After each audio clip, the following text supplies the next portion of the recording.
or it's the case that he's going to selectively enforce some laws and not others, which makes him, well, one, a bad cop and then another bad person because he generally violates his oath when he doesn't.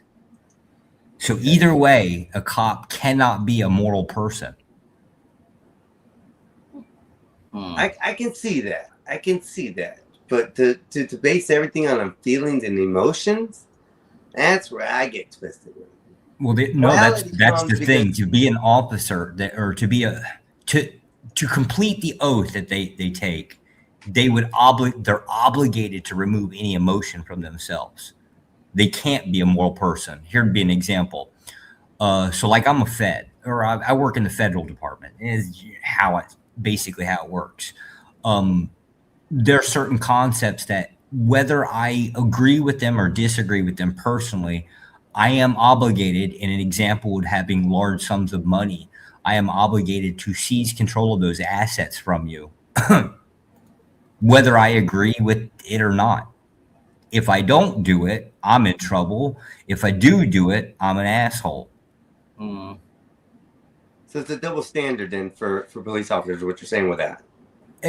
Yeah, usually is how it kind of comes down to. Is No, he's not saying it's a double standard. He's saying that you're damned if you do, and you're damned if you don't. It's like it's one of the or the other.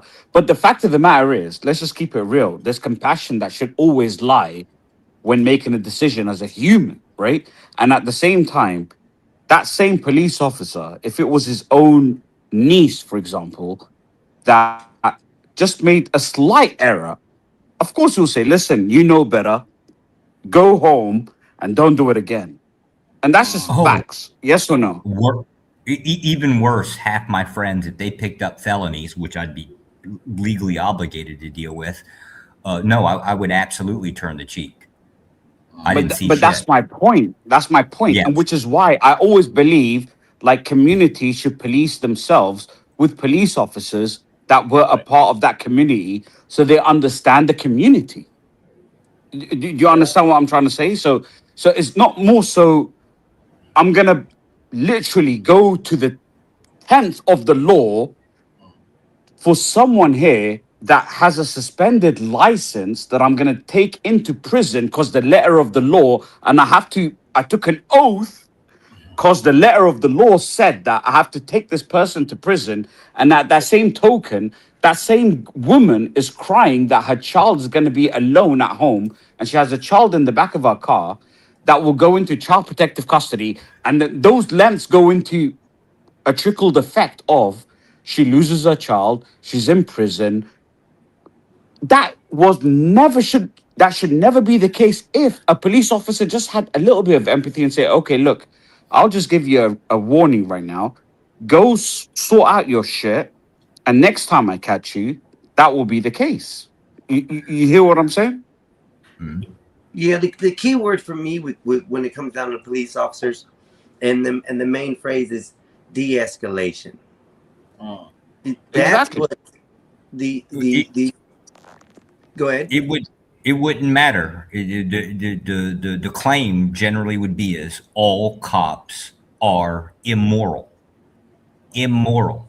There's no way. There's just no getting around it. You can't be a cop and be a moral person. It's not possible. That's not true.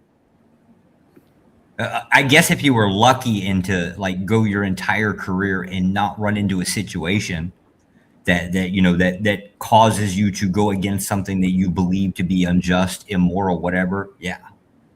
Now, are we talking about the only way you can be a cop and be moral is if you're a legalist, right? So if you believe that morality is derived from the law itself, and I would still say that person is evil. That's a shitty person. People who get their morality from whatever the law is, regardless of what the consequences to society are, regardless of the individual circumstances, these are broken people who don't belong in our society. That's just my opinion. Yeah. Okay. You're probably right. But technically, they could get around Josh's paradox, because then simply it being the law would make it justified. But he's still right and I agree that he's still right, and then that cop would still can't avoid being a shitbag because only shitbags operate like that. I hate to add even this part of the subject into it because to me it's one of the worst parts of a subject I can go to. But is this a religious moral type deal that you're talking about, or is this a moral, like, you know, your own standards of type deals? Because when you take that oath, I know it sounds like it's immoral, but when you're holding up the law and the way the law stands, it to me, I don't think it's immoral. Because the factor is, you are holding up what society is wanting you to uphold. If you do that to the T, which is very hard and far few between officers, you can get a moral cop who stands by the law. So, I'll give you an example. I'll give you an example. And Yeah, you go answer. ahead. That's what I was going to do. So- Go ahead, Josh. So hypothetically, let's just say that a state decides to seize control of your property for whatever reason, right? They're going to claim eminent domain, whatever it comes down to. Like an example would be upstate New York. They tried to seize a large swath of property of people for their what was it, that the aquifer, the water access for New York City. I think that was like 70 years ago. Under my rule, or what I would end up having to enforce is I would have to actually forcefully take people from their property, women, children, whatever, and remove them by force from their property. Now, is it moral or immoral? but here's my rebuttal to that just a little bit. Let's say the hypothetical situation you have goes into further. Why isn't it immoral for the person who was supposed to take care of this property or pay for this property? Why is it now moral for them to be okay to do those things, but it's immoral for the officer to do his job? I have no idea, because it's a question of morals, right? I don't know the answer to that question. No, it's moral. I'd like to It's definitely give you moral. my hypothetical. Let's say a mother bought a cannabis product in a state in which it was legal, and she doesn't smoke herself. Her husband does because he is a wounded veteran, and cannabis is the only thing that helps with his nerve pain. And she has her infant and the child with her in the car with her, and she drives across state lines with the sealed product, and gets pulled over for crossing state lines and gets charged with illegal possession of cannabis. And then now I got to take that mother and put her in a cell and separate the child from the mother and put it in state custody over a plant. Do you think that's moral? Well, I mean, no, it's not. I would agree with you on that. But these officers in arrest situations have the option to ticket or arrest. Not under weed, not federally speaking. Well, but we're talking about state by state. It could be different. But you crossed state lines. You just committed a felony. Well, technically, possession of weed, anyways, under a certain amount is a misdemeanor. Over a certain amount is a felony. But that's federally speaking. You crossed state lines. You forced it to be into the federal jurisdiction. Okay. Yes. See the change on that. That makes sense there. Because now you're making it from a state charge to now a federal charge, was ups the ante. Yeah, that's why he said crossing. Well, it's technically trafficking at that point. Yeah. Okay. And at that point, yeah, I could see. I mean, yeah, it is immoral. It very is immoral that you would have to take a mother away from the child at that point when it's even just a medical, container. That's why I'm hoping the laws do change across the United States, especially with that. I hope Trump does something with that before he comes out of office. I mean, as far as what I understand, they've classified it down to class 3 instead of as 1. All that did was take it to that people can basically institutes can do research on it, right? Like you can get a license to kind of take it into university and do testing on it to find, I don't know, chemicals for medical research and stuff like that. That has no effect on you as a citizen. Yeah, Yeah, that doesn't have an effect on that. It just has to change the classification of usage, and the usage is for clinical usage. So Is a DOT officer a federal officer?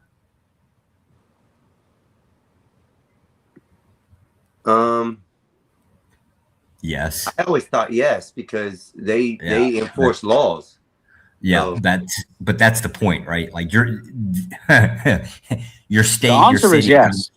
your state and your city cops are not the only cops in the world. And when we talk federally, right, you got ATF, DOT. There's all kinds of stuff you could run into on the road. right. Yeah, they recently had a bust here in Tampa area. They evidently got the vice lords here. So, But so to answer your question, I guess the moral part from our perspective, at least from a human perspective, the answer is it's always going to be immoral. yeah, There's no way of escaping that from our position. I can definitely agree with that. It's always going to be immoral. I mean, it really depends on the view or the viewer. In all reality, with that, and then each person on the panel is just going to be based off of what law do you consider to be unjust, right? And this is what this is effectively what Dennison is saying is you cannot be an officer and be a moral person. It's not possible. I can. And now we've kind of demonstrated it logically. Let's back up a little and just look at it practically in today's society in America, and now it's even more of a fucking shit show. Cops are pieces of shit. They're out there violating people's rights and locking them up for no reason and fucking with them for no reason and shooting them for no reason, breaking into the wrong homes with fucking military equipment, lighting people up with flashbangs, killing their dogs. I mean, these motherfuckers are out of control, dog. If there were regular people doing this shit, we'd have a gang task force. Biden would pass laws to stop them. Yeah, you're right. But did you say Biden? Yeah, it's a reference to the crime bill. I'll drop your ass for that. Just sorry. No, just kidding. He was a huge proponent of the crime bill when Clinton was president, and he talked about like. That's where you get it there. That's where you get me lost, because it was Clinton who was more the head of that and dealing with that more than Biden was. Biden was just make sure it was okay. But I think it. Biden wrote the law. Clinton signed it. Yeah, but I don't think it was written by Biden though. No, it was. He was head of. Yeah. It was definitely. He sponsored the bill. It was his bill in the Senate. And he, again, got written by his staff, right? But in other words, he stood behind it, It was his bill. Biden will be president again. He will heal the land, says Joe Cool. What up, JC? So, like I said, I'm new to this. So just putting up stuff on there, I'm a little slower than most. I'm doing everything off my iPhone. So mostly. Before I exit, can I just say one thing, if you guys don't mind? Go ahead.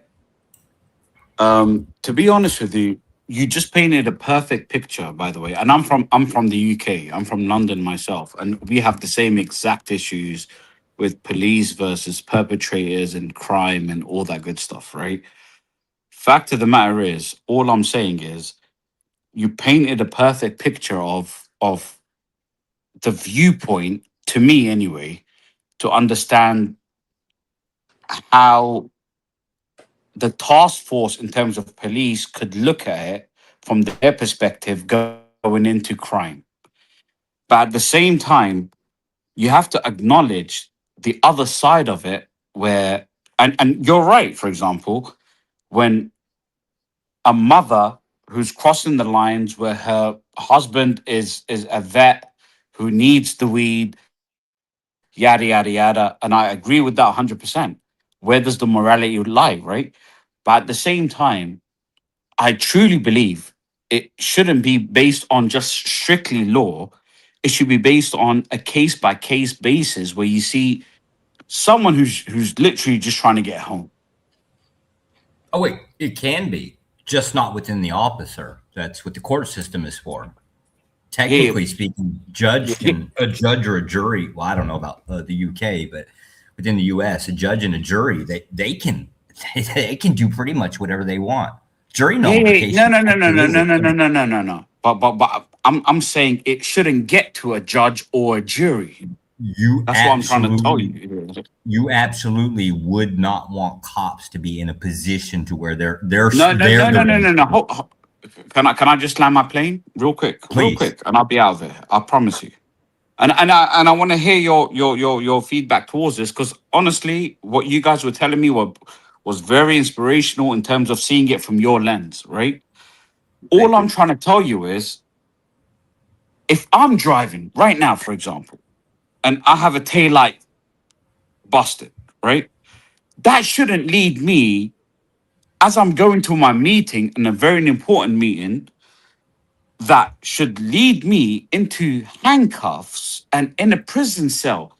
That shouldn't be what modern life should be about, right?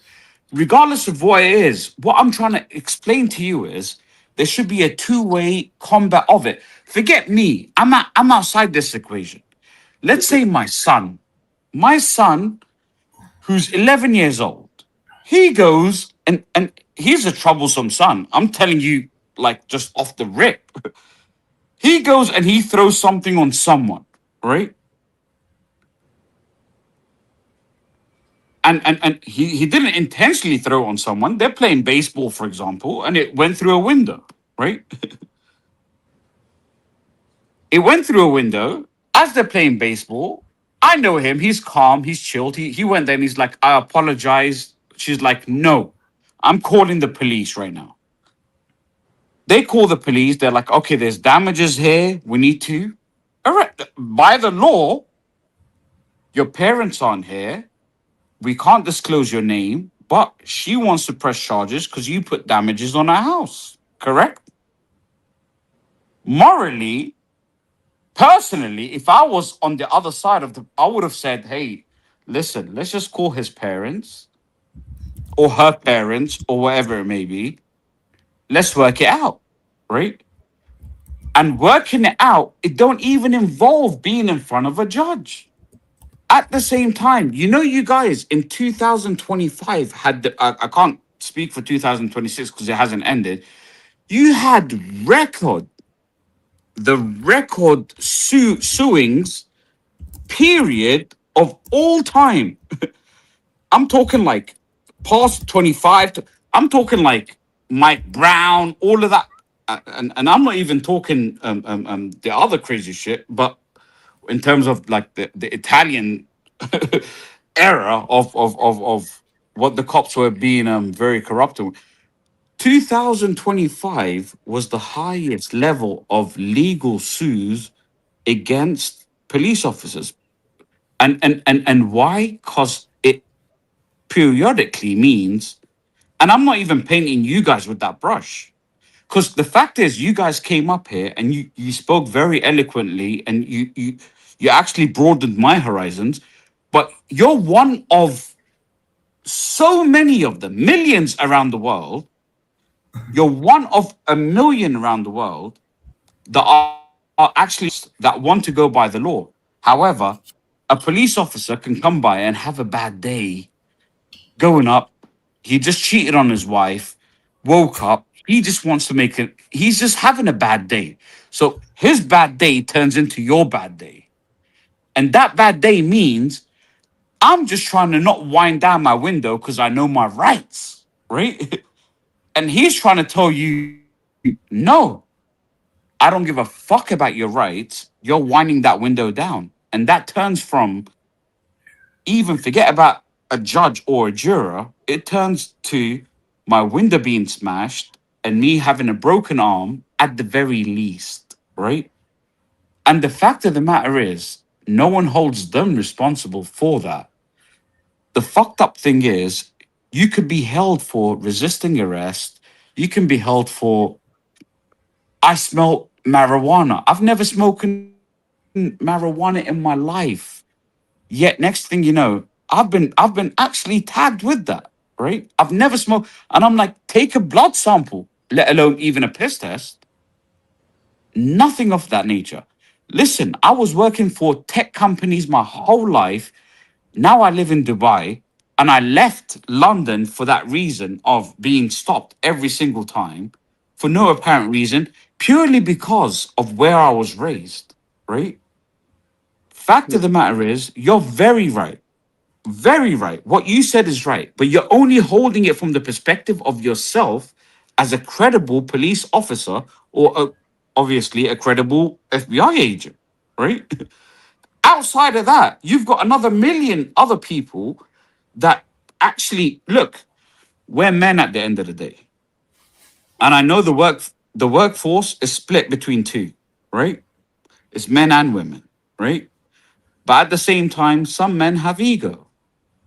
And from a man to man, if I tell you shut the fuck up right now in front of your face, you'll feel a certain type of way, even though I potentially wouldn't. I potentially wouldn't because I don't give a fuck, right? But if you do, and that badge will make you feel a certain type of way even more because you have that authority over that person, right? Once that kicks off, that's a different type of beast. So I don't think logically law should supersede empathy and actual, like, just even forget empathy, morality, just use your brain. Look, she came with an empty glass of weed. There was no weed in there. She's crossing state lines. Okay, my apologies. You cross state lines, and that is the law. I can't do anything but take you in for this. But at the same time, there's no weed in that jar. Okay, cool. Go about your day. I'll take the jar from you. You're done. Where did you go wrong in terms of not going with what you pledged for when you were sworn in? Because she wasn't the weed smoker. Well, Josh, You know, she wasn't trying to transport drugs from state to state. what do you got to say about that, Josh? I mean, because you're the field. I oppose the idea of officer ever being in, using empathy or any type of their own metric to enforce laws. That's exactly what Dennison was pointing out, and it would be an exaggeration of that, meaning it would just become worse and worse. Okay. You can know the law. So logic means it will get worse and worse. Logic. Yeah, generally speaking, because if I can arbitrate, let's just say this one guy, let's just say there's two people in front of me, right? One guy I'm going to let off, the other guy I'm going to take to jail for whatever, whatever situation you paint up there, right? But now that's on me. I'm the one making that decision, right? Not the judge, not the jury, me. That's the problem. You don't want cops to have any. You don't want cops using their own perception in any form. Yeah, I mean, I beg to differ on that a little because I've had close encounters of the third kind with that. I've literally had police take the weed that I had in my possession and just throw it down and say, "Look, don't do this. You can go to jail for this," and go about your way. I really see how both of you guys are talking on both sides, and I do understand, but I don't think the morality is the issue. I think the emotional decision these cops have, like King was saying, that they had a bad day or something happened. How would you regulate an officer when they have a bad day? Would you grant them a day off because they just don't feel like showing up to work? Well, we had somebody on here earlier, and Ryan said that he was, a police chief before, and he's done that where he's seen his officers come in. Hold on, Mexican. Sorry. I do apologize. Yeah, I do apologize. My apologies for stopping you. How do you grant a doctor for having a bad day, having a surgery on your heart? That's just inexcusable, right? Yeah. That's just inexcusable. Period. Your profession is you have to have a good day every day, No, not or necessarily. else, No. Hold or on. else some no no, or else someone will Otherwise, you're die. not upholding your oath or your duty. No, Yeah. Period. And Period. you may toss the marijuana cigarette out, but you're still separating the mother from the infant.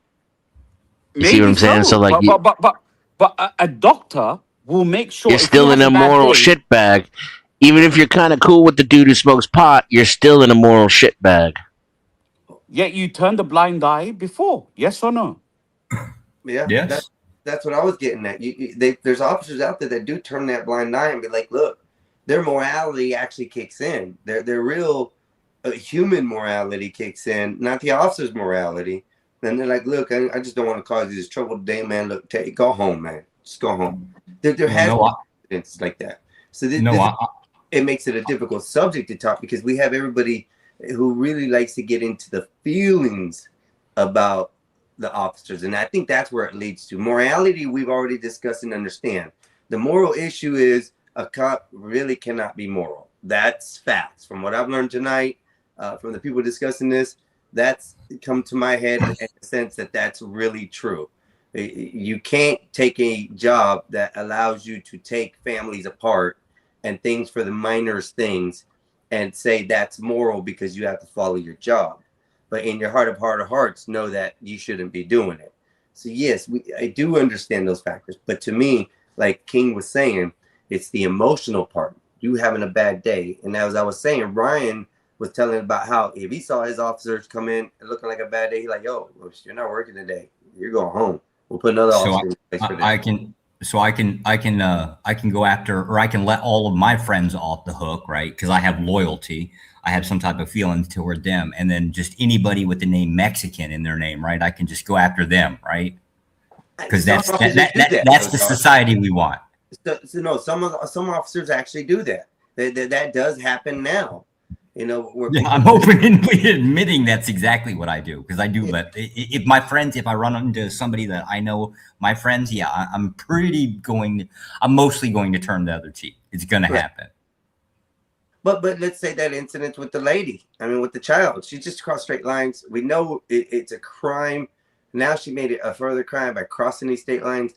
How willing, as an officer, are you willing to take beyond that to say, hey, it's time to separate this family over a 3 gram, a 3.5 gram jar of weed?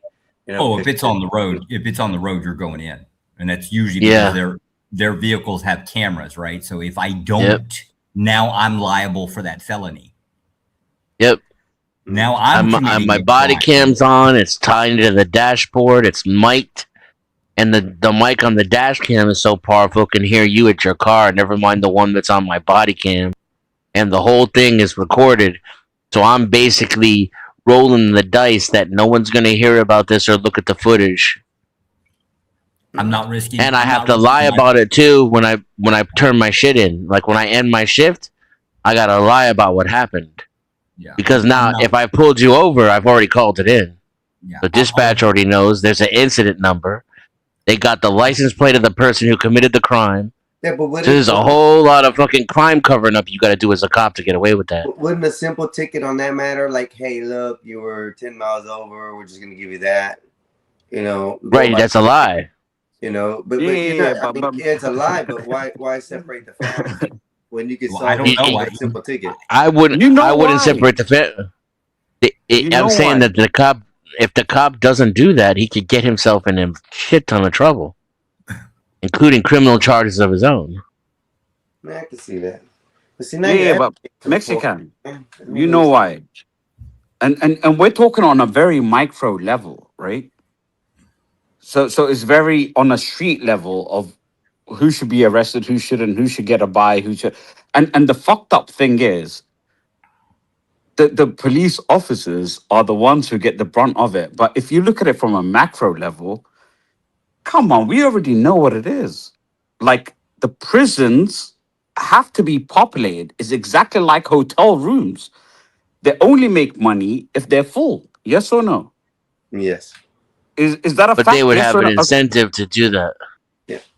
Of And then course, probation- you The have police have an to- incentive to arrest, and prisons have an incentive to incarcerate. Of But course, it's the judges and the Supreme Court who are supposed to protect our rights, and they 1.7 carved out. billion, 1.7 billion over the last 10 years went from the PAC to candidates that were supported for presidency. Even the mayor of New York, who went down, he even said, I took a PAC from the police authority to make sure that the superintendent was going to be the superintendent. Pure blank, period. That's why SCOTUS are given life appointments, though. They're supposed to uphold the Constitution without adhering to political of course pressures. they're supposed to, and that's another thing. And they It's- carve they're out the supposed to. legal loopholes for the police to do what they want. Exactly. And at the same time, what happens is, okay, I will be mayor. I will make sure, or I'm DA for Southern New York district, for example. I will make sure that X amount of people are filled up in your prisons. Period. So it can go with someone who doesn't even like stop and frisk, for example, right? Stop and God, I frisk was love that something which was crazy to me. And Yeah, it was created by Terry V. Ohio. Yeah.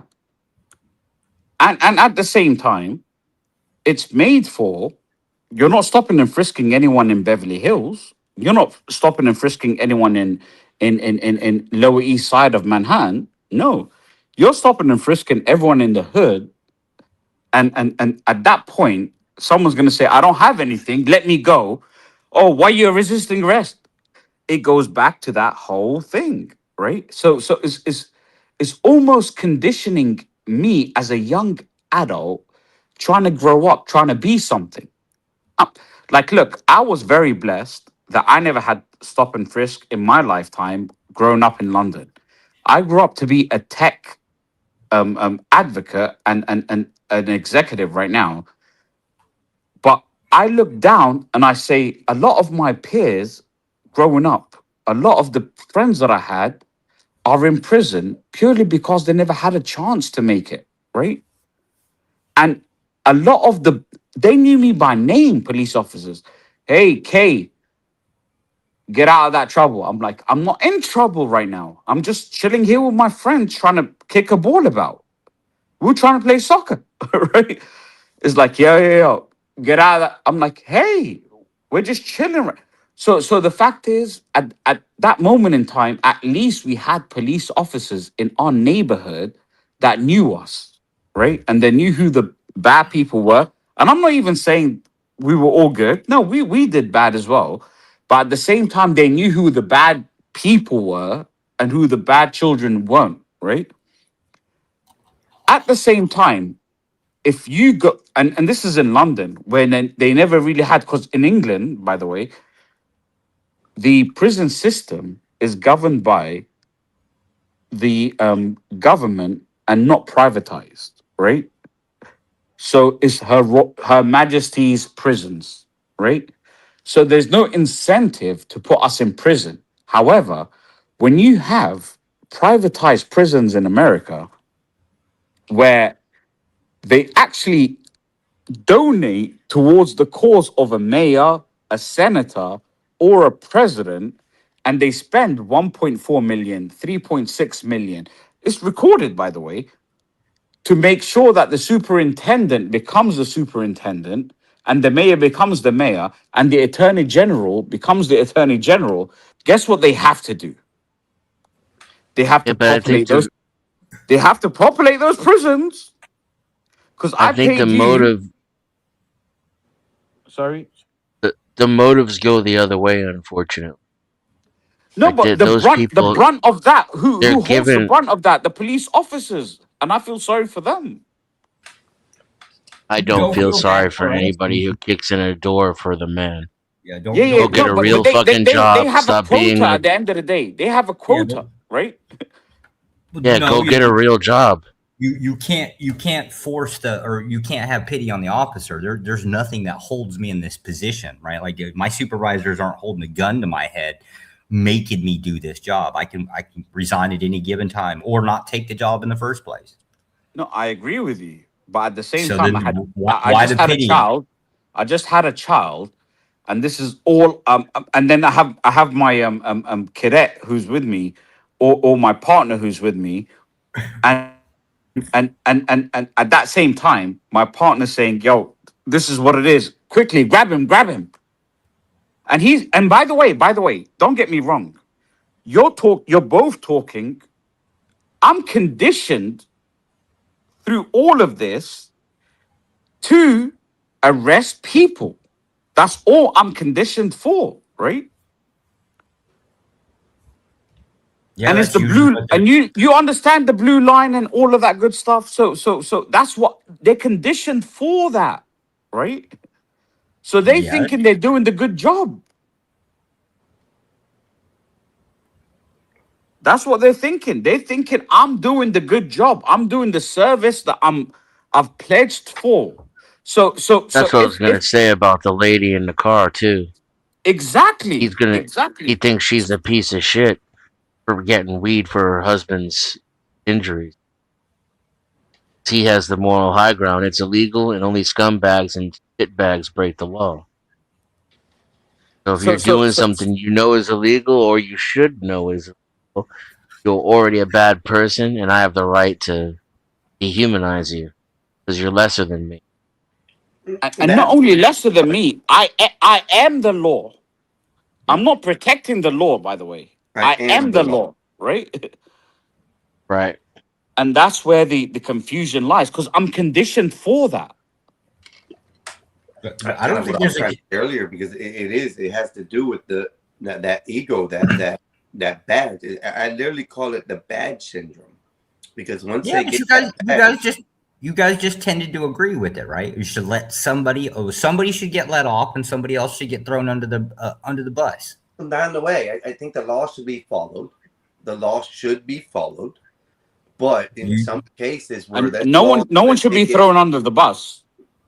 You can't. That wouldn't be that. That's what the law says. So like, I'm not the one. By the way, what we're trying to say is just in a nutshell, no one should be thrown under any bus. Oh, and that's all we're saying. That's all we're saying. Well, see, now I disagree, because I am that asshole that goes to work, gets my jollies off, right? So I believe roughly about two-thirds population of the planet Earth should get thrown under the bus. But that's my personal position, right? Now, you want me to take that to work with me? But a lot of officers do. Yes, because we're human, of course. This is why you don't difference. want us.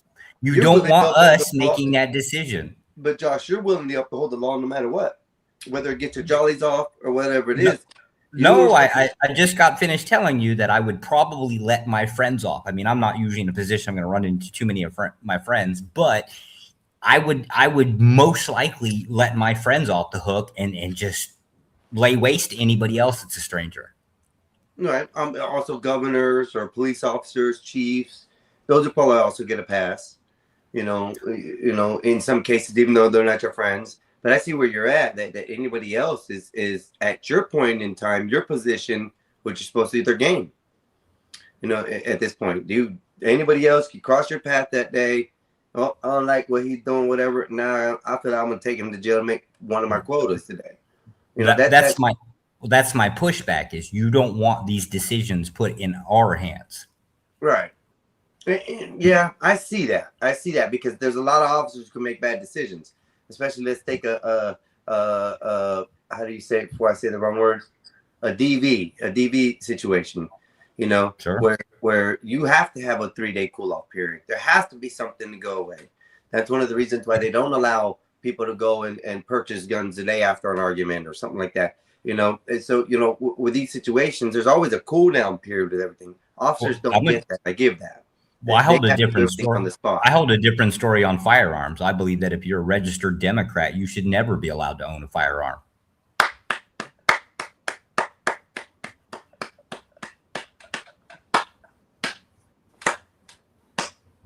But again, these are my own personal positions, right?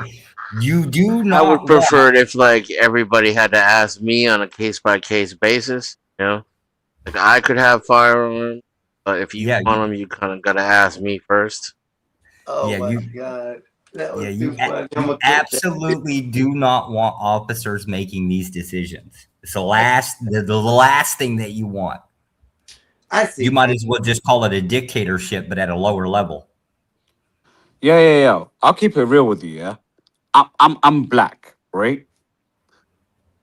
If you come to my car and I have my four black friends, for example, in the car, and you say put your hands on the steering wheel, I would happily put my hands on the steering wheel. Because you may have, I agree with you, you may have danger from five other people, right? That's just facts. You have to go home to your family too, correct? Oh, My point, I've already called backup. If there's 5 people in the yeah, vehicle, but you don't have backup as you pulled me over, right? Oh, okay, yeah. Yeah. Bro, So wait, you my don't have car. backup. Yeah. That's just My me. po- my point is not me with my 5 black friends and it's cool. My point is when you see a mother with her child in the back, for example, with the seatbelt on, and they have good music on, your logic should say, okay, I pulled her over. She has a suspended license. She told me her license wasn't suspended. Is a problem with the DVA, whatever it may be. Surely, at that moment in time, are you telling me the law should suffice, or you think, okay, cool, get that sorted and make sure that is valid for next time you get stopped over? In the United States, I'm usually if just you're asking you, yeah, not the United States or no oh one. no, I'm going to see her as a piece of shit. And here's the concept of it: her license is suspended, so instantly I'm going to think that she's an irresponsible person. So right, I don't know how far that irresponsibility goes. Is she irresponsible for her children? See, there you go. Listen, I do not want to Okay. get pulled over Let's by just say she paid for whatever she had a traffic fine or whatever. She paid for it, and it just didn't go through yet through the systems, and you know that happens. That it may be okay. So you still think she's a piece of shit?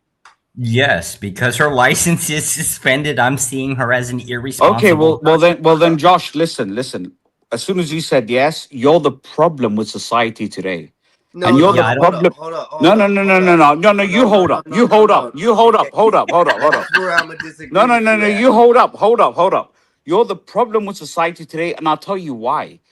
You are the reason why there are race riots even till today. Because you are the type of fucking dipshit, imbecile that can't compute rationality between the badge that's on your fucking chest to the point where you're too emasculated through probably your wife or your mother or something to the point where you can't even fathom someone could actually be innocent until proven guilty, and then at the same time they're just innocent, they're not even guilty of Well, anything. Or I just it wouldn't. No, hold on. Let me just get my shit off. I preface this with, if me personally, I'm with another 3-4 dudes in a car, I agree. I'll put my hand on the steering wheel, and you should feel intimidated. You should, because I'm that type of guy that you should be intimidated by, right? Well, there's 5 But- of you and 1 of me. Of course, I'm intimidated. And I said yes, you should be. And then I said there's one woman who's a mother with a child in the back in a child seat. Should you be intimidated? Yes, usually mothers protecting their children are a lot more dangerous. I agree that. I agree with that. Hey, So, then Knight, you haven't been around the block. Knight, But I anyway, have you been do around your the thing. block a I'm couple out. times. Anyway, that's all I wanted to say. Anyway. Yo, Mexican. Thank you for having me on, man. That's Yes, all I sir. wanted to say. I'm out. Yeah. Love you, bro. Thanks for having you up. You be safe. Thank you for coming up, brother. Love. You have a good one. Yo. And I respect all police officers. I respect all police officers. They just need to make sure that they do right, Oh, man. Just do right. Do right by the What communities. That's all you need to do. And I love what you King all. Peace out. Peace what out. King convinced me of doing is that the next time I see a car full of like 5 black men, right, I need to pull the I need to flatten some tires, right? Just take a little pocket knife out, air the Yeah. tire out real quick, right? Do it. Sir, your vehicle is not public. It's not Public worthy. roadworthy, right? We're gonna have to tow this, sir. Don't do it. Don't do it. Josh, I was literally going to say before he said all that, I said, Josh, please, if you ever see my name come up, you probably already know who I am because the way you work. But hey, listen, if you ever see my name come up, please let me go, dog. Please, just let me go. Just Yeah, let me I see anything with the word Mexican in it, I'm calling ICE right away. But I disagree with him on that. His last statement, I was up to it up until the last part where he said that you were in the wrong. I say no, because you signed up for a job that you knew that you wanted to do. Upholding the law to its fullest really standing by the law. If you are an officer who literally wakes up every day, goes out and does his job the way it does and needs to be, and arrests people for the things that need to be arrested, I have no qualms with that. That's what we need out here. I think the world would be a little bit different if the United States had more officers that wouldn't impose the emotions and their feelings into it and more of the law. I think people would look at cops differently in the majority of that. So in this statement, I totally disagree with what he said on that. But Josh, I'm going to let you answer back. No, I actually agreed with him. You would be at that point, right? That concept of yes. So using his hypothetical, right? The woman basically doesn't have a valid license, right? It's suspended for whatever reason. I forgot what the reason he said was. That doesn't show up anyways. It just says, well, no, there are sometimes there's reasons that show up, but the position is that you are irresponsible with your license, right? You'd be irresponsible for something else, most likely the case, right? But the end of the day, right, it would go right back to what Dennis had said, is in doing something, you're up going to cause more strife for the family, right? So if she is, let's just say she is having a really hard time in life, right? Whether it's, $50 for a license or some bullshit, right? You're going to end up writing her a citation at the very least. That's going to be an extra fine that doesn't go to the kid. Yeah. There's no way around this. You are going to be an immoral, piece of shit at this gig. That's why I don't disagree with him.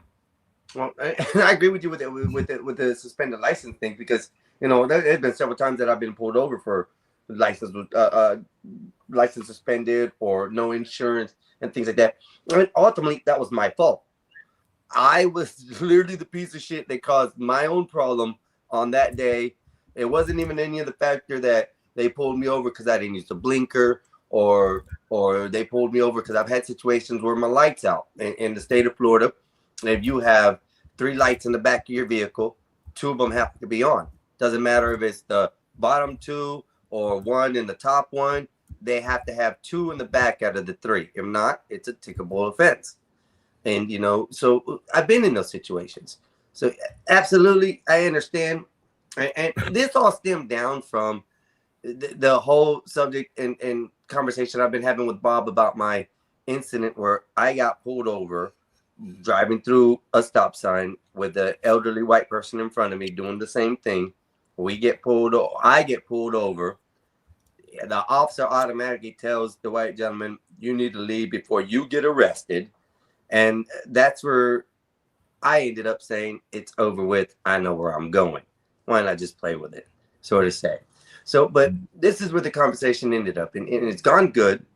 I've had both perspectives from other people as far as the normal person perspective, law enforcement perspective, and somebody who may have done studies on it.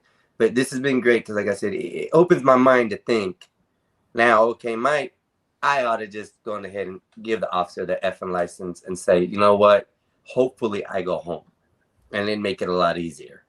So it's kind of opened my mind, and I want to thank y'all with that, at least. But if you wanted to go home, you should have stayed home. I was going from work to home. Fuck that. You wanted to be home. Don't go to work. That's what I'm saying. So no, I can't do that because then I can't pay for the house. You got me in a twisted situation. That's a hurricane. So you lied to me, sir. You don't want to be home. You wanted to go to work. But I was at work going home. See, these criminal pieces of shit, right? You can't expect the truth from them. Damn. You're right.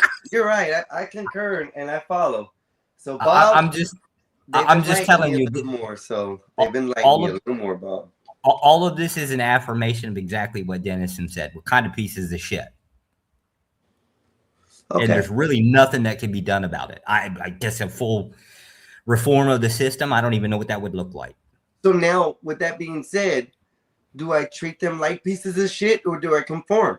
The standing, I don't know about the rest of the world, but within the United States, yes, you should never talk to a cop. I don't care if it's a meter maid. I don't care how far down, you should not be having conversations with cops, period. So keep your mouth shut, give me your ID, and that's it. Do the bare minimum of compliance that's required.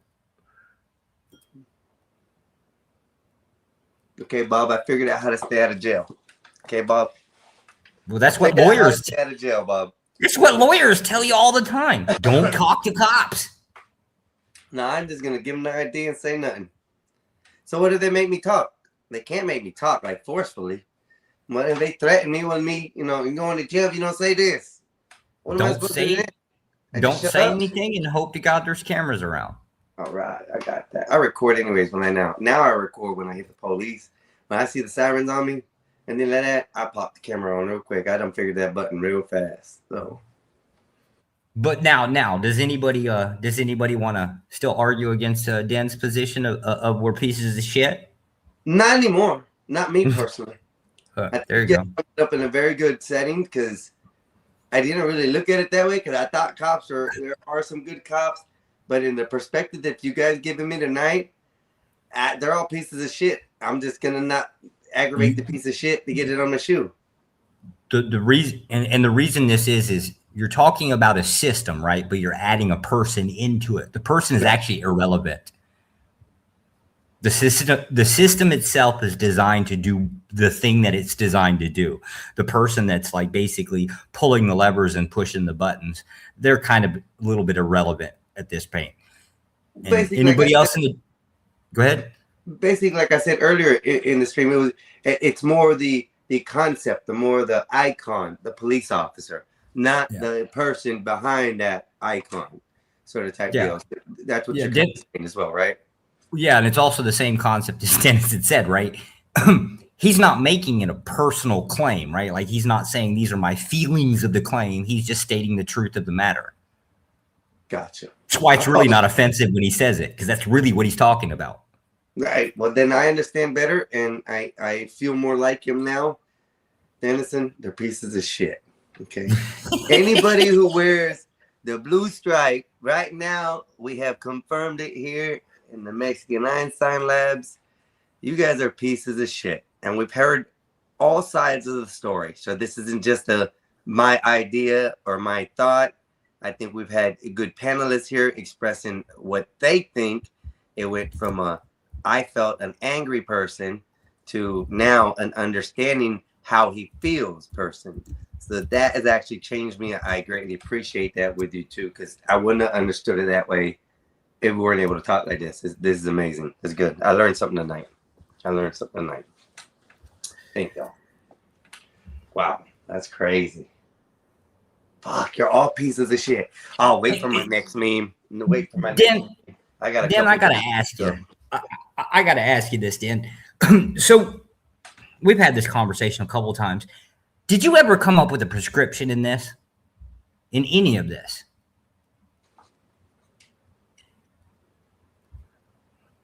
Or he might have stepped away. Dan, you there? Oh, Dennison, get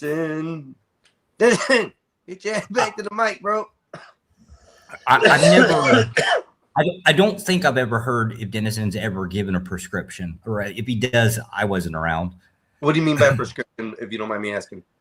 So let's hypothetically say you're dealing with a system. Let's just say a system of laws, right? And you're dealing Oh, your personal complaint is really about how officers enforce or go about doing their jobs, right?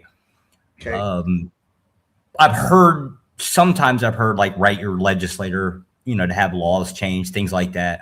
Like the concept of the weed thing, right? It would take an act of Congress to actually change it. Like the president can do some things, but he can't do everything.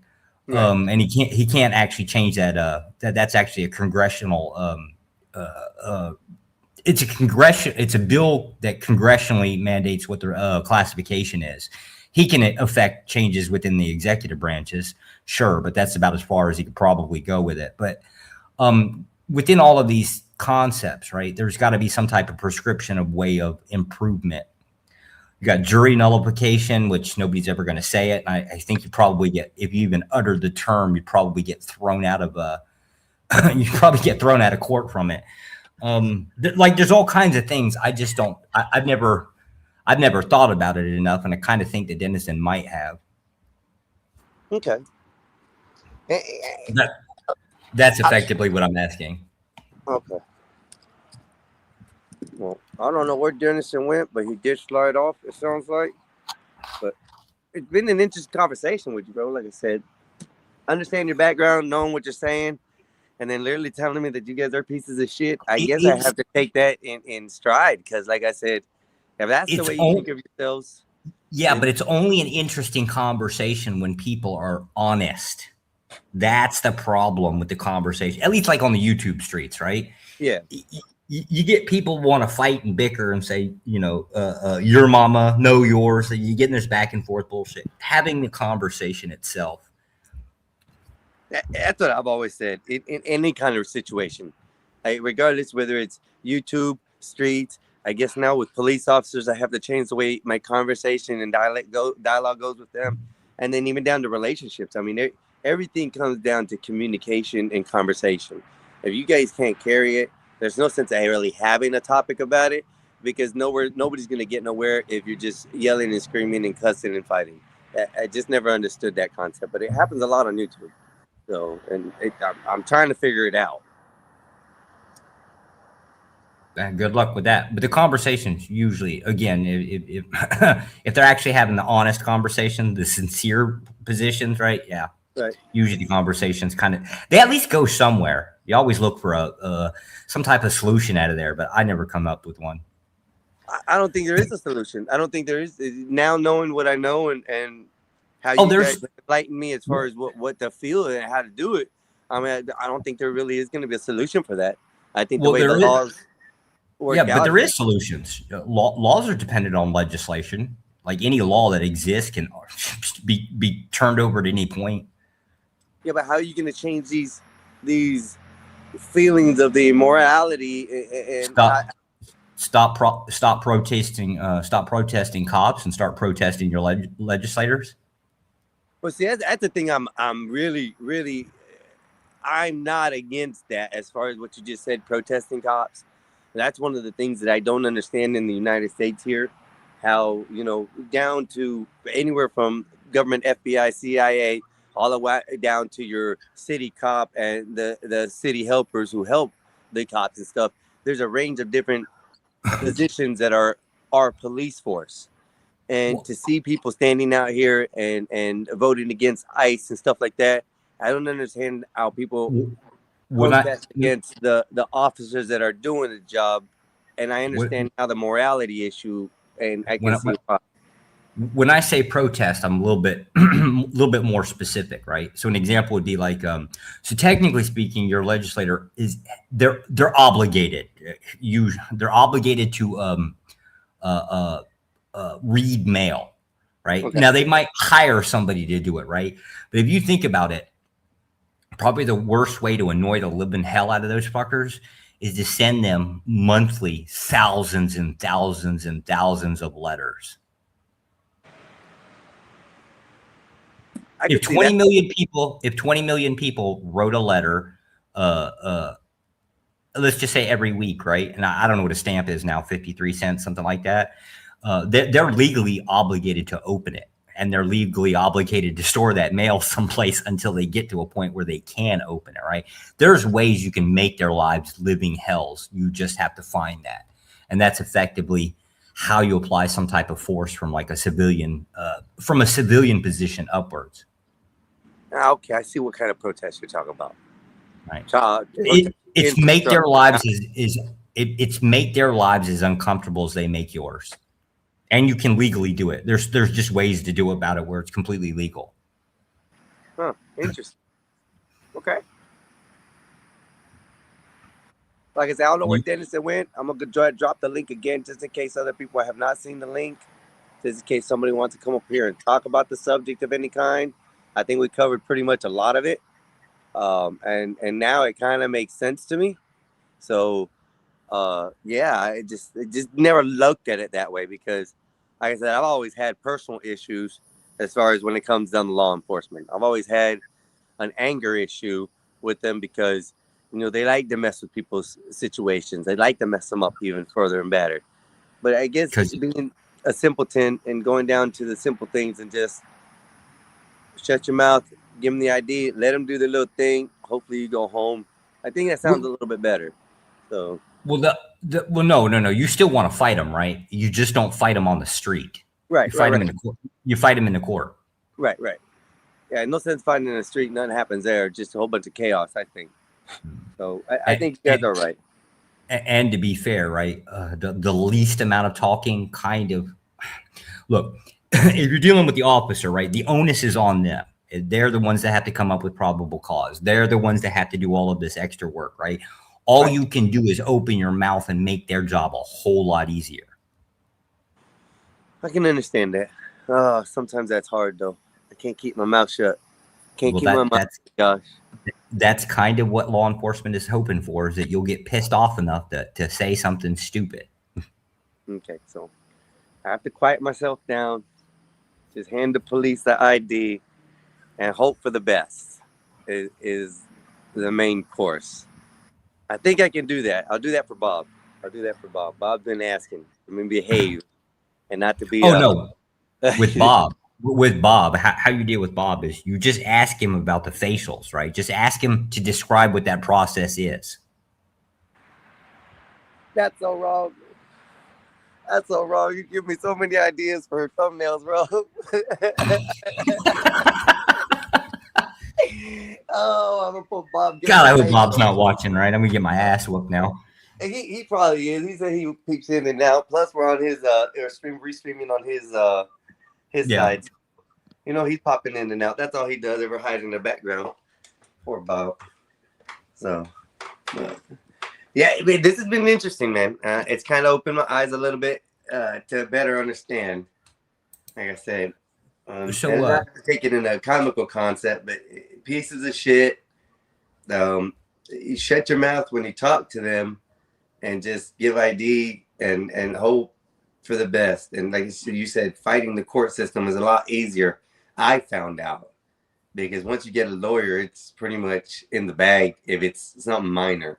So I do recommend that at most. Do lawyer up immediately. It makes the process a lot smoother. So if that's any advice to anybody, not saying you should commit crimes. We're not advocating crimes. We're talking about police officers, morality in the law, and how it isn't always right or fair for us, but just got to do it is what I take as a concept. Well, I wanted to ask, I guess since today's mothers, I just want to let you know, I was surprised happy you had mothers. I thought happy you crawled out from underneath rocks. So, I'm with you on that, bro. And that's why I was gonna go with the chimpanzee Civil War story that I brought up earlier, because you know a lot of these people just act like they ain't got no sense or mothers, you know. So, and I haven't heard nobody really talk today on them mamas. The chat's been quiet about it. That's kind of astonishing there because it is their day, at least here in the United States. I don't know if it is everywhere else in the world, but yeah, in the United States, Mother's Day. So everybody does Mother's Day, at least globally speaking. Globally, okay. I didn't know that was a global thing or just a a U.S. kind of. I'll tell you what though. I'll tell you what. Vietnam actually has two. They have two. What the fuck are they? There's a Mother's Day, a Woman's Day, and and then there's an International Women's Day, and then there's what the hell is that? Valentine's Day. So they have Valentine's Day too. Yeah, I've heard of International Women's Day, but I didn't know they celebrate Valentine's Day over there as well. That's pretty interesting to know. Oh yeah, and their women gonna make them buy flowers, or you can you ain't gonna get no company. I can promise you that. Oh, I hate that, man. I hate that. For me, buying a woman flowers that wilter and die away is just like pointless to me. I don't know why. But yet buying them a flower that they have to take care of is kind of also pointless, as I just now think about it, because they may not want to take care of that thing. Well, no, you should buy them the flower that's going to basically rot, right? Get them the real flowers, right? And the reason is because at some point they're going to want a puppy dog or a kitten, right? And you just remind them, you killed that flower. That's so wrong. You have to learn how to fight. That's all there is to it. Bro, that's an amazing way to put it. I like it. Hey, remember that dog? Or remember the flower? I got you. It didn't survive. You think the dog's gonna survive? We ain't getting one. I like that theory. I like that thought. Oh man. So I don't know. I've gotten to the point where, I don't. Well, of course, right now I don't have no Valentine or no female to have to worry about that with. But I've gotten to the point where if I am gonna get in a relationship with stuff, I don't buy them things for them. I buy them things for me, and things that they can wear and things like that. Those things make it more appropriate for me. But they can't leave with them, man. Once the relationship's over, they can't take that shit with them. Hell no. I'm at that point in life. I don't know why, but I'm just at that point in life. It's weird, but it's just my mindset. I'm talking about like jewelry and stuff like that. No, bitch, you ain't taking the shit I bought. You walk away from this relationship with shit. Hell no. Give my shit back. Sorry. You wear it while we're together. I don't know. I got a hard time with the jewelry over the years. I think I've been with my wife about, I guess, roughly, damn, I'm going to get in trouble now. I think around 9 years. God, I'm going to get in trouble for not knowing for sure. I bought a shitload of jewelry. Jewelry's actually kind of cheap here, right? So she's got I'll delete this, okay? Nobody will see it. I'll delete it. She's already on the internet. She showed up in a couple panels and we've been talking shit. You're in trouble. Yeah, I'm already in trouble regardless of what. But she's got like a lot of jewelry. I don't actually see her wear that much. Most of the time it sits in a box somewhere. Yeah. It really does. I've always been curious about that, right? Because it's always the same thing where it's like, I don't have enough clothes. She takes up 2 closets. I don't have enough shoes. She got like 90 pairs of shoes. I don't have any jewelry, right? Oh, you got a whole box. Hell, half the stuff I've never even seen. Some of it's still in the package. Yeah.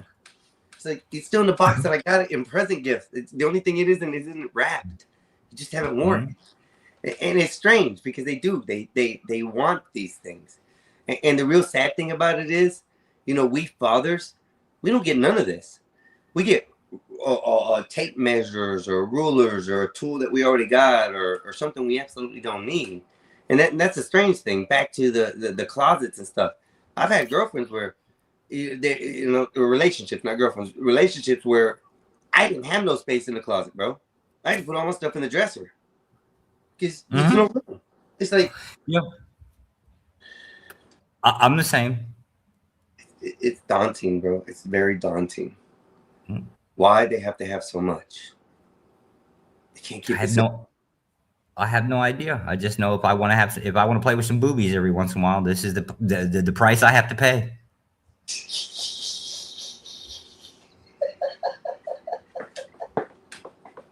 My boy said, if I gotta play with the boobies, it's the price I gotta pay. And that's why I said they never are cheap. But they do say keeper to keeper. So I don't know, that philosophy works for you. I tried it a couple of times. It didn't work. Well, I believe it or not, I got a lot of toleration. And my old lady's I think she's like 14 years younger than me. But thankfully, she doesn't believe so much in getting in my way. So she'll leave me alone on a lot of stuff. So there's usually not much conflict or anything.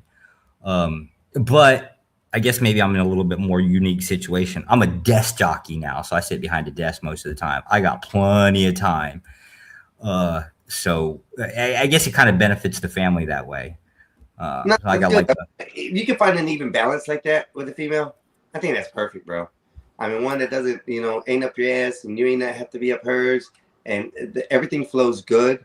And that's almost a fairy tale story, but there are actual realities out there. It happens. You just got to find the right niche or the right person to enjoy that time with, who will respect you and your time. So that's it. Well, that's the part that I had figured out. It has less to do with her, and it has more to do with, I guess, just the situation of life. Like, it's good timing, if that makes any sense. Yeah, it's good timing with the job. It's good timing with, well, I guess being located here.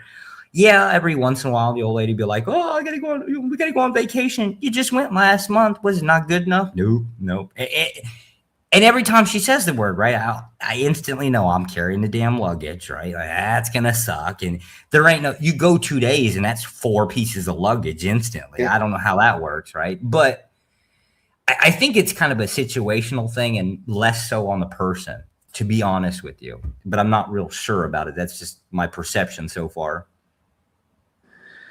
I kind of agree on you with that, because like I said, we end up with the bad end of the stick. Like this guy said, the ruler, the measuring tape. How much more value? We have to carry it all. We have to do it all, brother. And I don't know what they don't see about the respect issue about that too either. I watched a video today. It was very interesting video. It was a black gentleman, black woman. They were dating. He's this goofy ass guy, not a big job, nothing like that. And the girl comes home one day. Before that, her and her best friend were at a T-bar or something, getting something to drink, and they seen this infamous, YouTube star. And the lady was like, "Ooh, if I don't shoot my chance now, I'll never get to be able to talk." Da da da da. They end up, she comes home, and the goofy gentleman, her husband, is like creating a dinner because she wanted to go out to a fancy restaurant. She's like, "Well, this isn't good enough." She's like, "No. As a matter of fact, somebody else has been taking care of me," and takes off the ring and leaves, right? Ends up that the dude gets with the best friend. And then when over time, the girl's out there doing her thing with the new guy, treating her well, he finds somebody new and just kicks her out the house. So she tries to come back to him like, "Oh, please, I apologize. I'm sorry. And now he's with the new friend, the best friend. And boy, the best friend comes out, tells her, "Look, you told me I wasn't your friend. You told me it wasn't worth it. And you told me he wasn't a good guy. So not my problem. Out the door." See, it blows my mind with these women because they want to just do that. Some of them just want to go after purses, and they don't want to keep what they actually have. That's good. Ends up the guy became a millionaire, bought a business, or his business blew off, and they were moving to a new house. Him and the new wife. You see the pattern though, don't you? The whole, like, it's not, she could have gotten the bag. She could have gotten everything she wanted, right? But she went and fucking ran her mouth. She talked. Yeah. Told her best friend, which I guess is now with the guy, right? She just told it. Hell, most of us, I'm not gonna lie, I wouldn't know half of what was going on with my old lady if she didn't tell me anything. She went on a business trip, which this is kind of normal with her job. About once a month, she has to go out of town, and oh God, it's horrible. I gave up going to those because they're just not that fun. For her, it is. For me, it's not. But I wouldn't know that she had to go anywhere. She didn't come home. I don't check up with her calendar. I don't even want to keep up with my shit, right? So let alone keep up with hers. Now she'll get a little offended with it, right? Like, "Oh, you don't know. I told you." You told me what? "I told you we had a business trip to go to this day." When the hell did you tell me? Last month. Motherfucker, I don't write shit down on the calendar, right? Like, I got my own problems here, right? It's the talking is the thing that will either save you or sink you. Okay. That's really what it boils down to. So it's that girl probably she could have gotten the bag, right? She could have taken him for a ride, but she ran her mouth. And that No. Hold on. The friend didn't say anything. The friend didn't do anything. The wife came home one day with a Dior bag, and he's like, "How'd you get that?" And he was cooking her dinner. So probably I didn't explain it correctly. The best friend had nothing to do with it. The best friend. she could have brought that bag. She could have put that bag in a little grocery bag, throwed it in her closet, right? He would have never known. We don't pay attention to shit like that. But she walked home with it, and then she pulled the ring off and told him, "No, we ain't. I got better things to do in life," and went off with the new guy. But somehow the boyfriend, the husband, and her best friend, kind of hit it off. Ended up in a relationship, got married. At this point, he made money. He was boosting off his business, and she, the ex-wife, decided, the one who took off the ring and walked away from the marriage, was seeing this guy that was famous on the internet, and then he saw another chick on the plane and ended up booting this girl out after she caught them cheating. Well, the ex-wife decided to come back and caught her best friend supposed it, because she had told her she wasn't a friend anymore when the best friend told her, "You shouldn't do that to your husband. You shouldn't go try to date that guy or anything." And then she told her, "No, you're not my friend if you're not going to hold me down." So they ended up, the best friend and the ex-husband got together. So that's the explanation. I didn't explain. I apologize. Okay. Yeah. I was trying to go into that next question. See the last question on the chat? Which one? The last one. Are all Hamburgians evil? Is the same question. Or human beings, my bad. I don't know why I say Hamburgians. Are all the human beings evil? Is the same question. Because you're on a damn phone with that tiny ass screen, right? And I see you squinting when you're reading it. You're probably like 3-4 foot back, right? Yeah, no, I'm like about 1.5 feet, 2 foot back. I just have bad eyes. I hate to say it, but I think the traditional definition of evil is anything that's opposed to God or opposed to what God's will is, or whatever that is, right? If I take it down to remove the God part out of it, evil would just be anything that opposes your own morals. And I tend to actually believe that. I think we're selective about our morals. Like today, I believe this moral, but tomorrow I'm going to be in a situation where I'll go against my own moral for personal gain, right? And so I tend to think the answer is yes. Yeah, I agree with that. And then we all have evil tendencies. Each human has an evil tendency that's whether hidden or open. And whether you don't see it out in the open, they may have it in the back or in their house or something. They may act a certain way. So yeah, evil is present in all human beings. Well, much more to it than that. Because it got me thinking on the whole moral stance, right? There'll be several of us that will propose the idea of morals, right? Like these are the moral stances I want to have, right? Even for secularists, they'll generally prescribe these, at least when they're talking to other people. And I always question whether people really honestly, sincerely believe in the prescriptions they're giving. Because I honestly believe that we don't do so well when it comes down to a point of testing those moral stances. Because usually to maintain those moral stances are going to come at a cost. And I don't think in those moments we actually want to pay that cost. And so we just pay lip service to it. And so that's why I say I think humans are pretty much just inherently evil anyways. And this is outside of the God definition of evil. Yeah, I could totally agree with that. I could definitely totally agree with that. And yeah, looking at that, yeah, everybody has a tendency to be evil. And I wish that fucker Dennison was here because he's pretty good with those topics. Is he? I like that. I like interesting topics, bro. I like being able to share and have these topics without the chaos. I think that's a painful topic right there. I think that is a very painful topic. I don't quite understand it, but I'm getting more into the understanding of things on what, especially what people are thinking out here right now. I mean, well, you could walk it down. So like first you'd ask him, like, what do they mean by evil? Do they mean like God's definition of evil? Do you mean like humans' definition of evil? Because they're usually not the same thing, right? And you just walk it down. A good way of dealing with it is to just keep asking questions until everything is clearly, I don't want to say defined, right? Because that's not a real fun conversation to define this word, define that word. But once you comprehend what people are discussing, like with some kind of clarity that comes with it, then you can kind of just start asking questions. Well, what about this situation? That's the whole concept of a moral stance. is to one, you make claim to the moral stance, and then you put it in your personal life and actually see if you can pull that shit off. Well, see, I have an issue with me and that situation because I do end up asking a lot of questions. I do want to know why a person would think in that matter, so that way maybe that might get implemented in my brain and I could use it to understand them. You know, but I come into clashes with people because I don't know whether I say the wrong words or it put the phrases in the wrong position. But I always come up with a clash with everybody when I do ask more questions, because my mind is very intrigued in knowing.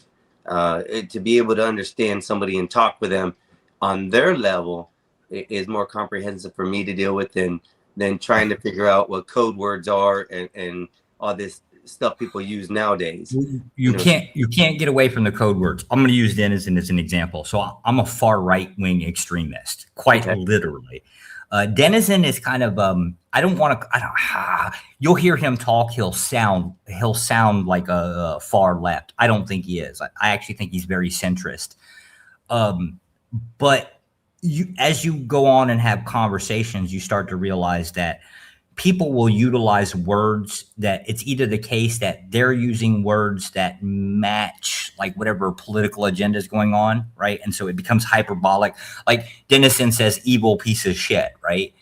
And you would think that it's supposed to be like something that is like it has a narrative being pushed with it, right? I just so happen to have had so many conversations with Dan. He's not like that. So I instantly dismissed that as being a variable and then just, okay, well, what does it mean by a piece of shit? And it's going to go down to that concept of there's a moral stance that you cannot possibly apply it to yourself. Like you can't live by it. So that would be definitionally, if you're going to get on YouTube and you're going to say, oh, I believe in this moral position, right? But you're going to turn around and go to work and say, oh, well, you know, I'm going to let it go. I'm going to dismiss it or go around it for this one moment, right? Does that moral stance actually exist then? If you can just skirt it, right? If you can turn it on and off, is it really a moral stance? That's what you get. You have to get past all of the phrasing. It could be the case that we hear words and we instantly associate it with some type of political agenda that's going, or let's call it a narrative, right? There's a narrative. Could be the case that it's just better to just have the conversation with the person. I'm listening. I'm trying to read this as well. The thing. Yeah. And you know what? And I want to thank y'all too, because you guys opened my mind with that. And now I totally understand what the moral stance means, especially with police officers. Especially with the way they have to abide by the law morality versus their own personal morality at that point, which then infers makes them immoral to most people. I don't know. I don't. Well, so here's and it's just a weird thought process. A law isn't immoral. A law might be downstream of a moral stance, right? But a law itself isn't. It isn't based or isn't itself immoral. So it's like it's kind of law is an amoral thing. It's just something that's in a rule book, and there happens to be it. So that's what forgives the conversation of somebody could actually say, "Oh, well, this is immoral and that's immoral," and you're just going to have to contend with that as opposed to the law concept, right? So you instantly within that framing, there's a difference between the two, because all a law is pen struck to paper, written down in a book somewhere. It's just written words that say, hey, you can or cannot do this, or depending on how you translate them. Right. Your own verse, it creates what the law is. So, right. Like it's been an eye opener for sure. Like I said, I never looked at it that way because I've never been on that side of the field. So I guess I would say, but as far as understanding that now, it makes a lot of sense. So I from now on, if so help me Bob that I don't get pulled over. GTG, to answer your question, Denizen actually doesn't believe that humans are like inherently pieces of shit or evil, right? I do. we kind of tend to disagree in that framing of what it is. But I can confidently answer for Dennis, and I've heard him enough speaking up on the topic. He doesn't. If you're asking him, he doesn't personally believe that people are evil. Yeah. No, now he believes that police officers are a piece of shit.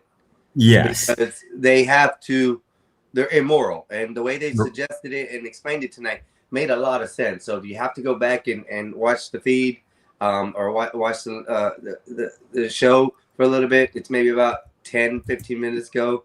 But they explained a lot on how the police officers don't really live by a moral standard. They have to do their job. Now, we have Josh on the scene here. He is in law enforcement of some sort, and he would arrest you. He said straight up. I'll clarify that. I'll clarify that too. I'm in a worse position. So I work for a State Department. Okay. We don't enforce laws. There are some laws there, but they're very few. We enforce policies. Right. So it's kind of like the same thing, but so like here's an example. So within the United States, the age of consent is based on the state. Outside of U.S. soil, you can be arrested for violating under 18 anywhere in the world. You could be arrested for it. It's usually it does happen. It's rare. Usually they just wait till you show up at the airport back stateside, and they'll pick you up right then and there. Right. But aside from that, it would be weird policies that get enforced. Could be anything from tax evasion, or they get called. I'm calling it tax evasion, right? You could just misfile your taxes. That's still tax evasion as a classification thing. Yeah, they just do stuff like that. So I deal with people off U.S. soil. In which case, then it's worse. You have no rights. You don't have any due process. I can hold you in a building locked up for as long as I really need to, whatever. Damn, I don't want to meet you, man. I don't want to meet you in person. God damn it. There's no due process. There's no right to a lawyer. I can pretty much do whatever the hell I want. And it's because you're off U.S. soil. For the same reason that Guantanamo can exist, right? They can do whatever the hell they want. Why? Because it's not on U.S. soil. Constitutional rights don't apply to you. I understand. I was more inferring if you were a police officer here and you were around, this man would literally take you to jail for doing the law. He is abiding by what he thinks is the law. He doesn't care if it's moral or not. And he'll put your ass in jail. My paycheck over your good or bad day, I don't give a damn. See? This right here is a police officer. If I saw on the street, that I would respect. That he's straight with it. He'll probably gonna tell me, look, bro, I gotta do this because the paperwork says I got to. It was your fault for messing up. And I would literally look at him like, you know what? You explain it like that, here goes my hand. And that would be the simpleton, but there's a lot of officers who don't do it like that for you, like you would if, per se, you were a police officer on the streets. They wouldn't do that, and that's the hard part in life, I think. Somebody asking for the link. I almost transferred to ATF. I didn't. I wanted to at first, and then they made my life a living hell by reposting me. And I changed my mind. I didn't want to do it anymore. Oh no. I don't remember what I said. I got offered a job one time. I was literally offered a job. No, Ross, I think we've concurred that police officers are pieces of shit tonight. You definitely have to go back in the feed and read it. This is, of course, all cops aren't evil. My youngest daughter just married one, May 2nd, last week. He is a kind, loving man with the LAPD. Okay, gotta go.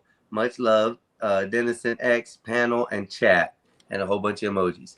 Now, we've already been over this. I apologize. I think like most of the chat does. And I was in that concept of thought before until they opened my eyes tonight on what the concept of they're all pieces of shit is. Now, we're not talking about the factor that the person itself is a piece of shit. We ended up with the conclusion that the concept of the idea of police is a piece of shit due to say that they have to follow their laws in order to enforce them. So even though if it's immoral as far as we people think, the police officers have a morality to the law to abide by it and go with what the law writes down on paper. If you mess it up, therefore you can suffer the consequences. So in essence, we came out to find out, and even by a person who is in law enforcement has just sat up here and said that yes, all officers are pieces of shit. And you definitely have to go back to the back and re-watch it to understand what was said, so you can understand why they say that and why tonight they have changed my mind to think like they do. And honestly, it took a lot, but the way they said it and the understanding that they gave me, they spoke to me like I'm a simpleton, but with some good descriptions. So please go back, watch it. This is a Mexican Einstein show. We are restreaming on 2 other shows right now. One is The Gospel of Bob, and the other one is I'm not sure, but they popped me out there, and I appreciate it. If you want to come over to my page, you can like, share, subscribe. If you're not, you can also go to The Gospel of Bob, like, share, subscribe. And thank y'all for joining in. This is beautiful, man. This is beautiful. Thank you, thank you. And once again, Josh, you have been an amazing eye-opener for the subject tonight, because brother, you have changed my thought process on looking at a police officer and what I should do. Honestly, that's a big feat. I hate cops.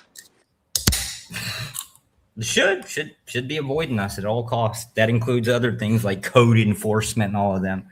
Yeah, it's not about your interest, right? It's about the states or the counties or whatever. Say that again. I apologize. I was reading. It's the concept of any type of enforcement agency. It's not about your interest. They're not operating in your personal best interest. They're operating in the best interest of the municipality, the county, right, or the state, right? That's it's just not about you. You have no reason to interact with them any more than you absolutely have to. No, GT.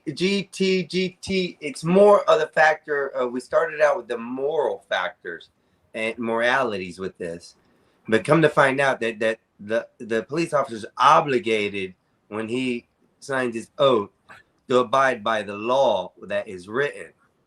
So regardless if it's moral, and they gave a couple of descriptions. Let's say a lady was purchasing medical marijuana for her husband, crossed state lines, got into the state lines. She had a baby in the back seat. Well, in the instance of crossing the state line, now she's created more crimes. She has implemented her child in this stuff. So police officers look at, civilians as pieces of shit in this matter, because they're doing these things in the wrong manner and they shouldn't be. As well as now we look at the officers for being pieces of shit, for taking this family apart and sending the mother to jail and the child to services. So it all originated down to the morality of police officers and what they should and should not do as far as moral standards. And I think we've come to the conclusion that I don't think they have moral standards. I think their standards are to uphold the law and what's written. So they don't have no justification. And then, as Josh was saying, we should not be given the right to the officers to choose that on the street. And they clarified why that as well, because it doesn't make sense to have jury on the street, fight it in court. Shut up, give your ID to them. Don't say nothing. I added lawyer up and see him in court. And that's all you have to do. And most of the times I think you'll win because they have nothing to go on unless it's like hard evidence. You got caught with a bag of weed, something like that. In some incidents, they can be forgiven, but they'll be forgiven in the court, not in the streets. So, that's what I had to say, Josh. Yeah. I think Denizen's back. Den, you here? Yeah. About time, dude. We had good subject on evil and stuff that we were going to talk about. Are all cops evil? Are all human beings evil? And I think you would be able to enlighten that subject there. All right, Epoxy, I got you, brother. Nudge Guru, nice to see you in the chat. Appreciate you guys showing up. We're glad to have Denizen back. He disappeared for a minute. He was probably making a bologna sandwich in the background or something. We never know. It was his business. Grilled cheese. Blue cheese. So to continue, we can go with any way you guys want. I think the evil humans would be a good subject. I'd like to pick your brain on that, Dennison. Are humans all evil? Is there a good human? I mean, depending on a certain standard, sure. My point particularly with the police was though that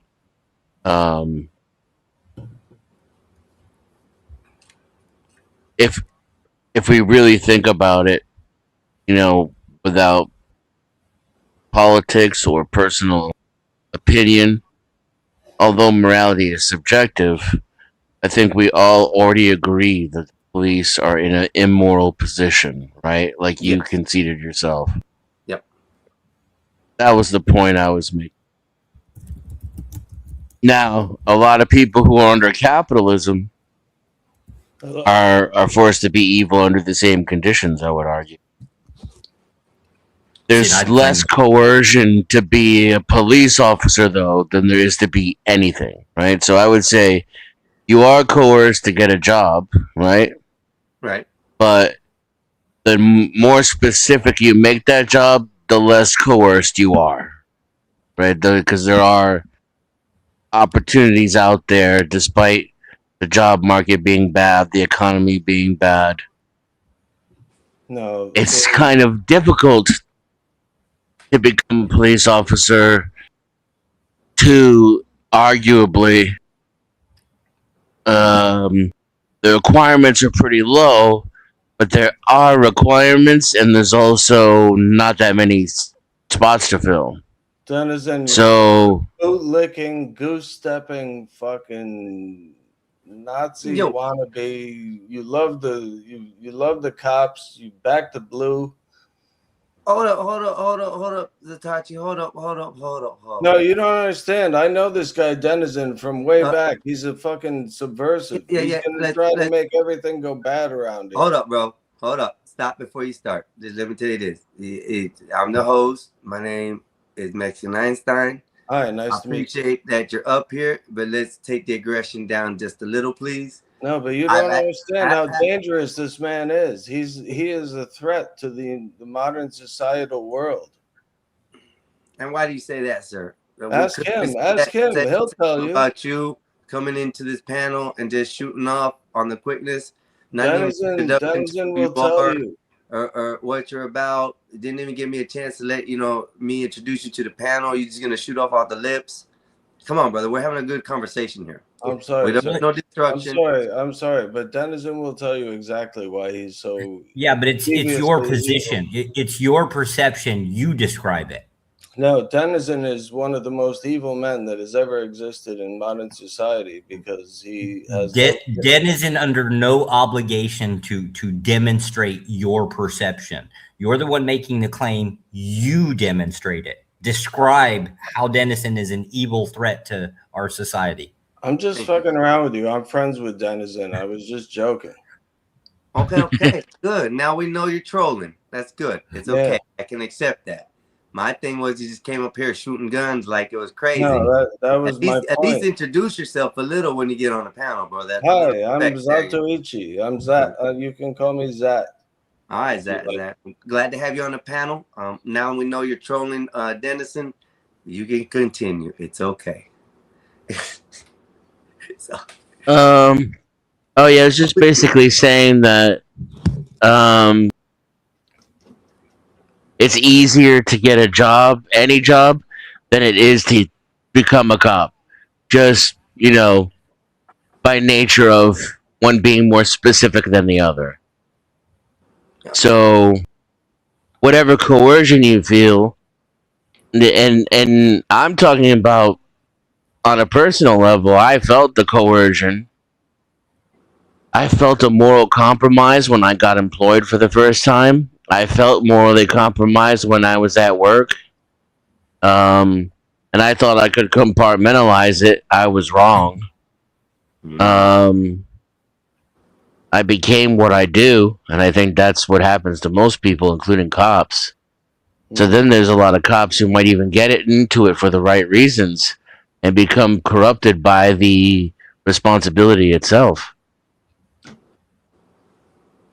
That's true. That's true. And now, as you speak more, Dennison, I understand where you come from now, just from the statement that you just made, and especially with the word departmentalize, whatever that big word was. I can understand where you're coming at now as far as your views on this as well. And like I said, you've made some excellent points, which in the beginning, like I said, I thought you were just hating. No, it doesn't seem like it's actual facts, and it was proven to make sense. So I appreciate you for that, homie. That was good. And like I said, that I don't mind that mindset that you got. That's a mindset I can deal with, someone I can carry on conversation with, because I kind of sort of think like you, but yet you have a different viewpoint of it. So that's really helpful. So keep doing what you're doing, bro. That was great. Let me ask this, Dennison. Would I be wrong to assume that capitalism itself takes no moral position? It's amoral by definition. Am I right or wrong on that?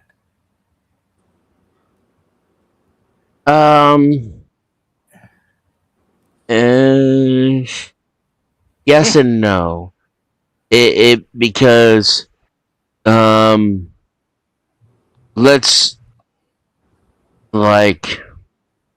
take the connotations away and let's call it something more neutral with less baggage. Let's call it resourceism. Would you agree that's Sure, yeah. That's an accurate term? Yeah, capitalism would exclusively deal with resources, yes. So now we know we're not implying morals here with the system itself. It's the people who can do good or bad, but a system that is based on prioritizing the distribution of resources could ultimately have a moral implication once we advance enough to include that in our moral structure. Okay. So now you have a system. You have a system which inherent. Go ahead. It would just go back one step. Just one step. Right? So capitalism, you're describing as just purely a system in itself. It's kind of. I mean, so if we're going to be truly honest, and speak at the level that I would prefer, it's just a label. Isms don't mean shit. Sure.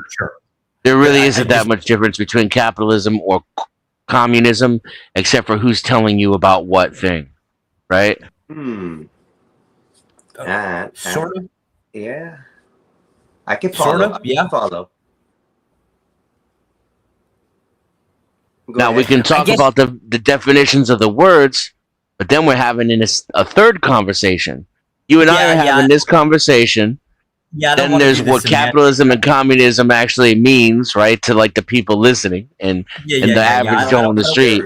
And then there's the actual definitions of the words, which is the third fucking conversation altogether. No. I didn't want to do the semantics thing. I wanted to know. So, when you say capitalism, you effectively just mean basically a system of trade. I mean the economic system that is dominant in the United States and that I was raised in. Yep. System of trade. We're on the same page. Okay. Yep. So yeah, most where variables kick in conversations and lead to 3-4 conversations later, and then we're never back on the same one. I'm glad you brought that up, Dennison, because that's pretty neat. It's one of the things I totally dislike. But yeah, keep it on. And I'm okay with either conversation. I just want to know which one it is before I open my mouth. That's basically where I'm at. On the first one first, okay? I just wanted to catch up. That's so I just wanted to catch up. You get what I mean when we will want to say, well, there's no real morality in that, right? It's the people involved. But at the same time, once we create a system that prioritizes capital as a representation for freedom, choices, and wealth redistribution, and we create that redistribution system, we've just set moral implications in motion that are going to reshape all of society. Capitalism, and that's why capitalism, in my opinion, ends up being mandatorily exploitative. You cannot have capitalism without exploitation. The better you exploit, the better you capitalist. Yes. The better it is for society. The worse, the more you exploit the system, the better it is for even the poor people who are getting exploited. That's how capitalism works. All right. So let's just go to that next step, or I think it's the next step, would be exploitation. Now is it getting to the point where, like, if we use the word exploitation, which I actually agree with the word, we're getting to a moral framework, as in it's good or bad to exploit other people or other groups of people for, I guess, for resources? Yes, but it would be morally ambivalent for those who do the exploiting, wouldn't it? Some of them Correct, would yeah, consider themselves stewards or shepherds of humankind. Right. So you'd be saying that the system, or I'm sorry, that's what you mean by basically getting into it is it's going to inevitably turn bad, or AKA immoral or bad, however you want to describe it.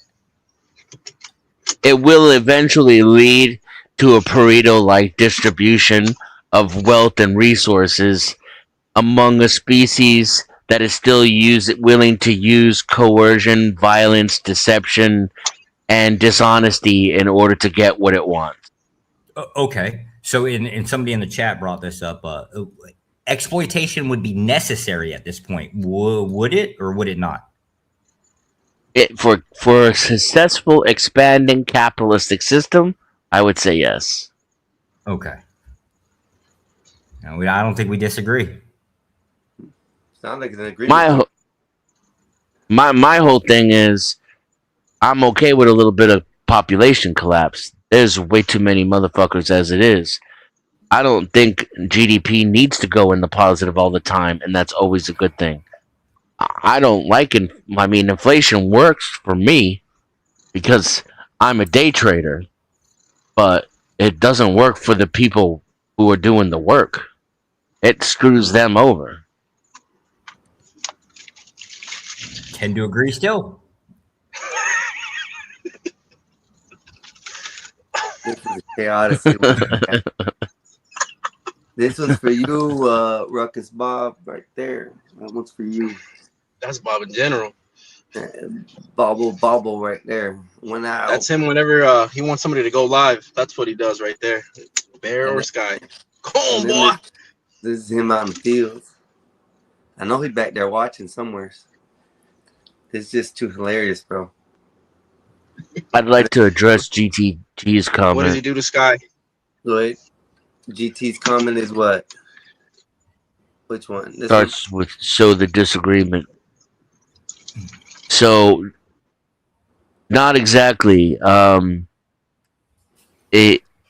think what you're picking up on, what I would agree with is, I don't blame the scorpion for drowning the frog. If you're familiar with the parable, right? Like, well, I guess I could just say it real quick. The scorpion and the frog are stuck on one side of the river, and they both need to get across. The scorpion asked the frog for a ride to take him across the river, and the frog says, well, I mean, I can't do that, because if I do, you'll sting me, and then I'll drown. And the scorpion says, but that doesn't make any sense, because I'll drown too. So I won't sting you, I promise. That way we can get both to the other side. And lo and behold, the frog takes the scorpion on his back, jumps in the river, goes to swim across, halfway across. Scorpion stings the hell out of him. They both drown. And the frog's like, bro, why'd you do that? Now we're both going to die. And the scorpion says, I'm a scorpion. What the fuck did you think I was going to do? You even knew. You said it yourself. I was going to sting your ass. You should have known better. Now, this is how I feel about the police. I blame the police. It's their fault. They're the ones doing the evil. They can change what they're doing at any point. They could have a revolution of their own and stand up and clean up their own house. That being said, I expect neck tattooed thugs with jackboots to act like jackboot thugs.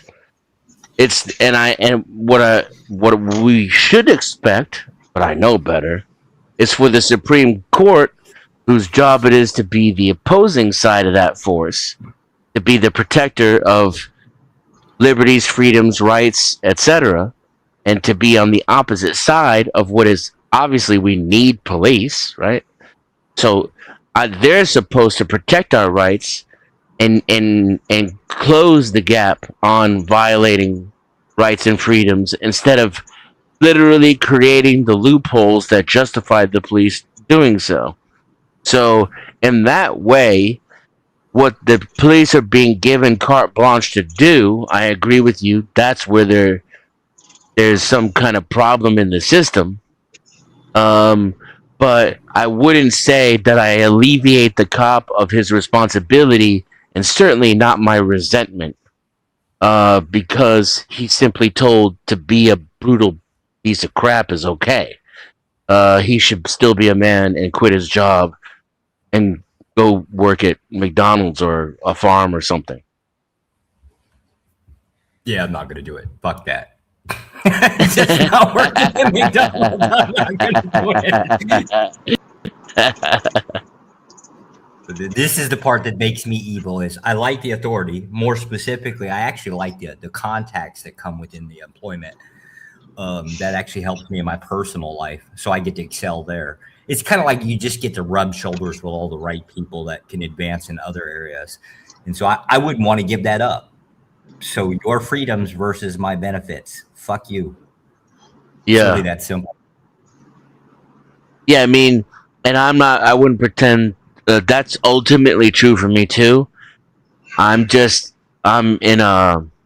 Oh, no, I'm standing on the evil part, right? Like I would say definitionally that is evil. I'm basically, it's not that I'm starving on the street, right? Like I could give up my job. I still would not starve on the street. My family's still going to be well taken care of with or without this job, right? I've got other means, but I'm not going to give that up because I'm going to obtain more benefits versus your lowly little small position of whether, okay, just your freedom, right? Just in that, any one of the hypotheticals that was named. And that's where I'm standing on it's probably evil. It is evil.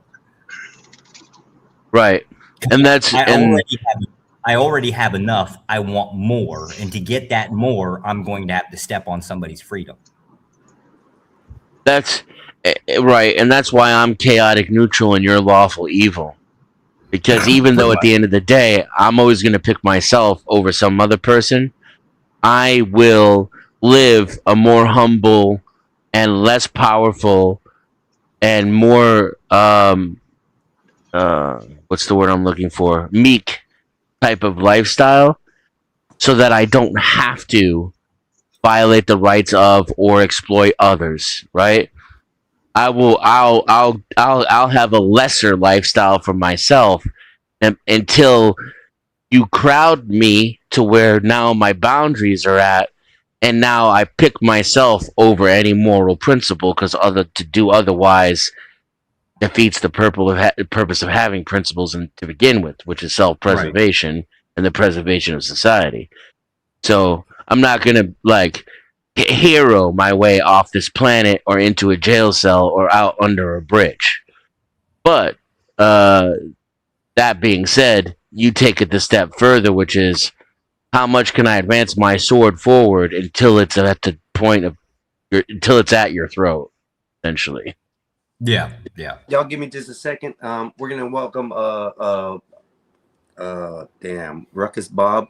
Who's this motherfucker? Up there, and we also have White Bob has just come into the conversation for this because I gotta admit, Bob, you have some gentlemen here who have changed my mind, and my thought process on how to approach and advance with future, hopefully no future events with officers. So I've been enlightened tonight, Bob. You're muted. Oh, Josh. He's not a real Can you hear white. A white person would know how to push buttons. Can you hear me? Yes. Now Oh, we can. Bob can push some buttons. Who is Lord Zondi Bob? Sword Bob. Zord Bob. We thought it was you on another device. That's Is that Lord someone? Zord Is that Bob. my picture? Yes. You want me to pull it up? Who is that? Lord Zord Bob. Is that one of our guys or what? Yeah. The Magic Man. It's. I don't want to say his name because he's in description right now, so I can't give his name up, Bob. But if you know anything about Zord Bob, that's Zordon from Power Rangers. Here you are. But Now, why Bob, would I know about Power Rangers? This is just something Because we you came up watched with, him as Bob. you watched him as a child, Bob. Stop lying. Yeah. Bob was never a No, I child. did not. We could put this We up, did Bob. This is better. I mean, come on. We didn't have Bob was created that. by the airline industry. That looks like Black Bear. No, that's you, Bob. I would Nice give horse. you this one, Bob. This one's a little bit better. There you go, Bob. It's all about Yeah, you. they There's a finally- Skywalker in the back there. Yeah, they finally changed the image and put a whip in your hand, Bob. Oh, that's This is- horrible. No, I like. No, me with the smiling face makes it better. It makes it like This is I'm the happy. original. You know. Yeah, that They're one. happy. No, we We're all no happy. no. See, yeah, I like the other one with the cracker. It's a little bit more descriptive of the truth. Yeah, It this makes one. me seem like a sellout. It makes me seem like a sellout. I'm not a sellout. I'm a legitimate businessman, and I own these two. So we're the synthetic drivers. Yes. God. Bob is pissed off, but Bear and Sky are happy as hell to be on the plantation. Look at him. Look how happy they are, man. They look Yeah, we- wonderful. Yeah, because they know better than to not look happy, otherwise they get beaten. They're getting that whip, Bob. No. Yeah, can we change? Can we request one more change for the image? Can we put like a sadder, more disgruntled face on No. on the watermelon pickers? Is that possible to make as a request? I tried, but doing that refrains me from being able to do that because then it becomes racist. So, in the prompts and the It's not AI racist. image. It's not that's the look racist. we're going There's for, a though. black man in the watermelon field. It's I not know, racist. but- Wait. Are you telling me if they're happy slaves, that's not racist? That's fucking more racist than them being angry. Fortunately, ChatGPT assumes that that's not racist. But if I were to give them to have any kind of faces that were sad or disapproval, is what I used, it said it was racist. Held they're out happy- struggling. But if they're happy, they're not. That's so. That's really kind of Maybe- fucked up. Maybe know there's a about way that. to get around. Maybe there's a way to get around the AI prompting with like you could say like exhausted face, exhausted expressions. And I'm gonna Yeah. have to work on that. I'm gonna have to work on that and see what that does. It's Sounds just like a possibility. we're going to have to make an exception with Black Bear, right? Because I don't know, he can never lay claim to being exhausted. That man was late to work for 30 minutes. Oh my god! It was the Einstein- watermelon. It slowed him down. Einstein, what did you learn? What did you learn, man? What did you learn? What did you guys teach you? So, we got into the discussion basically about at first. That's me.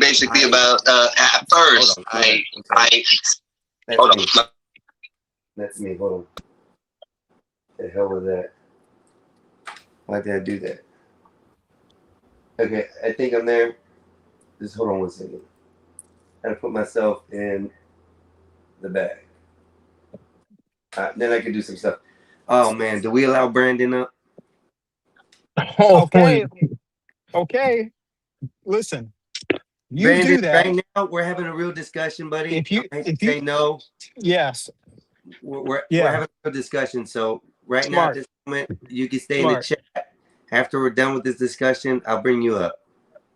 Hey, Einstein, Yes. highlight defends comment. You'll get a kick out of that. Which ones? Yes, because I have to be willing to be a psychopath to keep your job. Prove me wrong. Okay. He's answering the question: are all cops evil? Yes, they are. No, they're We not. already come up to What? that. So, Bob, with that said, I have learned tonight that all cops are pieces of shit. Okay, and that's two per se of two people on the chat right now on the panel are the ones who told me this. And one in the beginning, I was thinking he was being like, just asinine. I hate cops type deal. And as it came out, the reality is Josh came out and corrected it and taught me a different aspect to look at. So they aren't morally okay. They have to break the morals. So in order for a cop to arrest somebody and put him in jail and break the family up over a minute thing, he has to follow the law. So if he has to follow the law, a cop cannot be moral. So therefore, it really makes them pieces of shit. So, and this was told by two people on the panel tonight, Bob. And this isn't coming out of me. Okay. So Well, Josh steel man's my argument, so I could just make grilled cheese. I mean, and it was beautiful. usually I have to do all the heavy lifting, but he did all the work for me today.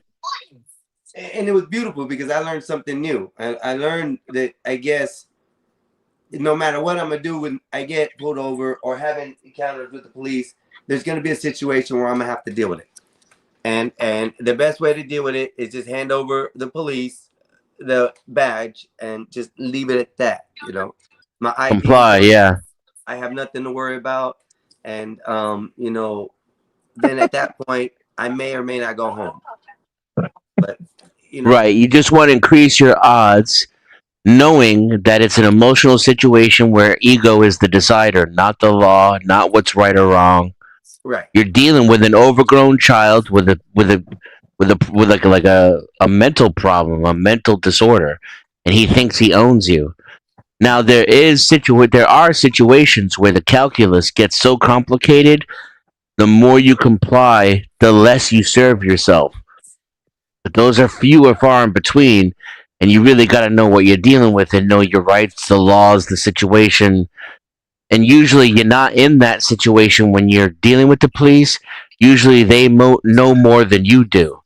And even if they're right or wrong, ain't going to stop you from having to go to jail potentially, see a judge and get arraigned, hire an attorney, etc.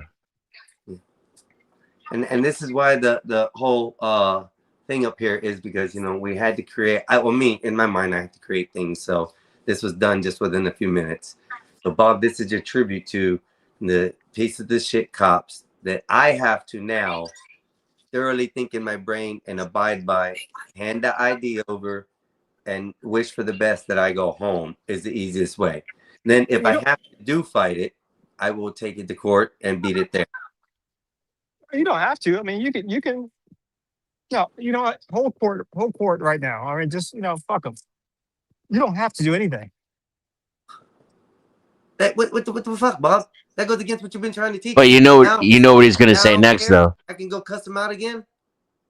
No, I know, Bob. I know where he's going with this. No, you're saying you have to do. You don't have to do anything. It's a cost benefit, though. What are the consequences for you following your own wishes? But you don't have to do anything. I apologize. The have to part. Yeah. No. Okay. Let me rephrase that. Something that I need to do. Okay. Is that better?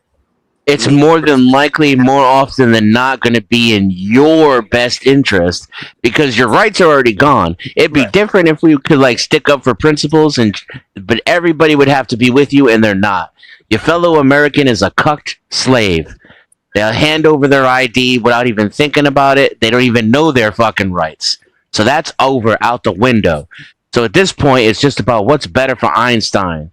And 99 times out of 100, it's going to be full compliance. Now, if you're anticipating a future court event because of your situation, right? All situations are different. And this one, you committed a crime. You looked at the law. You knew you committed a crime.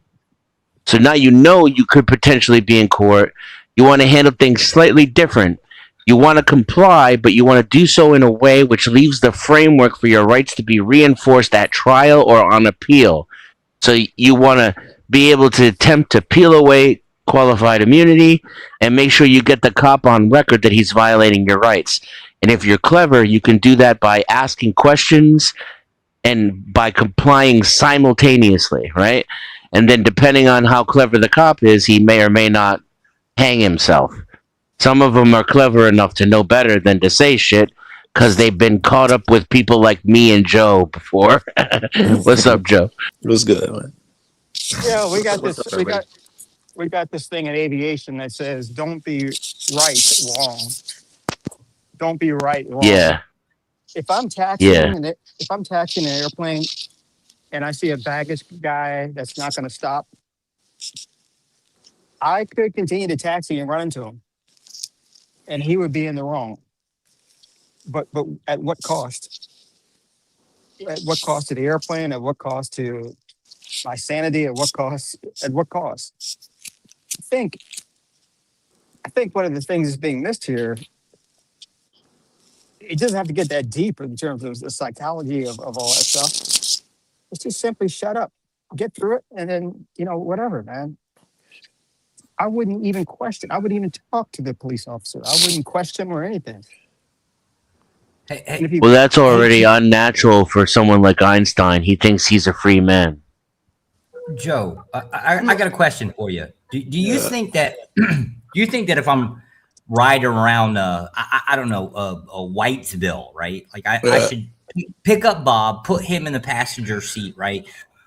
Drive around town, couple miles an hour over the speed limit, right? Draw in a traffic officer, and then as I come up to like a light or the stop, right? I just open my driver's side door, just run out of the vehicle real fast, right? He's got a gun, right? And They just would run jump off. you. Bob is whiter than you are. They would jump you, Josh. Damn. Yeah. This is Bob. Remember, this is Bob. This is how I use Bob. It doesn't get no better. For sure, you would get arrested first, Dennison, or whoever was making that statement would be. Oh, if it were me, that is for damn sure. Bob is whiter than I am. Josh, you might be pushing your luck, but if it were me, they'd be saying, "Stop resisting, stop resisting." Well, they beat the shit out of me. Oh. Hey, Bob. Bob, you want to go for a ride around town?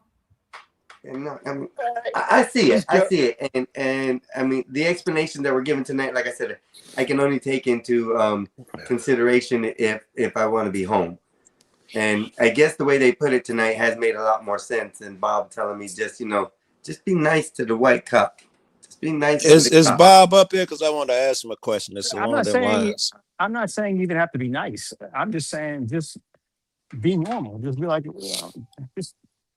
Well, Yeah, life is. he makes a life good is point what- too. Real quick, like you don't want the cop to think you're placating him. See, most people think they're slaves, that the cop can tell them what to do and boss them around. You gotta act like it's just another Tuesday, like you're two guys having a beer at the bar while he barks at you like you're not even a man. You gotta be able to swallow that so deep he can't even smell it on you. Because if he even smells that shit on you while you're complying, it's not gonna be enough.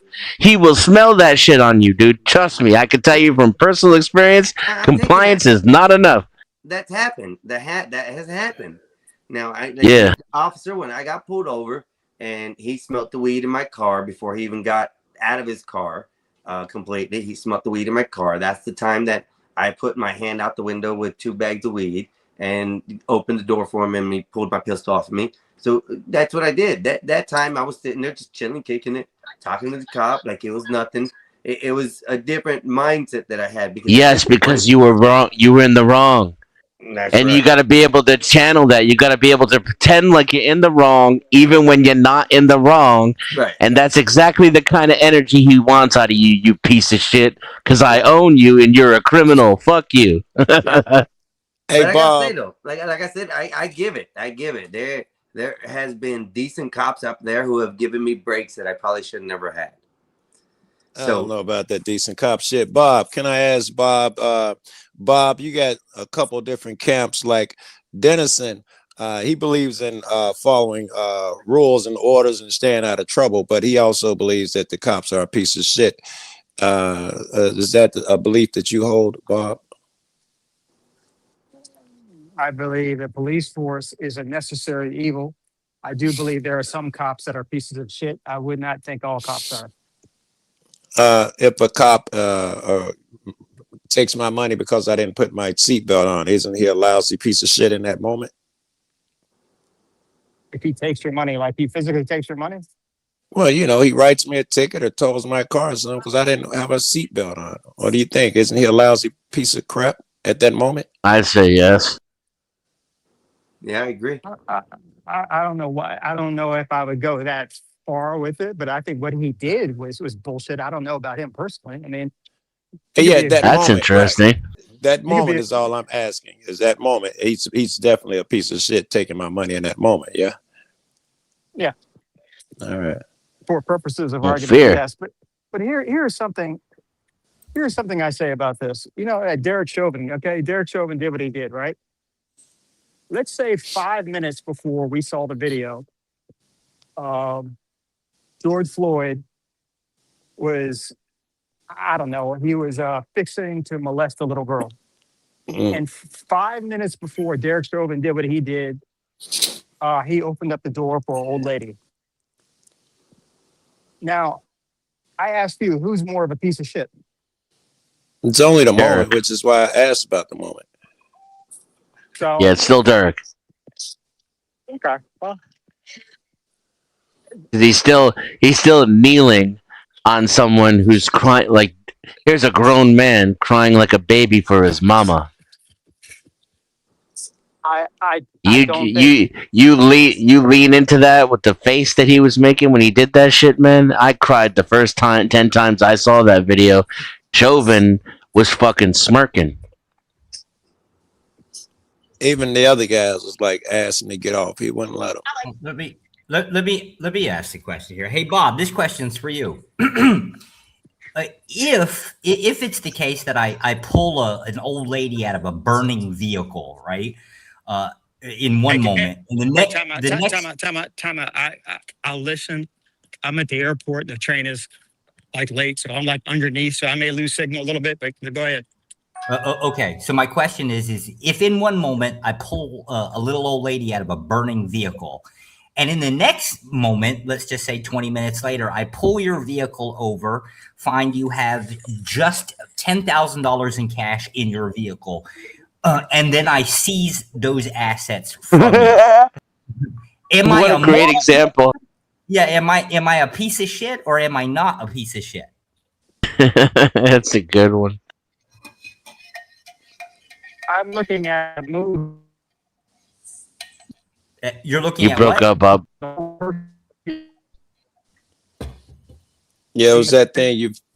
No, Bob. It was that thing you feared where you're in and out, just hanging there, keep moving around. Yeah, it's the cell connection. Josh, I only got the end of that example that I was texting someone. It starts off, you do what, and then you end up seizing their money. First event, I'm pulling a little old lady out of a piece or out of a burning vehicle. The second event is that person has $10,000 in cash in their vehicle, and I seize control of that cash. Yes. Oh, good question. So the question is then am I a piece of shit or am I a nice guy? See, this is where it doesn't pay to have cats like me and Dan on this panel. Bob will feel more liberated to answer. His answers would not be so guarded. He's being very fucking cautious right now. Yeah, you're. No, I'm asking. Since Bob's not here, yeah, I'm asking. He'll be back, I'm sure. He asked y'all, and now I'm turning around and asking him the same question based under his paradigm. I'm just gonna say, piece of shit. It's your job to pull the lady out of the car. It's what you signed up for. When you're doing the right thing. There is no law within U.S. Law that I'm aware of that is. We're not talking about laws. Well, yeah, but We're not talking. but to protect the little old lady or protect life in Yeah, but we're not talking about laws. Oh, We're talking about we're talking about your responsibility to protect and serve that you swear an oath to and claim Drive that gives around you on the the side of your authority. car Yeah. like it's a real there thing. is Yeah. no oath to protect life. We have understand. to protect property. No, there. Well, I think that it's actually the community, right, and not property. Right. So the people would be included in that. Nope. Protect and serve is a motto. I think LA started it first, right? But the idea of protecting community, no. Protect property, yes. Protect life under any type of legal statute.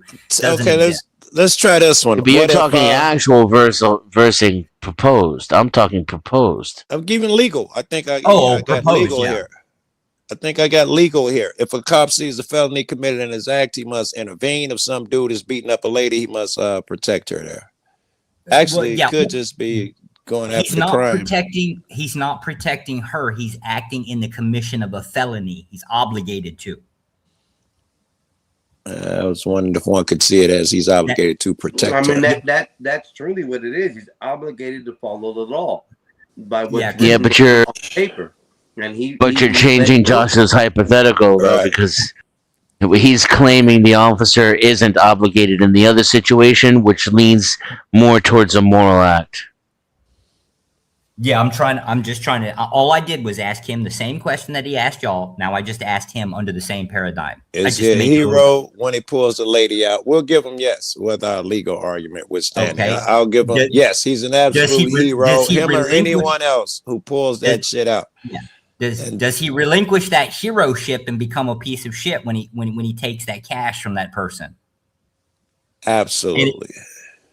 So it's basically no way around it. You gotta be a piece I of shit.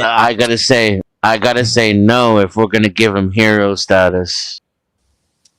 I gotta say if we're gonna call him a hero for rescuing that lady, then I think of like what was the Will Smith character? Hancock. Yeah, that's what I think. Hancock was still a hero. Yeah, I dig it. He's still a hero. Yeah, he's also this guy. He's still a piece of shit. Maybe he's a net gain and all. He saved a life and only took 10 stacks. But in that moment, man, I don't give a fuck. You save a burning baby the day before, and then the next day you out there writing a ticket. You're probably a piece of shit again. Yeah, you had a good day yesterday, Bill. Now you're out here taking old ladies' pension money, you piece of shit. In reality, yes. In reality, some of the worst cops known to man have probably saved a cat or an old lady or two at some point. Someone loves them. They some kid, they helped them through school. You know, he's got a great story. Raised Lil Wayne, saved his life, or whatever your great story is. But you were out there enforcing bullshit on poor people and kicking in doors the next Sunday. Yeah. Well, he wasn't. To be fair, he wasn't poor until I took the cash from him. Then he's poor. They have to follow.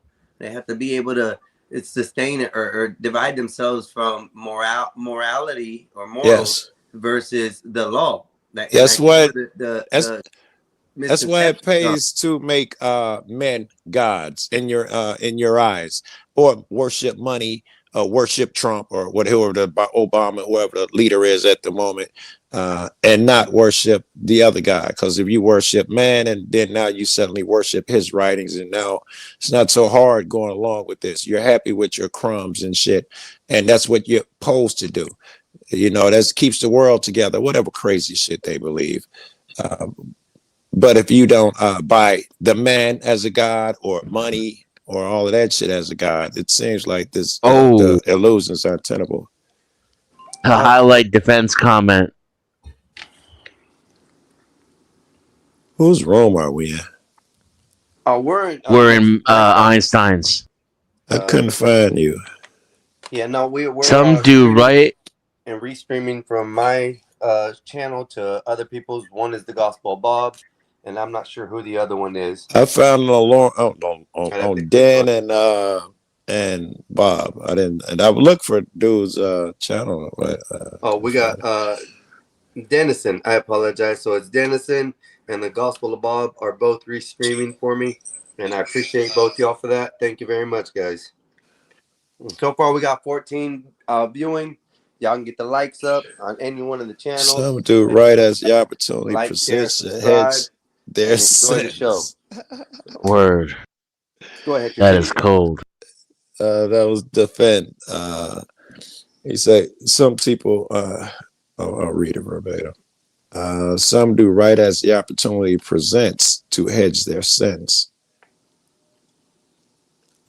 So That's interesting and true, right? I guess to some degree. all we know is police are pieces of shit.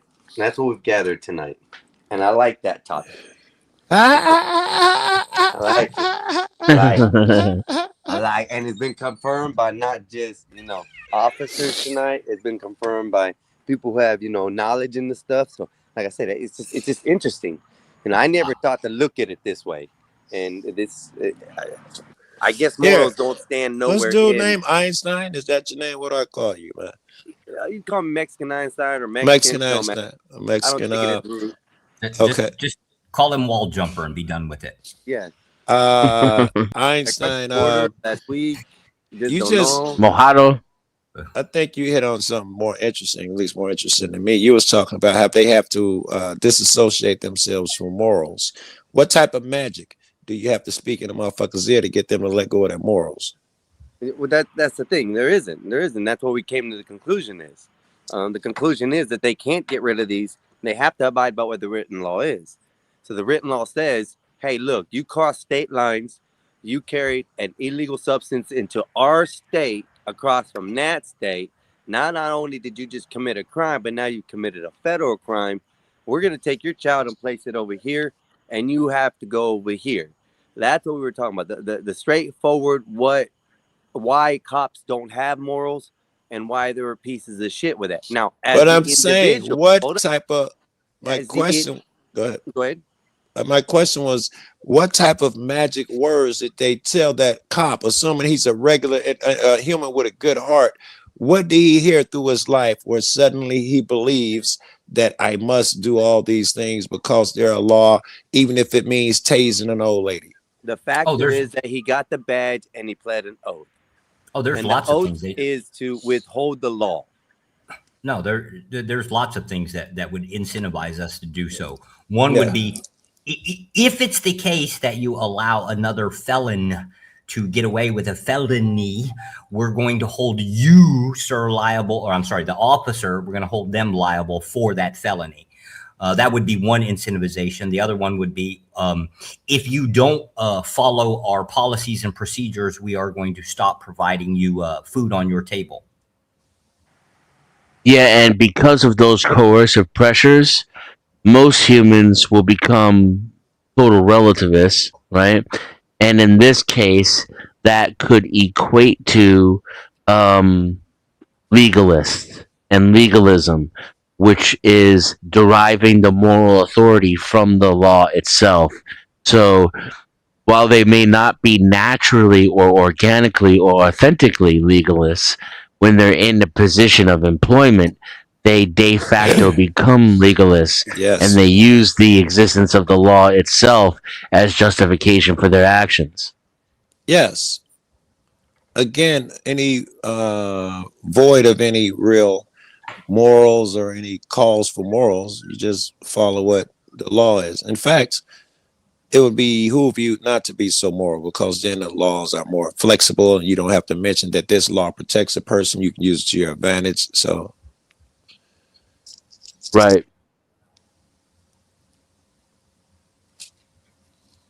So that's why we've definitely come to understanding, and I'm gonna put the photo up again of Bob here, and how the police officers are speaking with shit. oh my goodness! Can't get over this subject. It's a great topic, and for me being on the other side of the law, I have been enlightened tonight as far as what's going on. Like I said, to understand that the cops don't live by morals is a better understanding, to know how and why they do what they do. Well, now that we've changed your mind on authority, right? We're gonna the next step is to work on your capitalism and convert you to socialist, sir. Yes. Oh, man. Wait. I don't know about that now. Does he, just because you understand the cop shit, that y'all give him the full lesson and he understands that all this shit of authority is probably an illusion, or is he just cops are a piece of shit? I understand that. No, I've always understood that part. But my thing is, I have an anger towards an officer. If I know I'm in the right, I will go to jail and stand on that. Is basically what my thought process is. And rightfully so. You know, you were right. Yeah, but now to understand that, you know, it's easier just to go on ahead and maybe take the ticket or not open my mouth and just give the officer the identification immediately.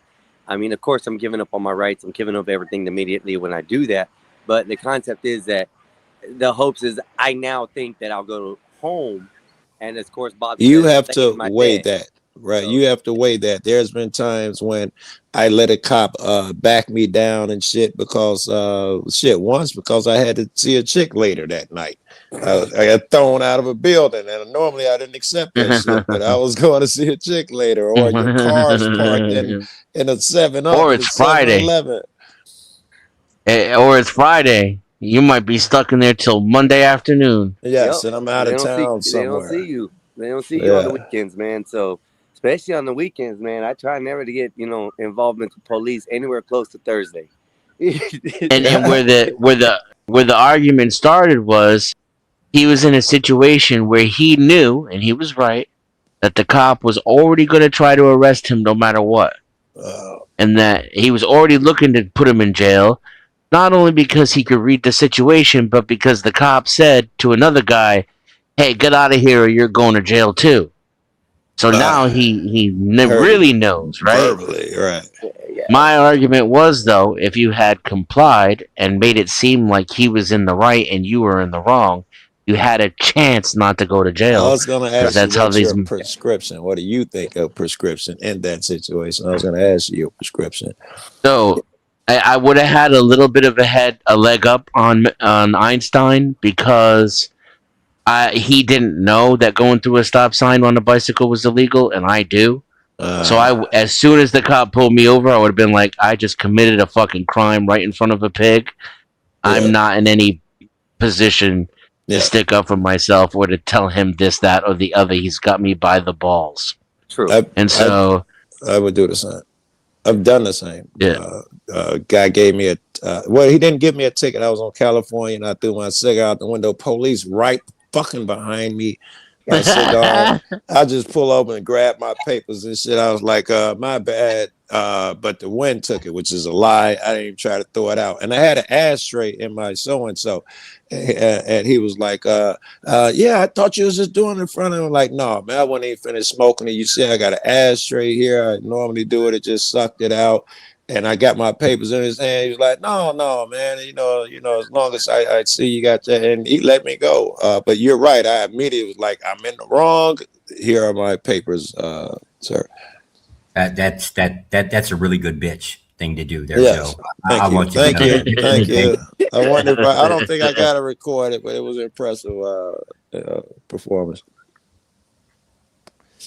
I always give up. Also, I try to stay out of the wrong, so I don't have to do that. I stopped saying I don't answer questions too. Yes. Or asking if I'm detained, because that triggers them. Instead, I found that I answer questions with questions instead. Yes. And most cops are so dumb, they don't catch on. Right. But the ones who are clever realize that they're talking to someone who's clever too. It could piss them off then, right? The clever it could, guy. But it could, but he's clever enough to recognize it. So he won't hit the trap because he's clever. He won't. Yeah, he won't. Right. He's like, this could fuck me over in the long run if I don't watch myself. This dude and could be the kind of dude. Yeah, exactly. Okay, I see that. I can see that possibility there. That makes a lot of sense there. You know, you dumb them down, and they're like, "Whoa, wait. Let me take steps back real quick." I could definitely see it. You're only, this is what DPN used to say, you're only as good as your dance partner. So much of how you react and what you do, you're supposed to be Yeah. reading them and determining what Yep. to, Yep. it's not like Yep. one size fits all. Yeah, I mean, if this is a female cop, we're having an entirely different story. Right. Like, come on, because She's- it's not that. You're never gonna get me to say that it'll be the same as for women, because it's not. They got life way easier than us. But that don't mean I ain't got no power. I can Right. flirt with a female cop and Yeah. get my ass out of some shit. Now, I'm gonna say this now, man. In my area, man, we got some hot cops, man. Female cops. Yeah, If they Florida get and out there, California. I Yeah. think My dog is everywhere, drugged. man. I That's think rule. everywhere. I'm like, I had to pick my lip up and clean my lip, drool off. Bro, they look hot. I mean, hot. I think Shout out to Master Kim. I think I'm gonna make a career change soon.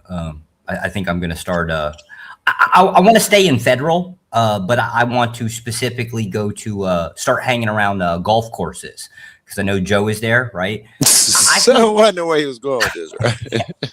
I just think, right, and I'm not worried about the litter and stuff, right? Hell, I don't care. I want him to go to court like once a week. Damn. That drains the motherfucker, man. I think that's why Eric Brandt got 12 years. I tried to talk him out of that bullshit, and he took a bench trial. I think it was because he was tired. And fucking that Liberty freak now was telling me, no, he knows what he's doing. I'm like, no, this is the dumbest fucking shit ever, blah, blah, blah. And they were furious when it happened. I remember I wanted to say we were arguing, but mostly I was putting them down. I would think I was mad, so I was degrading them. You worthless niggas ain't no leader amongst you. You're gonna, I was trying to fire them up and put them down at the same time. And then later on, they come around, I don't know, months or years later. They're like, yeah, how the fuck did he take a bench trial? He was beat the fuck down. All of that court shit had him beat down, and he started listening. I remember I'm the cat who took him to court and dropped him off that day he went to jail. And he was still had a little optimism in there. I was like, dude, I think you crazy as fuck. And he was like, well, Joe, the max is 12. I wouldn't get that. I could get as little as this and that. I'm like, nigga, you don't trust these niggas. I don't trust these niggas. He's like, no, this is shit. So and so he's about to retire. And towards the end, he was like, and I could get as little as probation. You could see his, like the little kid in him came out. He still had fucking hope. And they gave him the max. Max, Yeah. 12. Yeah. They gave him the whole 12. Oh, hell no. Yeah. There's been positions on people have to take it, though. They just have to take what they get, and that's it. But I don't want to be in those positions. I'm definitely not going to be in those positions. And I'm going to do it. Yeah, you shouldn't say that. You shouldn't say that because it ain't even up to you whether you're in them positions or not. You can catch a cop on the wrong cop on the wrong day where his philosophy is anybody who's in the who didn't pass a truck on the highway, if you behind the truck, you're guilty of something. I pull over everybody who don't pass trucks. You must be guilty of something. You could get him, and you're in that position over no fault of your own. Hold on, So- hold on, Michael. I'm gonna put that up in just a second if you don't mind. Give me 1 second. Smart enough to get it over. You're smart enough to jump a wall, but not smart enough to pin your Cash App. Yeah, well, it's floating on the bottom. I do believe. Oh. It's floating on my little ticker on the bottom. Hey, So Josh, On your channel or on was- Bob's? It's on my camera, I think. Let me go on ahead and post it out because I didn't know it wasn't posted there. Josh, the wall was physical. He can't do the mental part. That's the button pushing is difficult. Damn.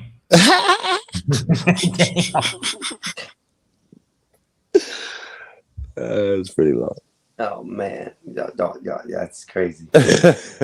If we copy this link, go to here and I'll post it. You understand why? You see, this is creating a horrible problem there, Joe. This is why in the U.S. the brown people and the black people are fighting it out over, I guess, apparently against the priority amongst the white people here. It's so fucking weird, isn't it, man? So fucking weird. And here, Josh, it's always the people who don't do shit, who ain't gonna get up out the couch, who ain't gonna fucking protest or nothing, who got the biggest opinions on the fucking thing. Some immigrant in Paraguay You know, there's some motherfucker who eat Cheetos all the fucking time, live in a trailer home. Yeah, damn it. Yes, and they should be put to death. They're not as good as we are. They're savages. Nigga, I hear your neighbors shooting up right now. Fuck is you talking about? Damn, Joe just disarmed half my arguments right there. Damn it. Asshole. Okay, so I just posted it, y'all. I got somebody in the back. Hold on 1 second. Let me get them up. Oh, that's just me. Never mind. I'll That's funny. Damn. Yeah. It's just me. That must be day one over here. It is sort of, bro. It is. I'm new. I'm new to streaming. My channel is very, very new. I recently got the 50 like a couple months ago. I just recently hit 100 and something. So Very good. You are going. With the help of Gospel Bob, I've had a lot of help. Wait, back up, rewind. All right. I'm sure fucking Den is me, so I'm sure he's run you through all this. My first thought, nigga from Gospel Bob, is sheep. I can tell by the conversation they've been de-sheepifying you since they arrived over here. But I still feel the urge to question you suddenly just because you're Gospel of Bob. I gotta ask you, man, what do you think about them damn immigrants? Deport them. There we go. White, black, yellow. I don't care what race they are. Listen, and people gotta understand where I stand, my man, brother. See, you see this, Joe? You see this? See, the brown people know how damn difficult it is to get over here, right? So the good ones, right? They already know what's up, right? Yeah. Now on the black community, why y'all protecting the Somalis? What the fuck is the deal? What I want to know. This is where I'm trying to. Oh my God! They're deporting the wrong Browns, and my brother says the best. They deporting the wrong Browns. We build it. We your houses, your buildings, your streets. Your Einstein, let me ask you something, and you guys please be quiet and don't say not anything on this because you actually read this type of shit. Please don't question me. Einstein has a new House bill up. You probably saw where the White House had put out some type of order saying Antifa was a terrorist, domestic terrorist organization. Well, the next one is gang members. Would you support that? All right, you guys can chime in. That's a hard question because I've seen both sides of the gang member side. I've seen the infrastructure where gang members actually take care of their communities and do certain things to protect the communities. And then I've seen the other side of gang members where they just cause chaos through the streets. So that would definitely be a hard one for me. Why is this a hard one? Sound like you just described people. You've seen people who are good, people as are bad. Should we kill all people? That's a hard one. That's all I'm hearing. It is. It's a hard question because, like I said, I understand the streets. I understand how. Then why is it a hard question? Isn't your best friend a good man? Even though he sold weed for 15 years, he raised his daughter. Good man. Good work ethic, never harmed a fly. He joined the gang. No, I don't believe it's ethical or right. Then you would not support such a bill because this man and this type of man could get harmed in the passing of such a law. Is that what you think? What you're saying? Yeah, at that point, yeah, it would be way more destructive, especially to the U.S. community versus anything else, especially households and homes. I like they threw to the U.S. community in there. Yeah, because that's what it is. It's basically more derived towards here in. I got you here. You know, I think Gospel of Bob. Does that mean you're a religious man? No. Now the Gospel of Bob is an open community. It's not my page. It's Bob's page. If anybody knows Bob. I do. He's that racist white black dude, right? Yeah, that nobody likes. Dude say yeah. That's it. This is the once again I'll show you. This is your Bob you're talking about right here. That's Bob. Okay. So with Bob over there, they run a different type of platform. They run an open platform. It doesn't have. It's not the basis of religious. All it is a place where people can come over and commune as a hangout spot and chill and put their own advice and thoughts out if they want to join the panel. So it's a really, really open panel, probably one of the most open panels I've seen. So that's Well, where I debate originally that. started. So I'd debate that. It's become more open, but I used to go over there, man, and cats like, I don't know, anybody that got buck wild and loose, maybe even some of the shit we talking about up here, like you couldn't have said shit over there back then.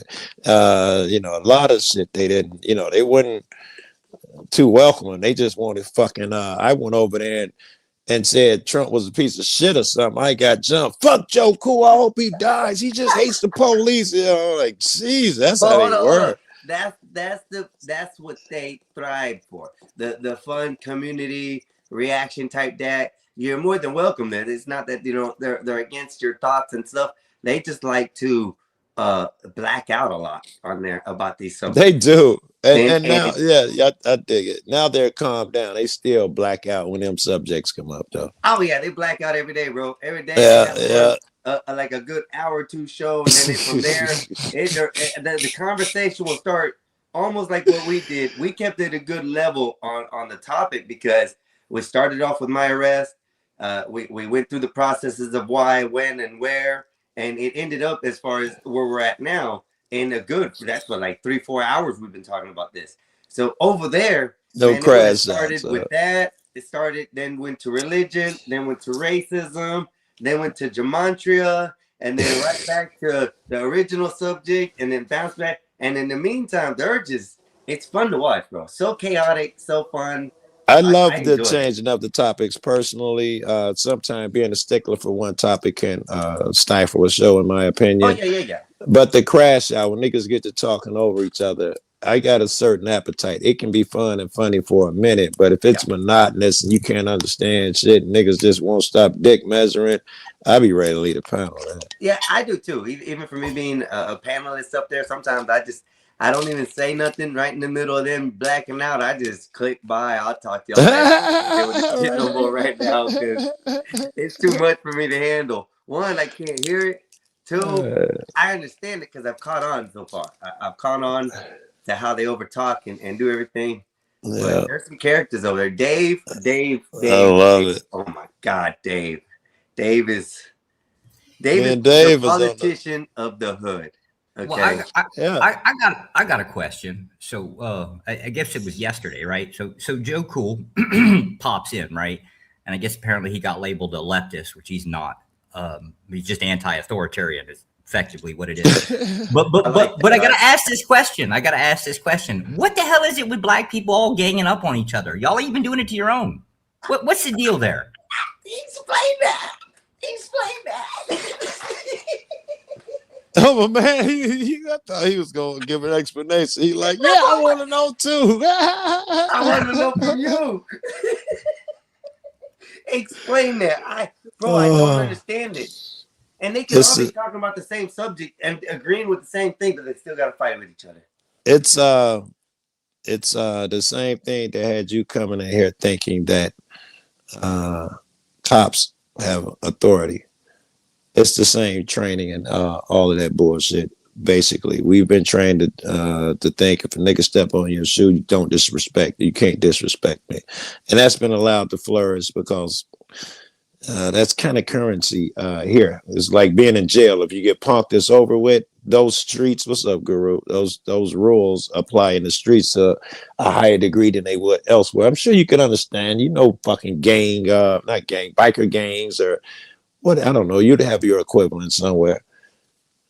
We got all kinds of even base wannabe gangs, what I call groups of people who think they're a gang affiliated or whatnot. Yeah, whether it be a motorcycle club or something. If someone disrespects them, wears the wrong color, pulls over in front of them, suddenly a bunch of motherfuckers who work at IBM will pull over at the gas station and threaten the motherfucker. You never cut us off when we're in the line of 7. Shut the fuck up with you and your goof ass rules. I got a follow-up question. Why is it when the white man showed up and offered the same not the pushback, the same talking points that the black man showed up that was all getting ganged up on? Why did everybody calm down?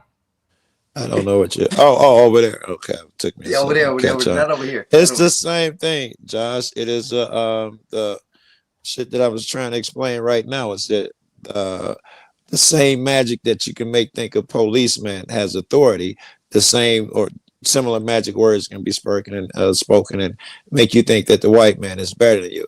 And I would put forth that it isn't everything, every image and all of that shit. If you think about it, the first black white kiss was Captain Kirk. Right. So throughout the history, for a long time, it's been able to be propagated, and it's propagated. First interracial kiss, first gay kiss, first lesbian kiss, and first trans kiss. All that shit on Okay. Star Trek. All on Star Trek. And then in the very different like series, right? Like the later being all the way up until Deep Space Nine. Oh, very good though. Yeah, interesting as fuck, yo. And they didn't want that kiss. Let me finish this. Let me wrap. Can we wrap this up? Okay, go ahead. Wrap it up. Yeah, don't take a second. Yeah. They didn't want him to do the kiss. They told him don't really do the kiss, and they was gonna cut it a certain way. And on the 2 shots where he didn't really kiss her, he crossed his eyes, so they couldn't use those shots. And so they were left with the actual kiss. He made them do that shit, bless him. Yeah, right. Let me go back to this statement that's on there. Michael, yeah, they are confusing there, but Skywalker and Bob both take and give the heat just as well to everybody. So Yes. they have a very playful, like brother type system over there that they do. And the joking and the bashing on Bob and the bashing on Skywalker is all comical. Yeah, Bob give as good as he get. He was tearing somebody ass yesterday. I wish I could remember. It was Dave, I think, a Bear. I don't know. Bob give as good as he get, bro. Yeah, like for instance, Michael, I have made all these. These are all what I've made of Bob. These are we got Asian Bob here. We got So silly. Mocha Bob. We have all these Bobs that I've had the enjoyment of being able to create on this. We have the racist Bob, the plant owner. That's how I picture him right these there. are all things that are. That's how I see Bob. I come up with hilarious themes, and this is how we bash over there and stuff. So it's more of a playful situation. We also have the little ice Bob, I had to do it to him. We got the airplane Bob dance. Let me remove your message so everybody can see these. And then we have Thug Bob. Tats and shit. We have Thug Bob. Bob is definitely That's crazy. I have my brother. He's Spock. Put him in Spock. Speak of Star Trek. So this is all playful enjoyment that we do over there. Nothing that's harsh towards the owner or Skywalker. Unless it's Mexicans. We don't like Mexicans for real. Yeah, Mexicans. But the newest ones I've done are these two. So we have Zord Bob, and this is off of Power Rangers. Zordon, the dude in the tube. And then the final one, because of the discussion tonight that I've made of Bob, is Police Officer Shit Bob. Because as we all come in discussion, police officers are all pieces of shit. That's my conclusion. I think you're right, man. That won't be hard to dispute. But so just to let you know, Michael, that's where we stand over there. It's nothing that it's too harsh. It's definitely a good show to watch if you like chaos. I'm gonna tell you that right now. Definitely, I love it for the drama, the shit that goes on. I would say when it gets intellectual, I love that as well, man. I've had some really good intellectual shit over there too. Oh yeah. Especially when the girls come out, it gets intellectual. Yeah, Nazes holds some great shows over there. So something to talk about on Saturday, and usually we have Black Bear on Sunday. Black Bear is hilarious, fucking hilarious. You got to go over there and troll that motherfucker. You ain't lived. You ain't lying. So fun, man. God, just wait, hold up. God, oh my God. Go ahead. He just keeps doing that shit all night. Oh my God. And you know what the bad thing is? They give him the power of the button, the drop button. I think it's great. God. It's hilarious. He's trolling with that button. He puts you in the background so quick, bro. Don't you stop shit while the host is talking. Click. Oh man. Yeah, so it's a very comical family feel. Like you're sitting in a I barbecue dig in it. the backyard, You and you feel have a safe. discussion going Yeah, over you here, can yell at and niggas and you going over still feel there. safe. Yeah, Yeah, it feels safe. It definitely is a safe yeah, space. I'll yeah. put it at that. A safe. Let's Vant to come up. He just fucks everything. Oh, that's Somalian right there, piece of shit. Fuck, yeah, man. But he's my homie. He's my homie. Wait, now that I know he's Somalian, I mean, to have to fucking turn on the other Oh, side. you didn't know he was suddenly. Somalian? No, all the jokes Oh. I could have been putting on that motherfucker all this time. Are you shitting me? Yeah. That him. I call him that every time because he told me he's Somalian. He doesn't come from Somalia. He comes from Somaliland. I did hear Somalian. And I heard we him don't tell come to him find Somalian. out he has no pimp game, but he Hold does up. have female friends. No. So Somaliland didn't exist at the time of his birth, right? He came from Somalia. Yeah. He lays claim to Somaliland, right? Because now it's a country.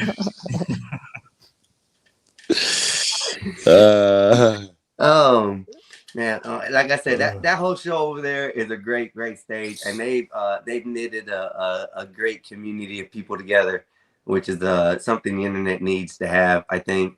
And it's that show that over there is up and coming, and I think we're going to see a lot more of them coming up in the future. And so, yeah, y'all go over there, like, share, and subscribe if you haven't. You guys will like it. Dennison here, you guys like, share, and subscribe to his. And then, of course, mine, Mexican Einstein. Like, share, and subscribe. Wolfpack's back in the moderating, so he'll be controlling the chat for me. Mexican Einstein. And if something goes bad, we'll figure it out. Go ahead, sir. Mexican Einstein. I've been pondering this, and I think I've come to the right place. Me and a friend of mine were discussing how can we cheat and pass the speed of light. My friend says we get a ship and we're going fucking speed of light. All we got to do now is turn on the headlights. We're already doing 186,000 miles per second. And then when you add that to the light, when I cut on the headlights, now we're speeding faster than light. What do you think? What does this sound like to you?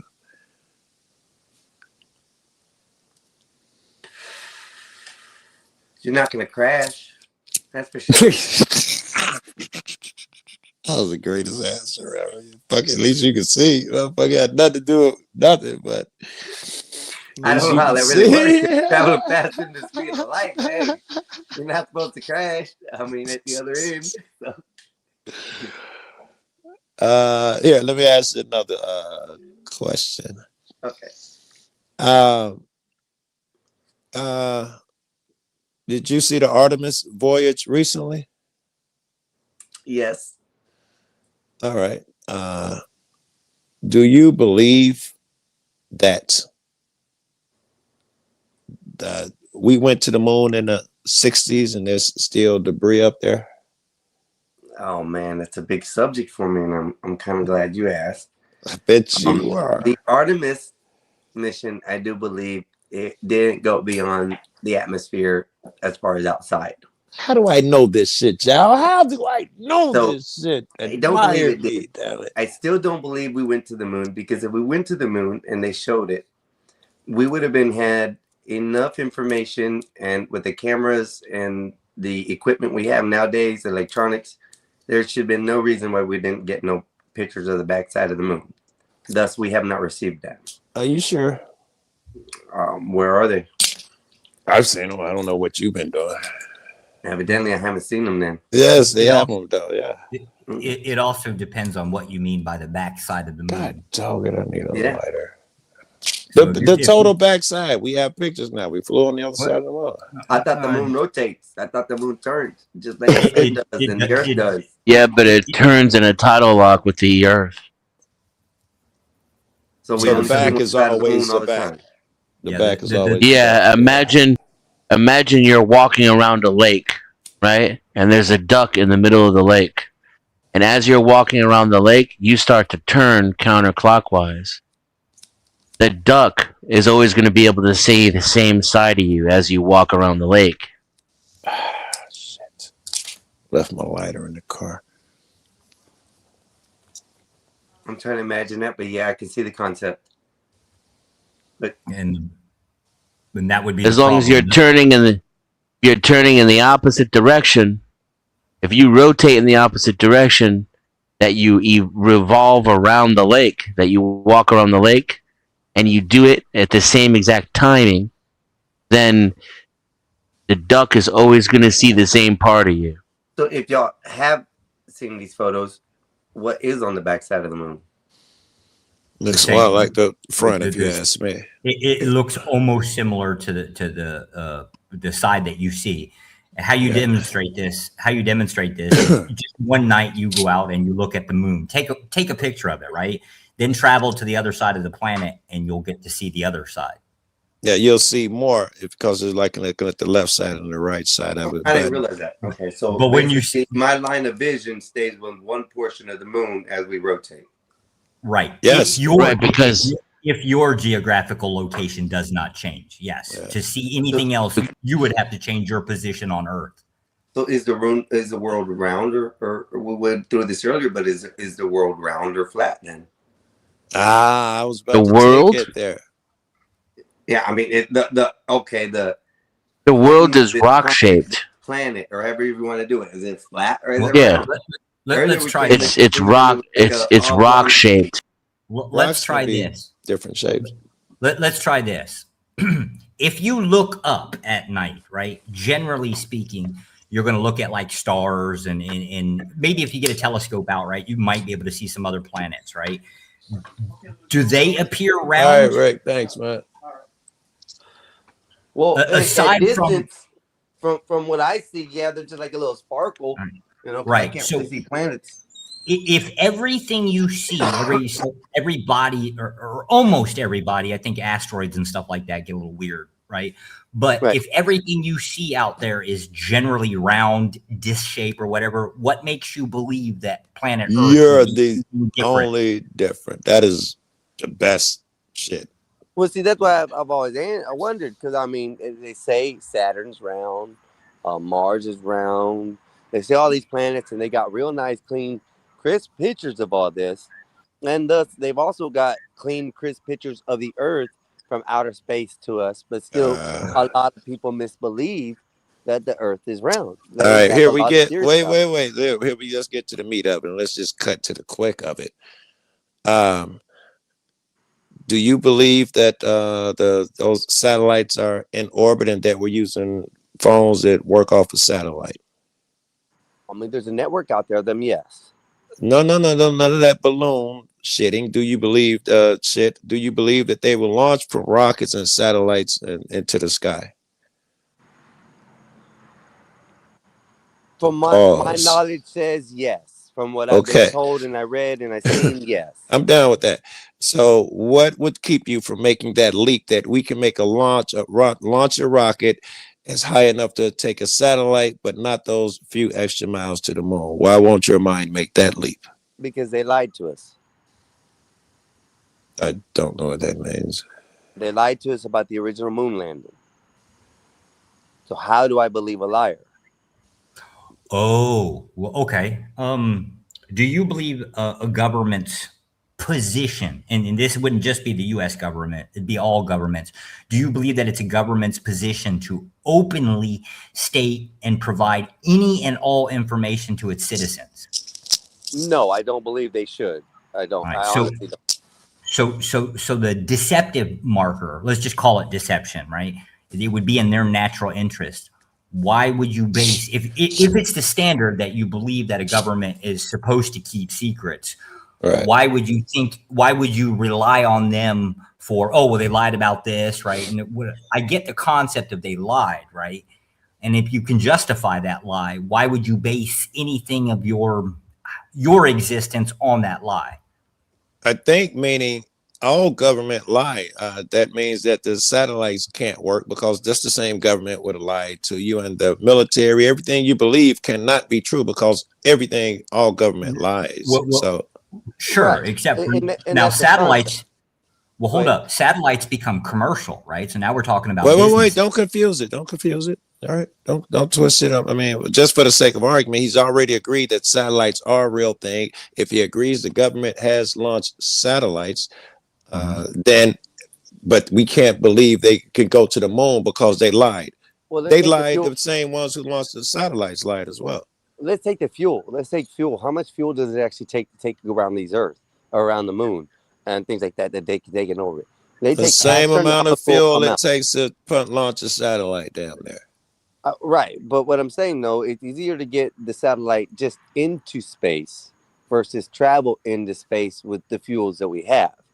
So one of the I things don't I've always questioned. wait. It's the exact same process. The only thing is, rather than leave a satellite up there, you shoot it out and it keeps going. You don't have to give it gas. And then when it gets to the moon, the gravity grabs it. You still don't have to give it gas.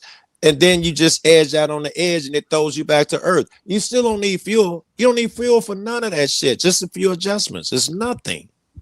Okay, I can see that. Yeah. I can see that. As far as the way the machines work, yes. Yeah.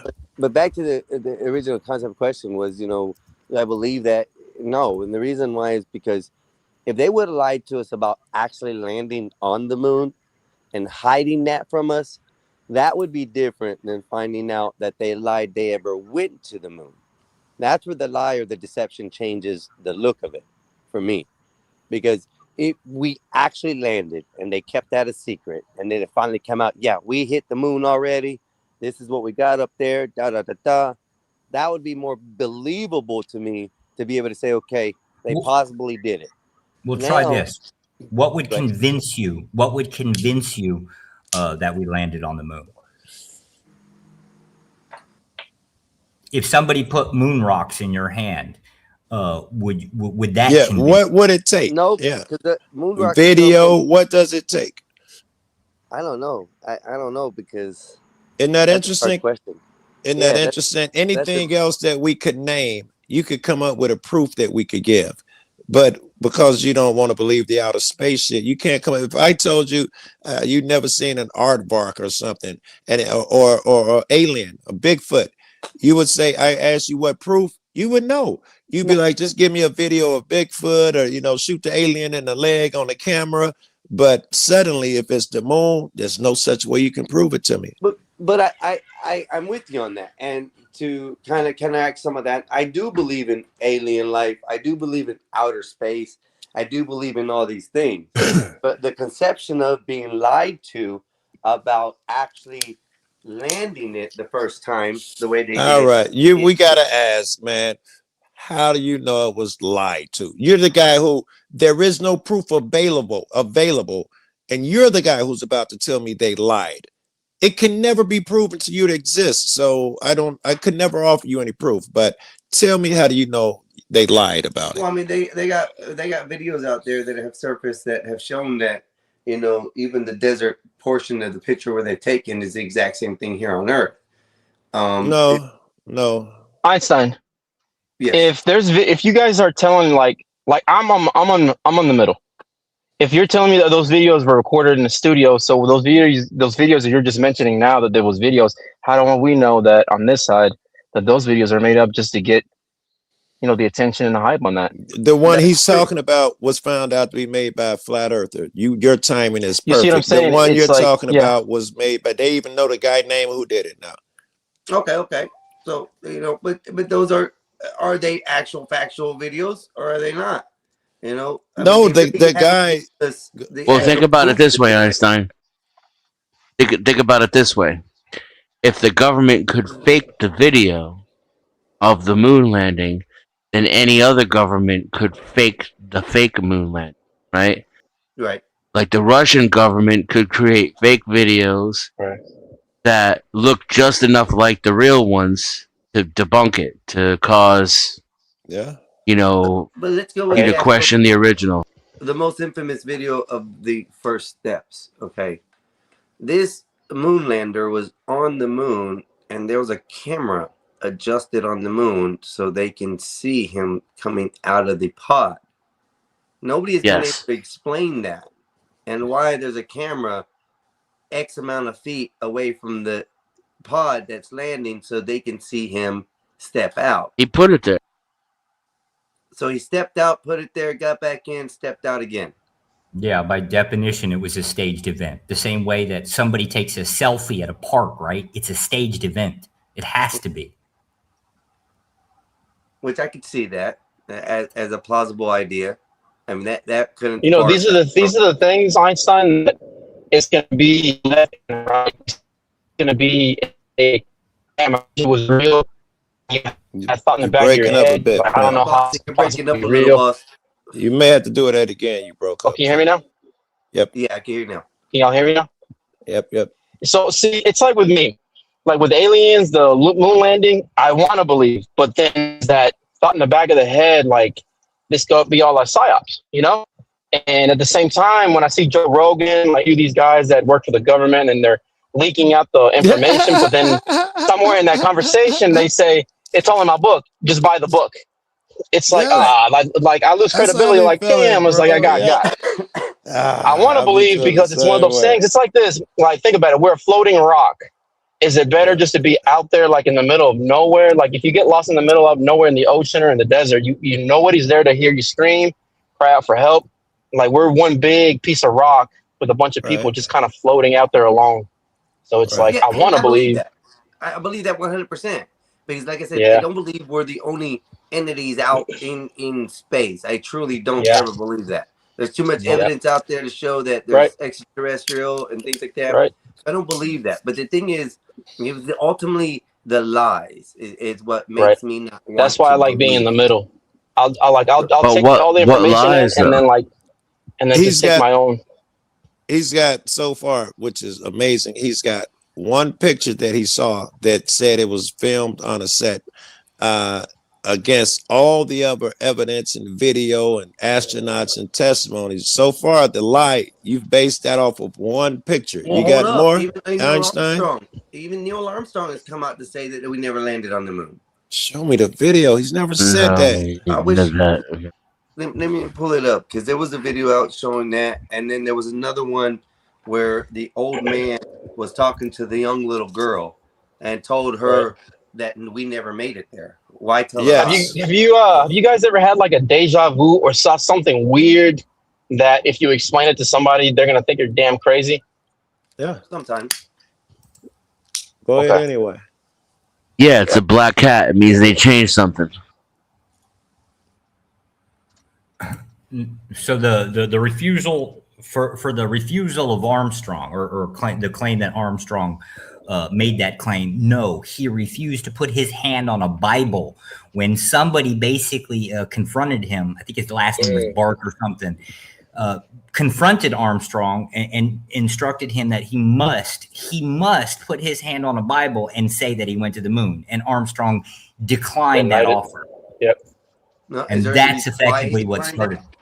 He declined something about him. He didn't want to put his hand on a Bible. And that led to this whole concept of Armstrong said, he said we didn't land on the moon. Well, today, that's what it was. That was back in the 1960s or some shit. Right. But that's originated. That's where that originated from. And that would have to go against him telling you a million times that he did go to the moon. Why would you latch onto that one time? Unless you want to confirm your own belief. You're not weighing the evidence equally. You're looking for something to confirm your belief. You and anyone else doing that. Well, that makes sense. That makes a lot of sense now. So, like I said, I believe there was a group of people that went to the moon, but I just don't think that group got back. And the group that was floating out in the outer, I guess right there, I guess outside somewhere, I think that's the group that came back. Well, now I just want to, and I hate fucking conspiracy theories, but there is always the case that there's always a little bit of truth within it, right? You can't get away from it. Yeah, and that's the crazier part. Yeah, go ahead. Yeah. So if you understand that the government's its entire self-defense system is based off of deception, right? The reason why our government doesn't tell certain things to their own civilians is because in doing so, you'd also give that information away to your enemies, aka people you compete with, right? So it's definitely not in their interest, right? The idea, though, that you're going to be able to differentiate between when a government is telling the truth versus telling a lie is still leaning on your own understanding. You're just going to have to inherently decide do you believe the government or do you not believe the government at any given point? It's really that It simple. looks like some people will just say that. Like I don't know anything out of whoever they like, anything out of that person's mouth at that time. They just go all in, and they don't have the ability to say I don't believe them. Swear, I'm saying with every Which president. it would be fine, to be honest with you. It would be absolute fine to go up and say, you know what? You're all a bunch of fucking liars. You could actually point to any politician just randomly, and it could be true. Yes. But it still doesn't negate the problem of you have to navigate life, and you're basing all of your decisions within your own life based on these fucking assholes. I see that. I see that point. You can't. You have to. You can't assume anything they say is true. This is why I don't categorize information from the government as true or not true. You have to categorize. Yeah, you have to put it into useful buckets. Yes, they give it. For example, yes. I guess from now on, I guess moving forward from this, I think I can go ahead and start saying that I need to basically look more into that thought process of mine and actually. He's telling you how to do it with the what you categorize the information you have in different. You don't go all in on it. You put it as how useful is it? Who was the source for it? Then you what's the direct impact it's going to have on your life? If you consider, is it a binary question, right? So if you falsify it, is there a direct opposite? And does that opposite even matter? If it's not binary, right, then what are the possibilities, other possibilities? And then I can categorize government information. A valid category for government information is not truth. That's not a thing. That would not be anywhere. But admissions is a valid category. Like, oops, my bad. We tried to overthrow Iran in 1969. The CIA was involved. Oops, we invaded Cuba. A percentage too. They could still be playing with me, but that I definitely give a higher percentage. Exactly, and then if they're playing with you, then there's an agenda attached to that as well. There's also when you start becoming more objective in your consumption of American propaganda, America has a brand. And, after 40 years of being a subject, I can read headlines and tell you what the lie is and the truth is going to be in the 100%. Article from the headline. Yes. And then when I read the article, it almost always confirms what I thought. 100%. And by reading it, you can tell when the journalist is yanking you off and when he's telling you something that he actually verified. Yes. He or she. Yes. You become adept in reading deception, especially because their shit is so standard across the board. You can tell exactly. Did they? I do little shit like that. Did they open up strong with a stat, or did they open up with opinion? The first soon they open up with opinion, this is gonna be bad, bro. Because they got facts. They kick down the door and then call them a piece of shit. Excuse me. Yeah, go ahead. The defense said like YouTube staging, kind of like that. The camera was actually on the stowage equipment from the lunar extraction module. This is something that is separate from the command module and was actually left on the moon, if I recall correctly, which is how they got the pictures of them leaving, which is another so-called debunking, is how did they film themselves taking off? It's because the camera was left on the moon. It's still there today. And it was controlled remotely by one of the pilots during takeoff. This is the same way they recorded, was it Buzz Aldrin? Or no, Neil Armstrong stepping off the ladder. He hit a remote control, and that's what opened the door to the storage compartment and pointed the camera at the ladder. And this, of course, was, pre-programmed. And to Master Kim. So we can look at this in a multitude of ways that still kind of either bolsters his point one way or the other, although it could undermine the moon landing even while making his point. which is we could say that the Russians are deliberately trying to undermine our moon landing. That's where all the debunking comes from, even if we determine it to be fake. It could very well be Russian efforts and Russian propaganda designed to undermine American superiority in aeronautics. It makes just as much sense that they would try to shit on our achievements as they would cover up our lack of achievement in order to bolster their own claims among their own people. Because if you read a Russian encyclopedia, all the first people to do everything in space were all Russian. Yeah. So they have an entirely different narrative over Fuck there.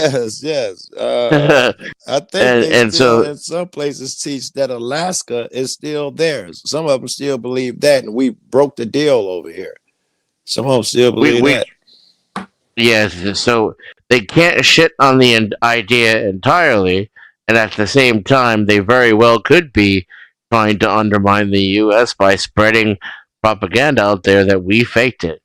And since they didn't land on the moon until later, it wouldn't do anything to debunk their accomplishments up until that point with Sputnik and the rest of it. And by the way, they tracked it too, and they openly admitted it because they was kicking our ass, which is why we had to do the bullshit to begin with. They had the first astronauts and Sputnik, and they get the first dog. They do have a argument. The first deaths in space, they did lead the way, and they tracked us when we went, and both sides know it. So even the Russians we had say to. we went. I hate to We break had to orbit. but we have some breaking news. Evidently, the hantavirus case is nearly double in Argentina, as experts blame the climate change for the surge.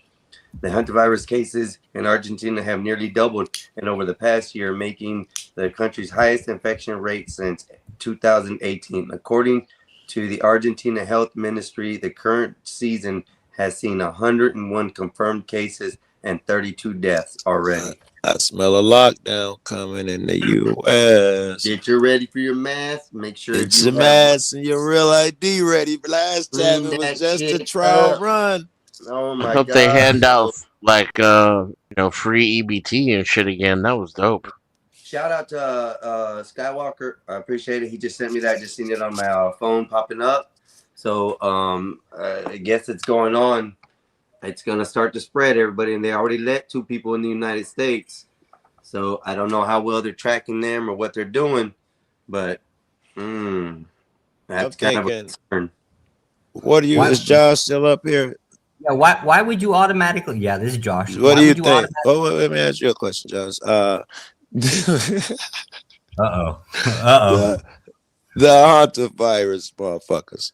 What if? Would you back the president? He say shoot them niggas on sight, burn the bodies. Would you be against that? It's only 2 or 3 that we know of in the U.S. so far. What do you think?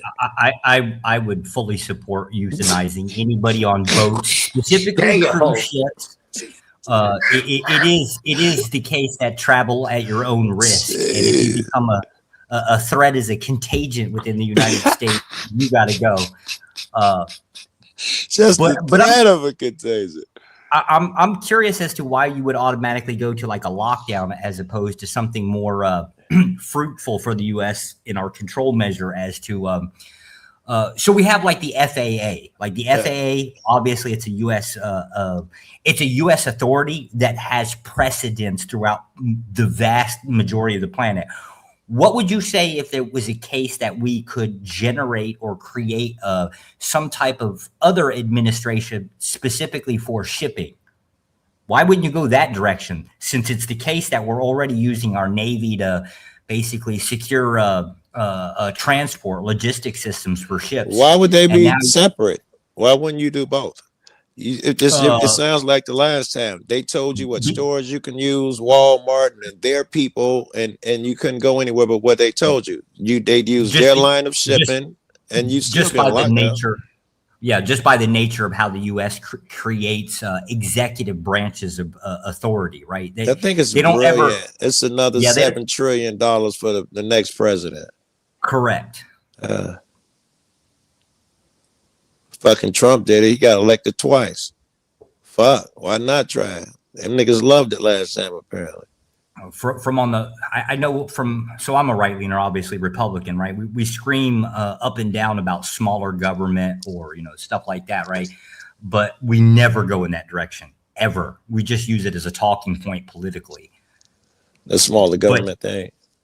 Yeah, like the idea No, of having no. less branches of government to have to deal with everything. Yeah, right.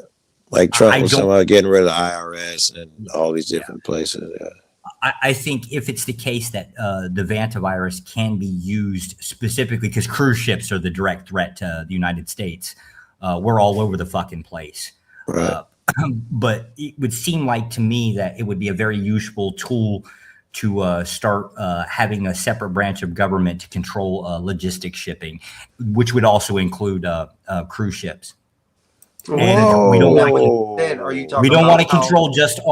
We don't want to control just us. We want to control globally. All right. Okay. So let me wrap that in my head. So now we have a thing kind of like FAA for shipping. The pretext we got in was for important shipping and governmental shit. However, it overreached all shipping. Now, with that power, I think you're saying that now we now make the laws for the cruise ships and perhaps every vessel out there. Yes. Generally speaking, the same way that FAA applies to both commercial and private vehicles, Right. It would be the same way within. It would be the same way within the United States. Starting there, it would be the same way with like private boats, things like that. Because you can technically get like a port. Let's just say you got like a shitty ass bass boat, right?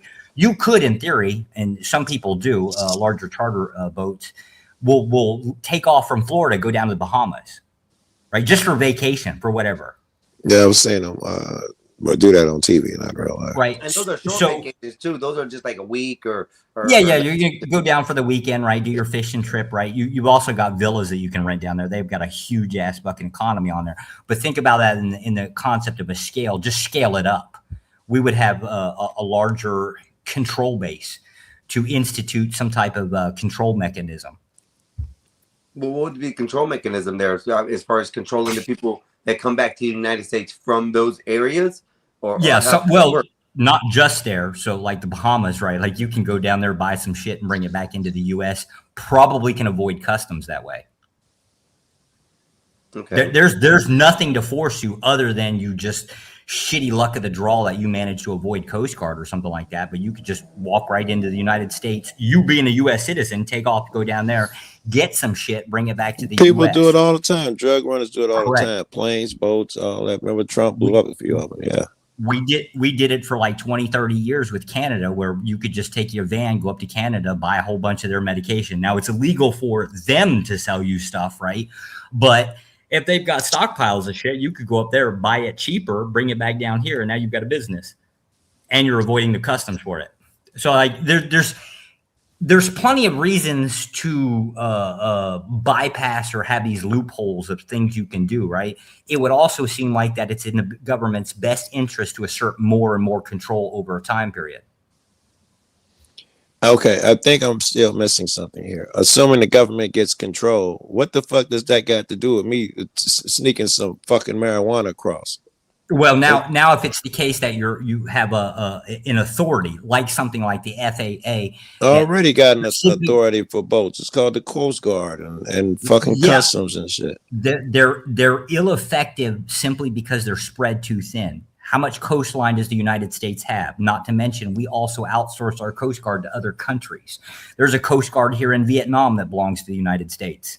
They're out there fucking pinging away over. So it's trying to touch just like a bigger police force, a thorough police force. Yeah. When people say like the United States is the world's police force, I think we're leaning in on that. Okay. So, but another branch of government, something similar to the FAA, to actually handle specifically logistics or naval logistics, would be my best guess as to a direction you'd go.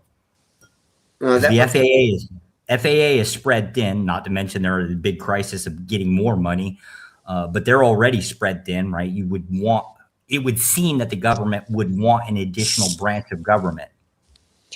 I don't see it under how you're talking about it, though, because they already have logistics for naval shit, military shit. It's called the Navy and the military shit. They wouldn't need a new branch of government for that. If you're talking about one that extends globally, no, that ain't Yeah, so you have to separate the difference between military and government branch, right? So the Navy would be military, right? Yeah. They're under different. There's technically different laws when it comes down to what a military vessel can do versus what a government vessel can do. I think you said military. That's why I went with military. The Navy would be a military. Technically speaking, the Coast Guard is considered military once it steps outside of the jurisdiction of the United States, which I think is like 14 miles. Or something like so that. What would the other part do? If not military, what government? Well, so the FAA, an example would be, let's say you're in Hong Kong or someplace like that, right? You can't get onto an airplane going to the United States and thereby also networked with like Europe and everything else without going through FAA administration. Their rules, their compliance, you either participate or you don't fucking get to, basically you don't get to actually access any of our airports. How is that different from what we have now? Well, no, Or it's not that. ships? It's not that it's different. It's we don't have a decent enough mechanism to control our own ports. You in the this is why like the concept of or remember the Cuban, all the people on Cuban rafts coming over. Yeah. We could never keep up with them. There's just too much of it. So if you take it like our own private citizens are now starting to buy fucking boats that can actually get to the Bahamas. That apparently is a bigger thing now, right? We can't even control ourselves, let alone the like globally speaking. You got another problem here. How do you sell this as an idea? Because there is no flood of Cubans coming over right now that you can put on the news. How do you sell that we need this new branch to control influx of what? But there's influx of travel across or outside of U.S. borders, right? So crossing over our border from a waterway, right?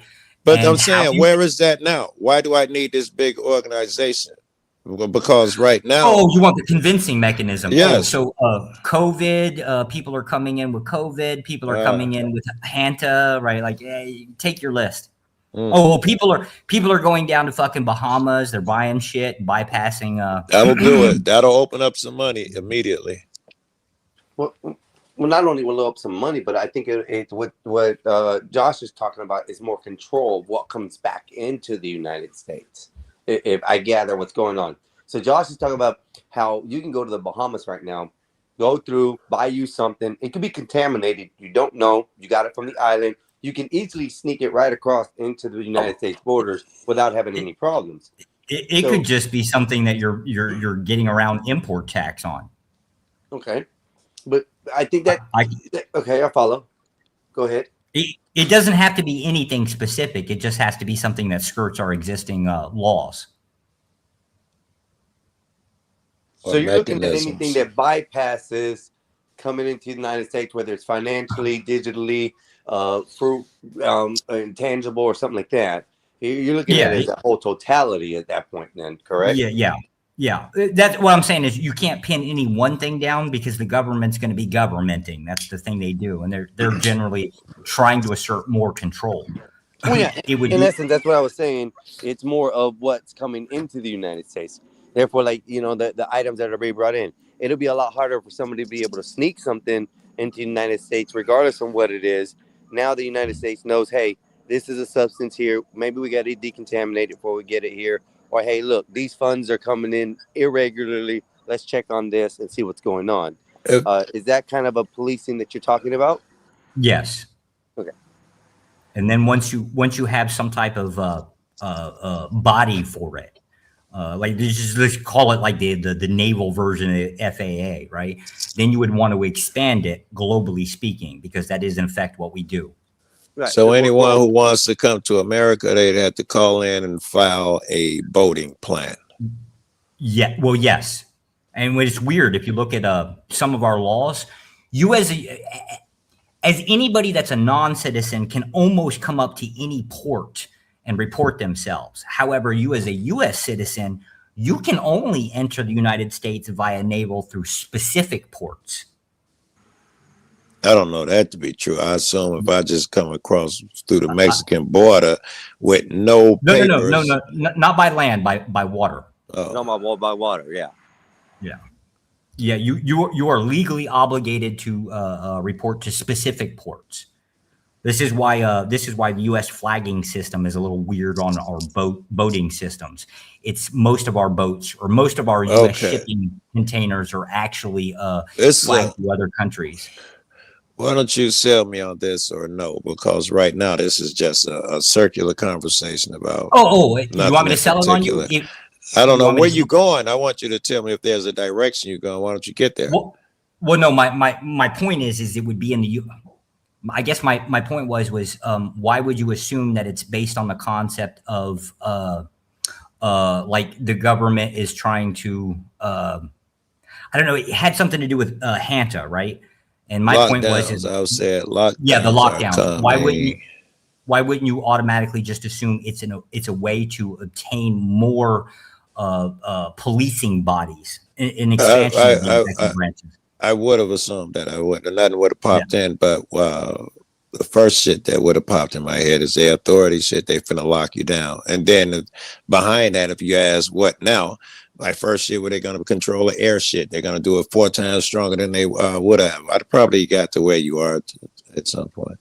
Yeah, no, I'm always from the assumption that we're trying to expand control. It had nothing to do with just lately. Everybody been saying like the news and all of that stuff. They've been talking about lockdowns may have to come if cases start developing, and they are. And so I'm thinking, yeah, they about to do it because they've been priming us for it. They need a different virus. Hanta is incredibly difficult as an airborne pathogen, right? So it's not particularly contagious. However, there are exceptions with some variants that are sexually transported. Yeah, it wouldn't have to be airborne anyway for them to tell you to lock down. Touching shit would do it. They tell you how to stand because of that. Yeah, you gotta understand a lot of United States people are very unsanitary. They'll blow their nose, they'll rub their face, they'll touch doors, windows. Right. Every time you touch a door, how many people touch it going to the grocery store or whatever in front of you? This is being converted by a liquid form more than anything else. So you have to be in physical contact or like you said, a sexual contact with someone in order to really get it. But it doesn't stop anybody from coughing from the virus or anything like that. I doubt you get hantavirus from having sex. I mean, it's because you're so close. But it wouldn't have to do that with fucking to get hantavirus. There's 2 variations of Hanta. Like it's just like the same thing as COVID, right? It's basically SARS with a specific branding on it, right? It's the same thing. Yeah. At least with Hanta, right? And there's a variation that is predominantly more carried through sexual transmission, right? Yeah. But when we talk about Hanta, we're actually talking about rat shit, effectively. Yes. Which is strangely enough a crazy fucking problem on ships. Yeah. So and especially like the instance with these people, they actually went off the island, got into situations where there was, taking pictures of birds and rats were somewhere along the line, and they contracted the virus. So they brought it back on the ship. Now the ship got contaminated with X amount of people, and they still let them off. And last I heard, the ship was on its way to Spain. So I don't know what's going to happen there. Hantavirus is primarily contracted by inhaling airborne virus particles. So there it is. It is airborne. There are your mask and all of that shit. It's only if you're around rat droppings. I was going to say from dried urine, saliva, or droppings, particularly rodents and deer mice. Yes. And where they particularly went, supposedly there was rat droppings or whatever, and they contracted it there and then brought it back onto the boat. Which, unbeknownst to them, they were running around the boat doing things, touching things, having booty calls before, they felt sick or whatnot, and, spreading it around the boat. So say we find out that one of the boat people done hopped off. We didn't know about it. We found about it 2 weeks later. This motherfucker been working at a Starbucks for 2 weeks. We gotta lock down the town. There's no cure for this shit. So And no cure for the Starbucks. we thing. never Oh, know who has it. see? So everybody's got to lock down and get tested. Or That's maybe who has- no, there is no shot. I don't think there's no That- shot. That's that. No, That's that Starbucks right there. yeah, Peppermint mocha, right there. That was Bob for 2 weeks and been running around with the hantavirus. Spreading that shit to everybody, blowing it. Yes, Bob. Bob. could you highlight the last two texts? Yes, sir. Hold on 1 second. The last one, second to last, is that one. The sheer amount of goods that are transported globally is enough to cause the issue spreading certain diseases, increase infections, and let's go to the next section. Increasing inspections and policies wouldn't stop much of that. This is a nasty point too that he's got, right? Think about how much stuff and how many how much stuff and how many ships hit U.S. ports from overseas, right? We constantly talk about, well, we don't manufacture nothing, right? Yeah, they fuck, it's bad. They're bringing it in bad, and it could be coming from any one of those places. So I can see where the policing agent would be a better decision, because they can see whether it's contaminated or not before it gets Certain into with shipping, you can create some on shipping alone. Yeah, we bypass this, or usually if you're replicating something, the FAA deals with it, right? So an example would be if you're in Hong Kong, right, and you're taking a flight to the United States, right? The security system that's designed the security system that's designed from our security services, but is exported out as an agreement, right? They check you there, not when you show up at the United States. Okay. That's Before the you get on the ship. That's Right. the export system of control. That's how you basically get to global control. It's just the FAA has been doing it so long, and they managed to assert their authority in almost every country I've ever seen. Okay. So it would be the same thing within the shipping. Now there are like rules if you're going to ship like to one port versus another, right? There are some rules that are standardized. I think the United States would automatically go for asserting authority within that, because that's really where you start fucking people up. Because if you can create a system that can scan for a rat shit, right? Now you can also have access to what logistical items are also going to what other country. Just that information alone would be highly useful for the United States. Here we says slightly flexible. Hippie says, talk about the increasing cost of the imports goods. The amount of time and type of inspecting would take hours and accomplish effectively. Yeah, I don't even know how you hit the hours. That's being generous, right? But I don't know. But yes, that would be the idea. It's going to come with everything comes with increased costs. If there's a problem, I hate how it sounds, but effectively it requires money to throw at it. I mean, it always requires money to throw something to get it going, or either fix it in the way it needs to be going. But as we were going back to the hantavirus thing, that's just right now we got 2 people that are known in the United States right now with it and holding onto it. They were able to get off the boat. So just so we're aware, right? Hanta's not new to the U.S. Yes, not new. But in the contraction that they did, it could cause more of an outbreak, which already on the boat it has. So who's to say they haven't spread it or put it amongst people now since they've been over here? Depending on what touch, where, what, and when they've been to get off the boat. I wonder if it's a different strain or something, because we deal with. Hey Siri, there how are many cases of hantavirus are there in the United States per year? We can look it up. 1.2. It looks like one of them says. I'm looking. Stay in browser. Leave me alone. What the fuck is you doing? Hard virus. I said antivirus. Oh, Google's weird. Yeah, I think it's called HIPS. I think is what it is. I'm looking it up. CDC. Here you go. I'll put it in the back chat. All right, 30 cases each year nationwide. Oh no, 2023 had something like 890 cases. A total of 800 from 93. Yeah, to from 93 23. to 2023. Yes.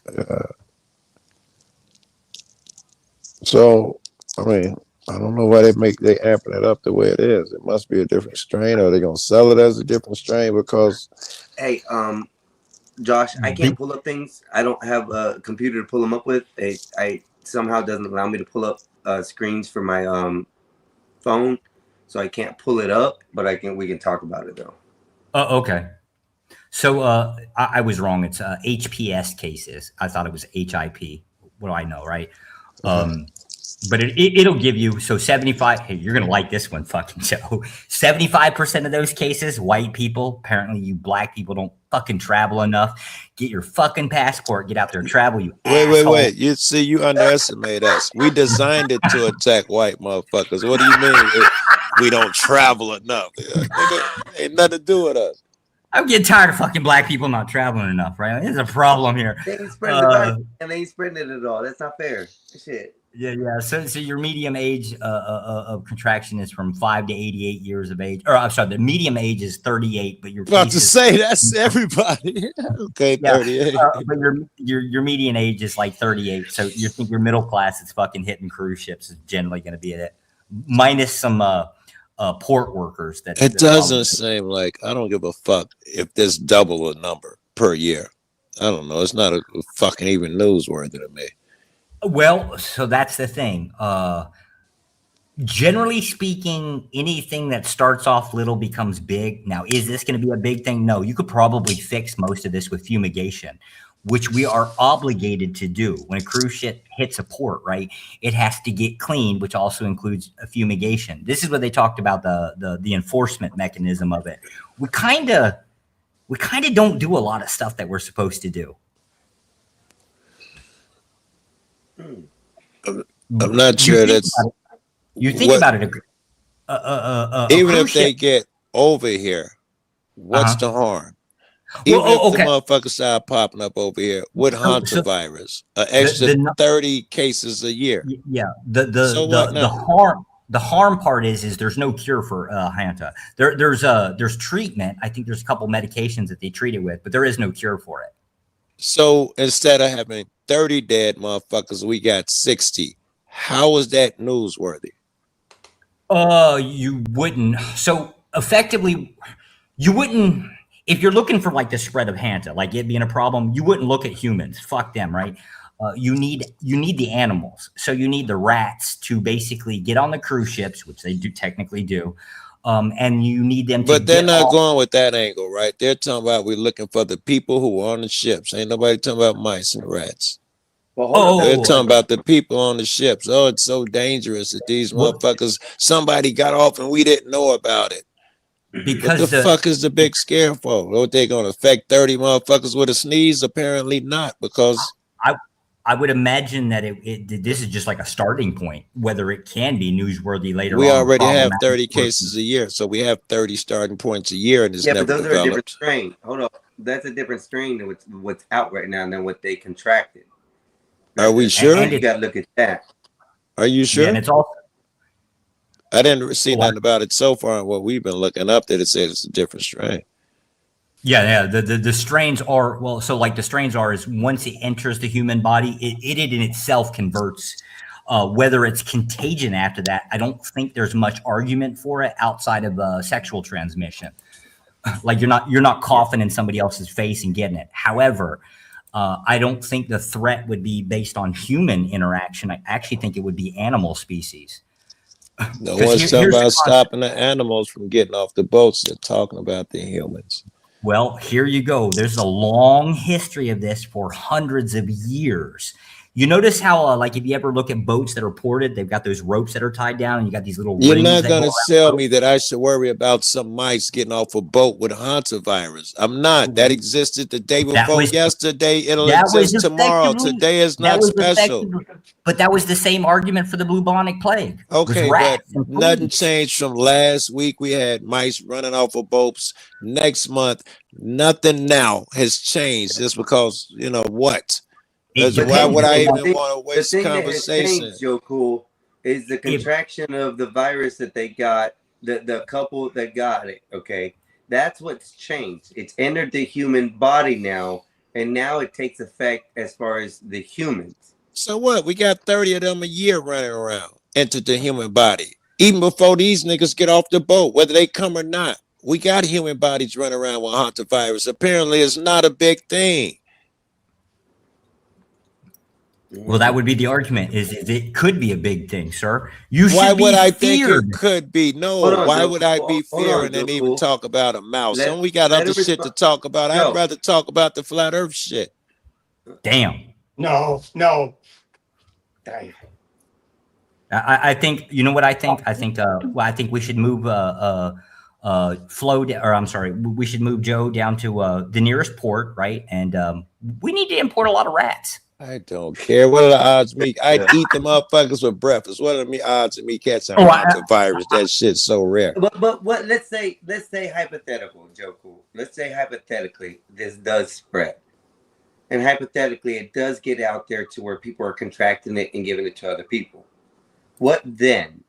Can we say what if? Well, yes, we could say what if and understand that we've already taken a leap. We might as well say if Dracula style bite motherfuckers, or what if the flu turns into this thing that starts killing more people? I mean, it's just as what iffy is what you're coming up with. So as long as we're in what if land, if hantavirus is the new virus going around killing motherfuckers, we probably, well, the government would probably do something similar to what they did last time. They'd attach the shit Josh is talking about, because it'd be 4 times more perfected now because of the first shit, all of those things. But these are all what if fucking a unicorn came down and had sex with a Goldilocks, because there's no evidence that these things are about to occur or have ever occurred. Hantavirus has been around forever. Mice been jumping off ship forever. Hantavirus been, Hold up. What country just reported the highest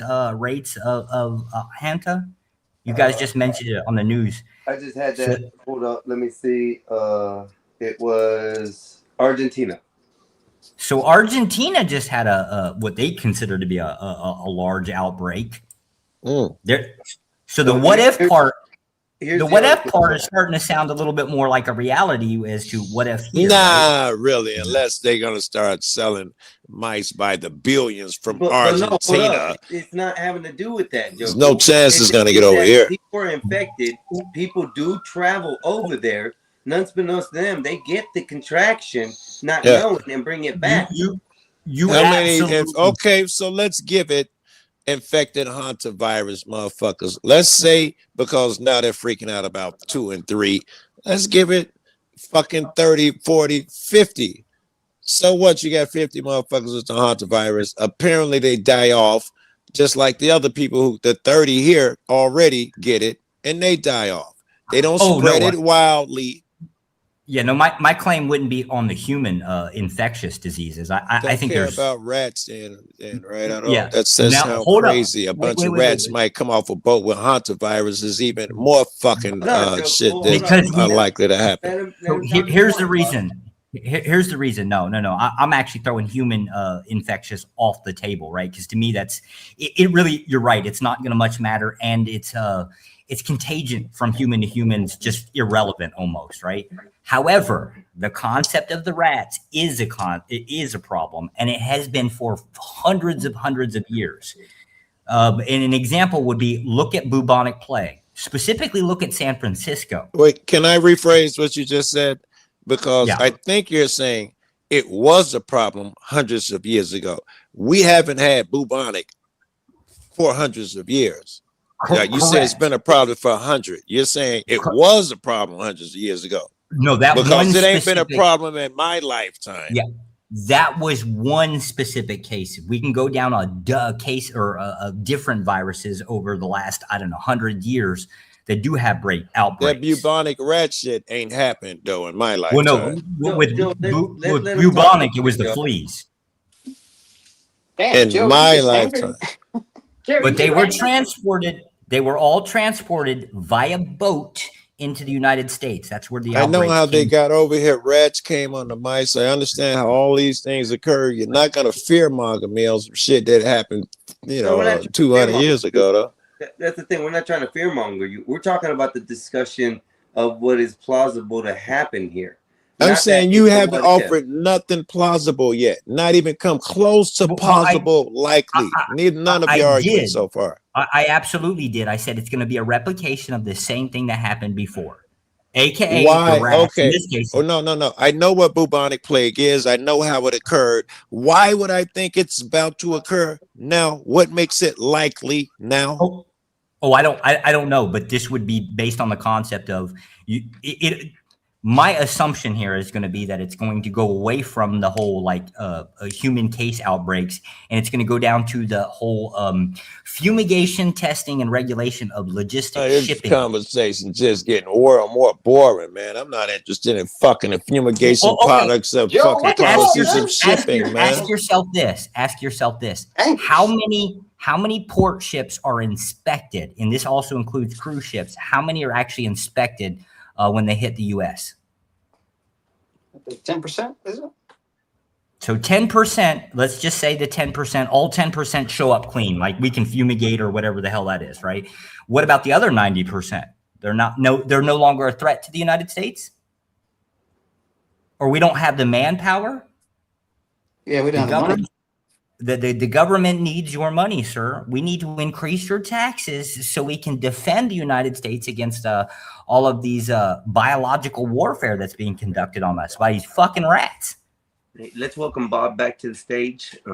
He's decided to come up, and hopefully, he doesn't do the peppermint mocha thing, but we'll be good. Just continue. What are we talking about? I just hear Joe angry. Oh, we're trying to convince Joe that where is Joe? Joe just left. We're trying to convince Joe that the rats are invaded in the United States and bringing diseases. Oh, and that we're probably apparently not actually doing. It's either the case that we're not fumigating correctly, or we're low funding on basically scanning these shipping containers and things like that. Probably the cruise ships are not being clean. Hey, Bob, I got a question for you. The testing of aircraft at airports, right? Like, is there any type of regulation that requires them to get fumigated constantly or anything like that? Like, I know they're supposed to get cleaned, right? Like a wipe down, but what about for animals and stuff? Not to my knowledge. I mean, but I know if certain animals get out of the cage, that airplane has to be taken apart and put back together. But I don't know of a regular fumigation schedule. Have you ever? Has there ever been any cases that you've ever heard of, like rats getting on airplanes or anything like that? Oh, sure. There's time rats. Yeah, rats will put down an airplane and they have to. Yes. Right. So when that happens, right? Like, so when some pilot or somebody sees a rat or some bullshit, is there some type of policy that they have to undergo or some shit? Yeah, that airplane's done. Usually, I mean, it's not really you see a rat. It's more you see maintenance guys will see rat droppings or something. Or maybe they were carrying rats and one got out or something. But yeah, that airplane is put down and then they have to come out with a whole crew and do something with it. All right. So do you think, I'm just stretching here, right? Do you think they do something similar with like ships? Like container shippings, cruise ships, things like that? I would imagine. I would imagine so. That's a totally different type of transportation. A ship is a whole lot bigger than an airplane. Yeah. But then again, a ship is down more than an airplane is down. Airplanes turn around in an hour. Cruise ship can be down, I suppose, for weeks, I guess. But I would imagine they have some type of protocol for that stuff. Joe just wanted to be convinced about logistics. And I happen to think that logistics would be the weaker link in biological warfare. You know what's interesting? Every day in America, bomb threats are called into flights. Every day. Every day. And they have a system that evaluates whether or not the bomb threat is real. More often than not, it's a person who's late for their flight, so they call it in. But they've determined that if they told people that bomb threats were around, it would cause more havoc than to not tell them that a particular airplane had a bomb threat. True. They did the same thing, though, with crashes, aircraft crashes, which are kind of like weird. They even changed the way they phrase that. Like, so aircraft fucking have problems all the damn time, right? And it's just usually because we can't control Mother Nature, aka fucking birds at airports. Little bastards are everywhere, and they get into everything and they ruin everything. But we don't, when a prop gets hit, right? We don't scream up and down that, oh, you know, it's so dangerous to fly kind of thing, right? Instead, what we do is we load up people with shotguns or pellet rifles, I think now, and we hire them to go out to airports and just shoot birds all damn day. Yeah, some airports even have little, what are they, certain kind of dogs that like to chase birds. They use those dogs sometimes at the smaller airports. They were using a certain type of gun, which that would scare the birds, but the birds got used to it. And oh yeah, I remember that. Yeah, there was also a sound thing, and that apparently it didn't last very long. Yeah. Well, we sort of do something similar down here in Florida with the farmlands. We actually let off fireworks to scare the animals and stuff out. Sort of the same thing in the concept, but we're dealing with rats and birds and things that are traveling on boats and planes that are getting into the United States, which is a common thing, correct? I mean, from what I'm hearing, it's a very common thing. Ships are the most common to carry rats and stuff. One, the size. Two, the type of containers they carry. And then, of course, planes. We've already explained that they see the droppings. They're there. So they're being transported everywhere. So it's hard to say that we can't get an influx of rats of some sort that carry the virus and spread it to other rats immediately within the vicinity. And then it goes on and on. You could. I think what most people are scared of is that the fear monger that's going to go behind it right now. And I think that's what Joe Cool was trying to get at, is you're not going to scare me into believing that this is a possibility. The probability is more of a scariness than the possibility to me, because probability means that there's a factor that it's going to happen. I think that y'all should cough up more tax money, right? And we should start fucking fumigating the hell out of everything that flies, floats, or walks across the border. If it flies, floats, or fucks, Reddit, as the saying goes. Hey, I got thinking about something, you guys, before I dropped off. You know the type of law enforcement I can't stand? Uh-oh. What type, Bob? TSA agents. Oh, And God. I was thinking about. I look like a shit emoji. Shit emoji. So, if you are a TSA agent, I automatically have no respect for you. I can't. And I was thinking more about the cops things with you guys. And our cops pull a lot of shit and all that. As an agency, if you are a TSA person, even if you're good, I can't have respect for you. I have a hatred for fucking customs. But that's just personally the problem I have. Josh, I find it absolutely embarrassing that we have Aunt Jemima, who is the first view of people coming overseas and seeing her. Aunt Jemima was fucking awesome. You know what? I can't figure out why people have problems with Aunt Jemima. Her last name was Green, and she founded like one of the first like big Catholic churches up north, one of the northern states. It's a conversation drift. You know what I mean? No, fuck you, Bob. You're not going to badmouth that Aunt Jemima. Okay, Aunt Jemima can have. Okay, well, Keisha, how about that? Oh, fuck Keisha's attitude. Well, it's like the Karen. It's the black version of a Karen in my mind.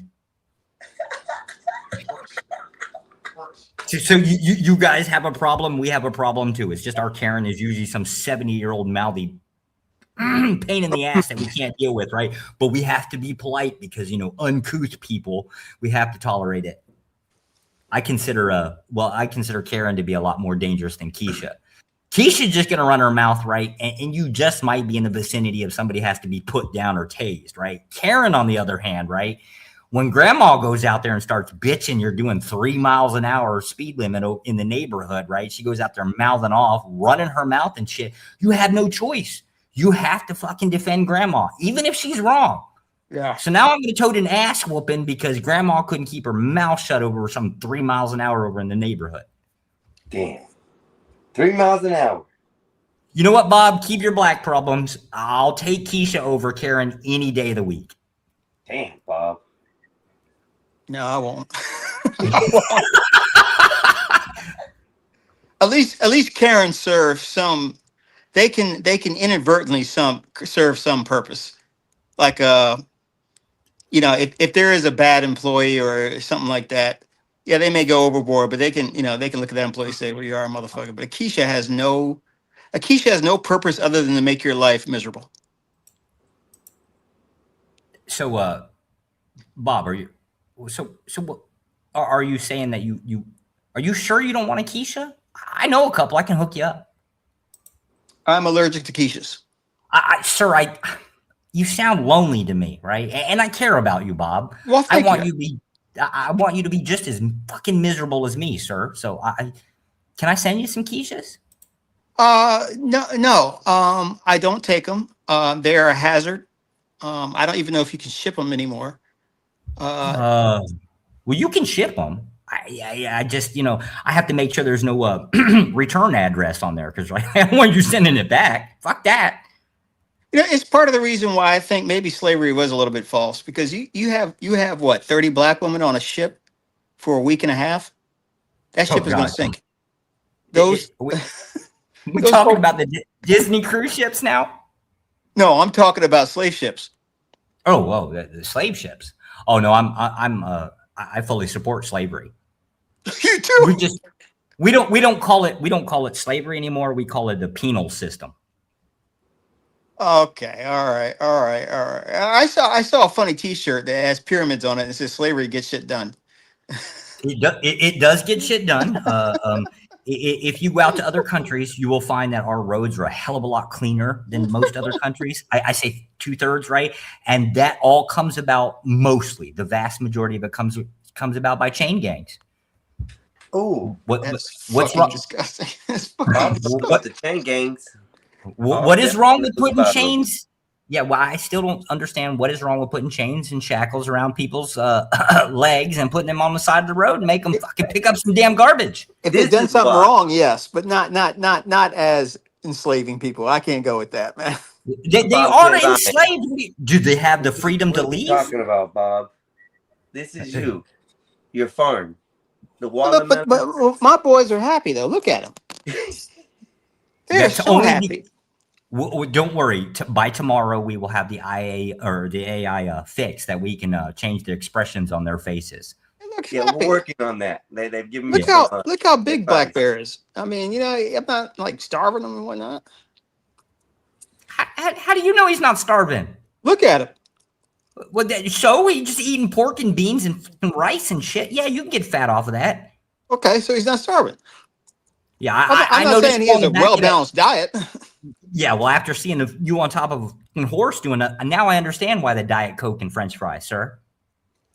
Hey, I'm on my horse observing my farm, man. What am I supposed to do? Give him the other one. Einstein, give him the other one. Which one? Show him the other one. The Ruckus Bob. The Ruckus Bob. On the horse. On the horse. Holding the whip. Yes, this is Bob right there. This is Cracker Bob right here. Woo! That's horrible. Woo! Get that boy. Get that boy. But they still look happy.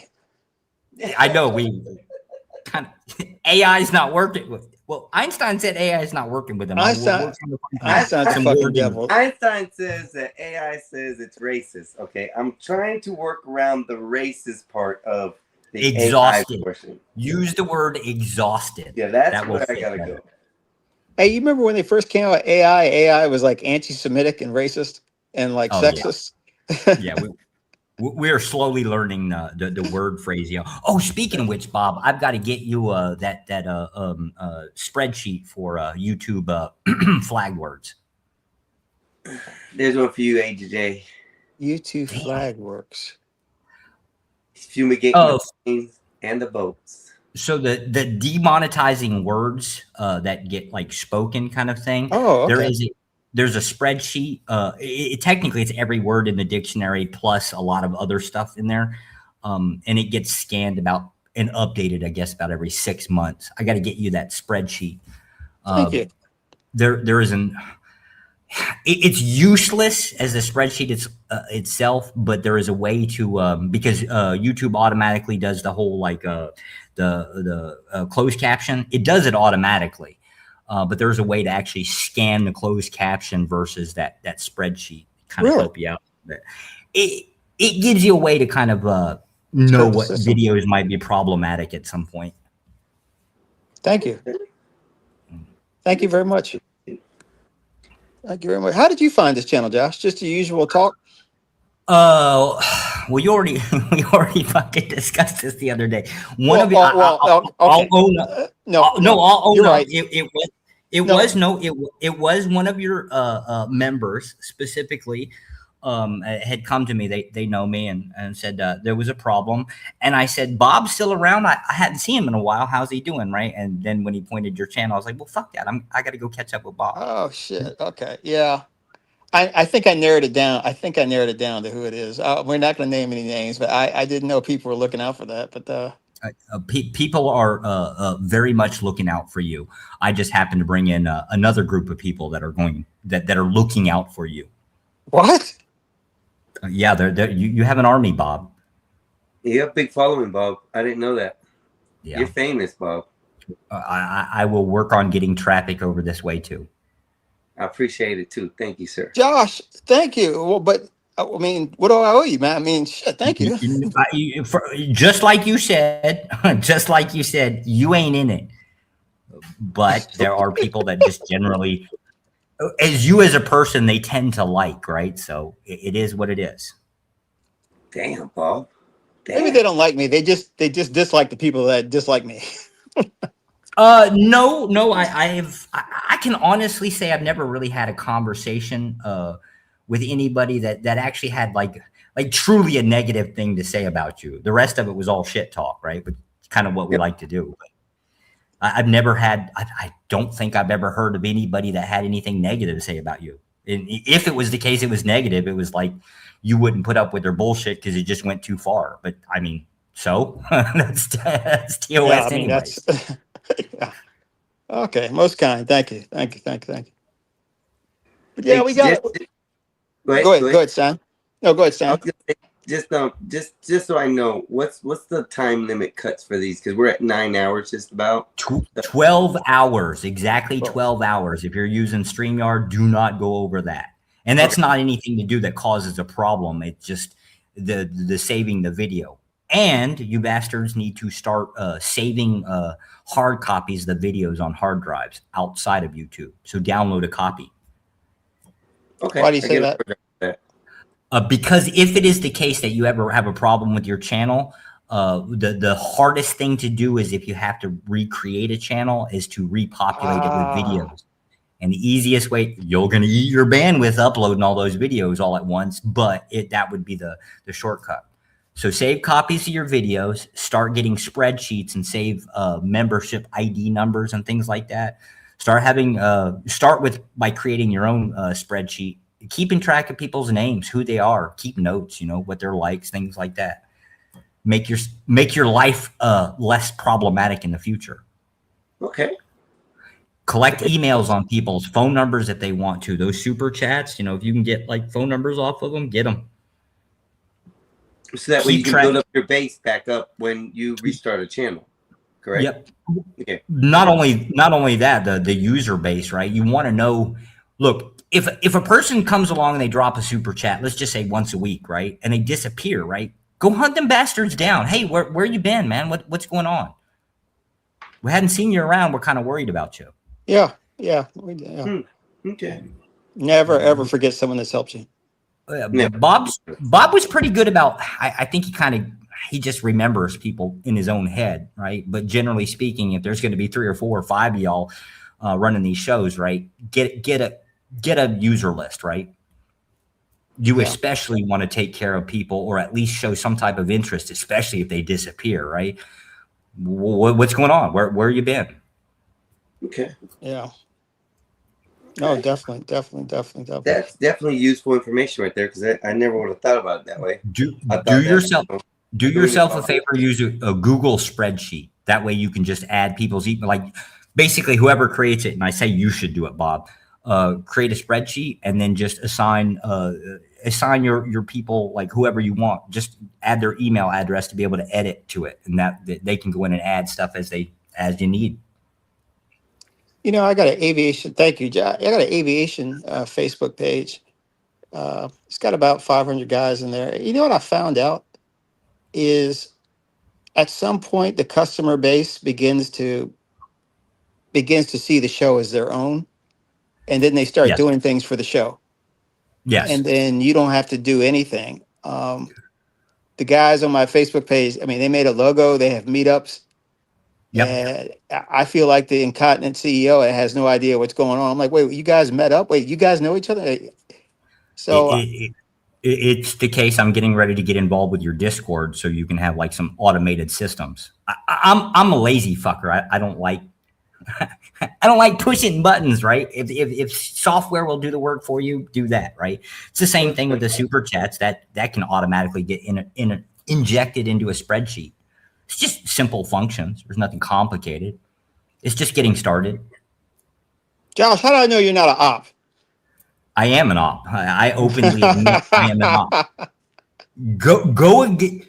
There are certain virtues that I absolutely despise, and if somebody crosses those lines, I get quite angry.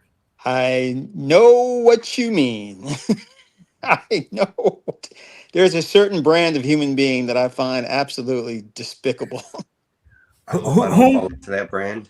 No, you don't even come close to it. Good. Not even close. Good. No, Einstein, no. I'm only here to make friends with y'all, and that's it. What? So that's the concept, like friendship. You get people like hanging around and just shit talking, they're gonna become friends. Oh yeah, most definitely. I see that on Bob's panel with my brother and stuff. Like I said, I greatly appreciate everything Bob and them done over there, because my brother has a nice network of real friends, like people in society who aren't just gonna drag him down. So it's really nice to see that, and I can't take that show anymore over there. That's fun. Speaking of which, Bob, because Wolf is now in the chat. Speaking of which, Bob, I'm going to send some instructions for Nightbot to get installed. You need to be the one to actually click the button so it's attached to your account. What is Nightbot?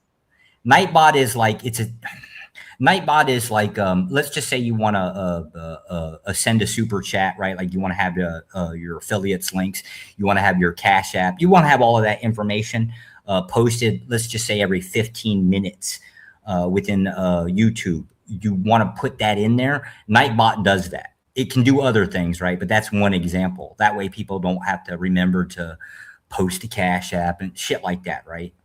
But you also want to expand on it. You don't want to just do just Cash App, because that's just in the United States. You need your PayPal, the Ko-fi. Like there's a whole whatever is available. That's what you want to do. You know how to do this shit? Yeah, but so does Wolfie, right? So I'm just going to get the information to Wolfie, and then Wolfie's going to discuss it with you. Okay. Well, is that somewhat what Wolf uses now, as far as like how he throws all those emails and everything, everybody's information up so quick? Is that what now Nightbot will do that as well, which you should. You basically, so it has a function that if anybody types something into chat, because it has the policing function, right? Like the censorship, you'll disable that automatically because it's a little bit too crude. But because it's got an internal hook, when somebody types something in chat, it also has the ability to get their YouTube ID or their Google ID that can actually get updated into the spreadsheet. So then that becomes automated, right? Where it records people specifically. So then when you go back and say, oh, well, I haven't seen so-and-so in a long time, right? You can even use that as a flagging to automatically tell you, look, this bastard has not texted in, let's just say 14 days, right? It'll tell you, hey, this person's no longer chatting, right? And you've got access to their email, right? You can send them an email, say, hey, what's up? We haven't seen you around. Come back. Talk to us. You get it? Hey, I just don't like manual labor because I'm a lazy piece of shit, right? That's why I rely on software. But all of that stuff is you just basically tools. All these are hammers, right? Right. Thank you. Yes, Bob does. I can confirm Bob sits down to pee. We have show him Bob. Which one is it? It's Coffee Bob. Oh, you Bob Coffee peppermint Bob. mocha. He likes the pink, Mocha Bob. Yeah, this is how we know Bob sits down to pee. Yeah, with that one with the pink. it's the best, Bob. That's you all the way, Bob. The pink hair, man. Boy, they do look like that. What do you have as my name? Shells or something? What's my name? No, hold on. What is it? Hold on. Let me go back to it. Bob. Hi, I'm here. I'm Bob. I'm here to help you. This is Bob. Bob. Just Bob. The white Bob. You can't help that. You gotta love it. Peppermint mocha. But it's so funny though. Like this shit, what Einstein's doing, of course, what 84 is doing. I mean, without 84, we wouldn't be no gospel of Bob. But the people just, they just find the space and they plant their flag, and it leads to an end which was no part of its intention. Yep. People want to hang out. They want to chill. So then you get, different people leave or some people get cut out and then new people come up. I think the team we have now is good with Black Bear and Nazes. Well, Nazes been around, but Black Bear and then you get little feuds and, little bar fights here and there, which is always good. That. I mean, Bob, those who really want to weed themselves out are going to weed themselves out eventually. Say it again. I don't think you have to do it. So I think the way that the platform goes is you're doing a fine job, and you guys have found a great group over there. Nazes, Black Bear, Skywalker, especially like you said. I really don't think without Skywalker, you guys would have much of a platform. We wouldn't. That's props to all of y'all. It's props to all of y'all. We wouldn't. Your brother is the backbone, the head. Your brother is Gospel of Bob. I'm just a dude that gets credit. Yeah. So there was somebody in the Michael was in here earlier, and he kind of didn't understand what was going on over there and how it is. He said, or she, I forget what it was, female or not. So Michael, we'll just keep it at that. Said that he went over there and visited and didn't sound like they were disrespecting you and Skywalker. So I had to clarify to him that it's not a disrespect. This is the way they joke around over there. This is how they have fun. And then I started to show him all the faces of Bob. And then he's like, you're painting a better picture. So, Bob, you guys do an amazing job, man. Well, thank you.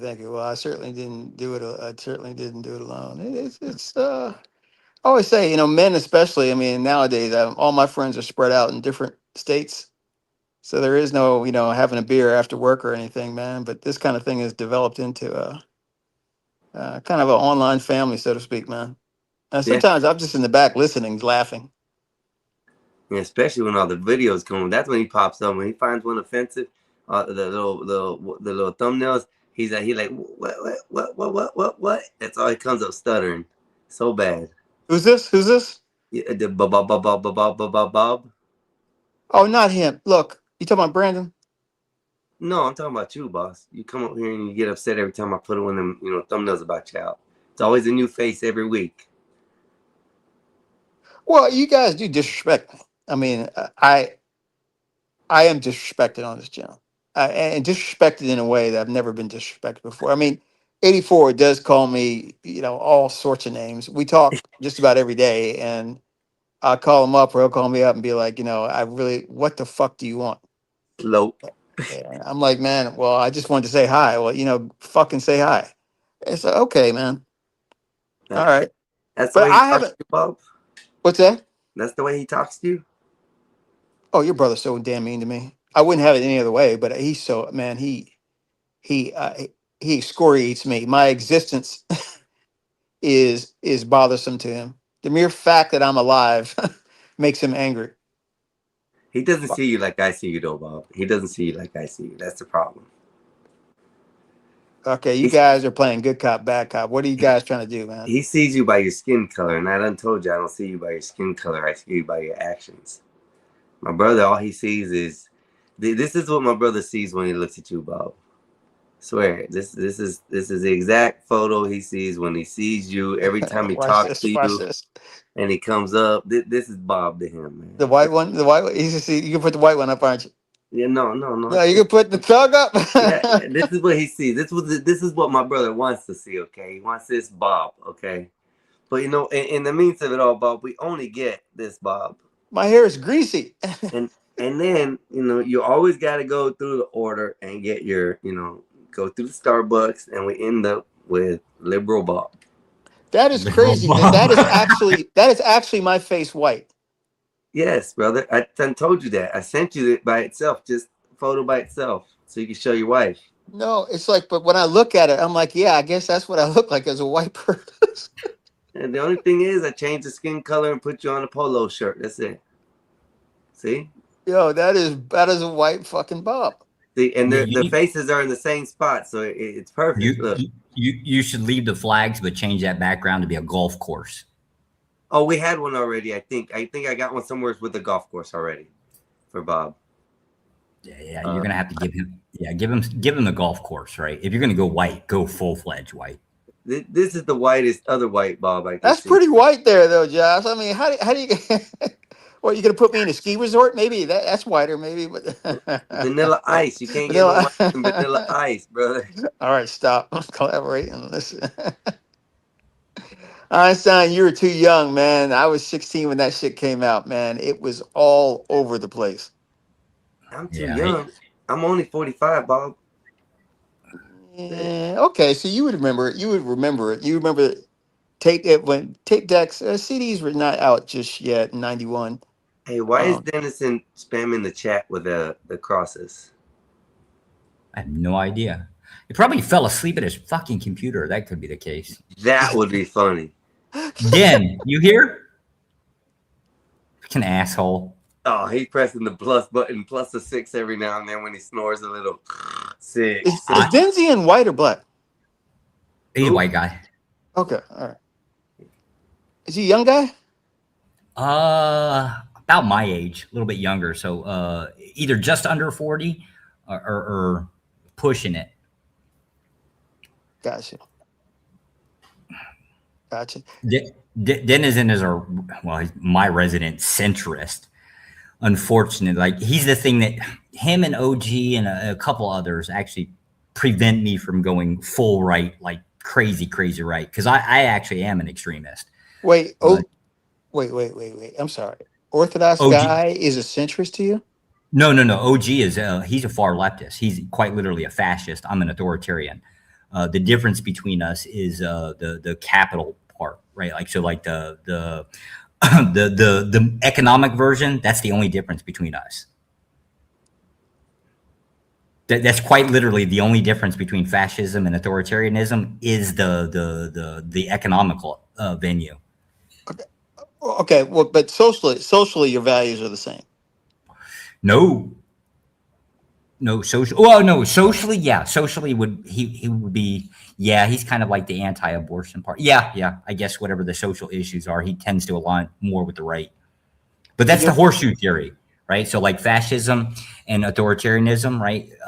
As your political, as you go like the opposing views, right? You end up coming back together in some weird way. That's the horseshoe theory. Yes.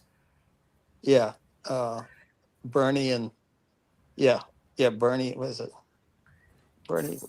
What's that guy's name? Who was running for president in the Democrats? Bernie Mac. I don't know who's running. No, who was it, Josh? Bernie. I keep wanting to say Bernie Madoff, but that's not him. Not Sanders. Bernie Sanders, yeah. Damn. I thought he was fucking out. I don't think he'll ever die, man. That guy is so old, man. But he keeps running. No, I thought he was out of the left because what did like make his first $1 million off of his book and then had to fucking change his change his ideas on socialism, at least with the capital gains and stuff, because Did of he the really? money that he made off books. Yeah, something happened on the left, and they took him out. They're like, "Oh, you made your first million, right? You should be paying your 80% tax or some shit." Oh, I didn't know that. I know he's a little conservative on guns because of Vermont, but beyond that, I thought he was just a hard leftist. But it was interesting to hear people say, "I'm not voting for Bernie, so I'll vote for Trump." I heard that. I think Trump was mostly appealing because of his mouth. He was just an asshole to everybody, and I kind of assumed that was appealing to everybody. Because if you look at us on social media, right, we just want to shit talk the other person, right? Isn't Trump kind of the embodiment of that? I think Trump was a grenade that blew up the system or shook it up enough. I agree. You know, I think Trump now just set the standard that this is going to be mild shit. I actually think in the next 50 years it will be a lot worse, verbally speaking. And well, okay. How about 2 years from now? Who do you think is going to win it? I don't know. I'm fucking so scared of the Republican Party imploding on themselves because we're already starting to do that whole internal critique, like the log cabin Republicans, right? That I think would fucking tank us. Christian nationalists being the dominant force, right? They have to contend with something. That would be the thing they would have to contend with. And in doing so, we start having this division within the Republican Party that I think is too soon. That's why I don't know. But who's the left going to run? Do you think that could be a problem, Josh? I don't, off the top of my head, I don't know. Hey, if y'all listen, I can't even guess. Hey, Den. I don't even know if Den pays attention to politics. Den, somebody on the left that could actually do some nasty damage to our political system that has the ability. Would you have any guesses? I think he's asleep. He came back. No, I brought him back. But if you listen, his keyboard is clicking. Listen. Oh, that's him? I thought that was you. No, that might be me. That might be you. Okay, I think he's asleep because he just texted something else in the chat, and it's just a plus sign. Sleep on the fuck. The boy passed out, and I had a good conversation with him tonight too, man. Yeah, what was going on earlier where he was mad? What was that about, man? Well, like I told you, I had assumed, which is my fault, assuming again, that he was just throwing anti-rhetoric about hating the police and how police are pieces of shit. So then Josh came in and defended him and kind of brought enlightenment to my eyes about what they were talking about and how they came up to the conclusion that all police officers are pieces of shit because they go against their morals to sign up for a job that requires them to obey the law. And I was straightened out. Josh calmed down, and everything was good. That's how I remember it. Son, you seem more relaxed, man. Maybe you're taking. You seem more relaxed. You seem. Well, Bob, this is actually my first show that has gone on longer than 5 hours. We're at 9 hours and 15 minutes now, so I'm getting more into the relaxation and also the look. If you notice, Bob, I put on a shirt today, no white. Yeah, you look clean. And I got that off of, I heard that, if I'm not mistaken, from CT's channel, where he clowned that white dude, No C or whatever, about being on a white shirt, a white beater, and doesn't have the audacity to come up on screen, look presentable. And that just threw me off, and I was like, that day I had a white beater on, so I put on a regular shirt. And then I was like, you know what? That made a lot of sense. Why am I going to come out looking like something that somebody doesn't want to see on the normal? Let me change it up. So now next week, Bob, on your show, we're trimming everything off, except for my eyebrows. Please don't do that. Please, just be you. I'm playing around, man. There's ways to make money looking like a dirtball. Okay. I mean, there's ways to do it, man. Josh, we understand. I know you gave me said you were going to be leaving in about 20 minutes. Going in to handle your phone call, brother. I think me and Bob can handle this for a second. If you come back, you're good. If not, we understand. Actually, I appreciate everything. I got to call my lady, man. All right, then we're going to be closing up probably here in a few. Then I want to say thank you to everybody who showed up. It was a great show, Bob. Like I said, you've been excellent, bro. You always have been. I appreciate the fact that you let me start out on your show. Of course. I'm gonna give you a second, shout out whatever you want to shout out before we close it up for the night, and give you a little spiel, boss. Go ahead. Like, share, subscribe, man. It's just that simple. Einstein's a good guy. Let's make sure he gets the credit he deserves. Thanks for having me up, Wolfpack, Denzian, Josh, all the rest of y'all. We are not in competition. We're all one big family. Y'all have a good night. Thank you, Bob. Go call your wife. Make that booty call, buddy. Go ahead. Asshole. Talk to you, brother. Wolfpack, I want to thank you the most, the best chat moderator on the net that I have met. That's just what I'm gonna say. This man takes his time and efforts to step in other people's lives and help out just for a hobby. It's a beautiful thing. I am gonna talk to you, Wolfpack. Like I said, it's probably not too late. I could probably send you some messages. I'm gonna send you the message of the card. I gotta find it. I placed it somewhere, but I got it. I think I know where it's at. It's in my seat that I carried to the beach. About the honey, I'll send that to you because I forgot. But brother, you do a great job. Everybody else in the chat, I want to thank y'all very much for coming up. It was enjoyable. I was glad that I was able to put out y'all's messages on there without having to have a super chat right now and everything. I haven't received the ability to, so. No, Wolfpack. No sorry, brother. No sorry. Complete salute, sir. Complete. It's a hobby you do, sir. It's nothing that's concrete. You get to choose whether you want to come on here and help people, and you do a blessing to a lot of people, bro, that you help out with. So, no, don't ever be sorry about it, brother. So I appreciate it more than anything. So, and even the little things, you put it up there and you watch it and you make sure people ain't saying nothing wrong. So I give you all the blessings and the thanks for that. But once again, I want to thank everybody. It's been a great show. Probably one of the best shows I've had to hold. Very good, interesting topics, very good, interesting situations. And I ultimately learned a lot tonight. To be looking at it through other people's eyes and maybe experiences and knowledge, I think that helped me out to understand. I don't get a lot of times where I get to talk to people on this high level of conversation. And you good night, Wolfpack. Thank you, sir. But this high level of conversation and stuff, and it was good. Everybody showed up. Everybody had something to say. And one of the best things that I liked about it tonight, it was kept cordial. It was a conversation, not an argument. So definitely had me looking in different ways. I want to thank everybody who came out once again. You guys have a wonderful evening. I hope your Mother's Day was great. You guys enjoy. And I will probably be coming up a lot more this week since I have vacation time.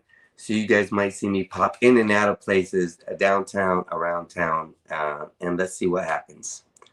Good evening, everybody. Happy Mother's Day to all you mothers. And if you haven't called your mom or told her anything, call her up, tell her. Say Happy Mother's Day. Y'all enjoy, be safe, and thank y'all once again.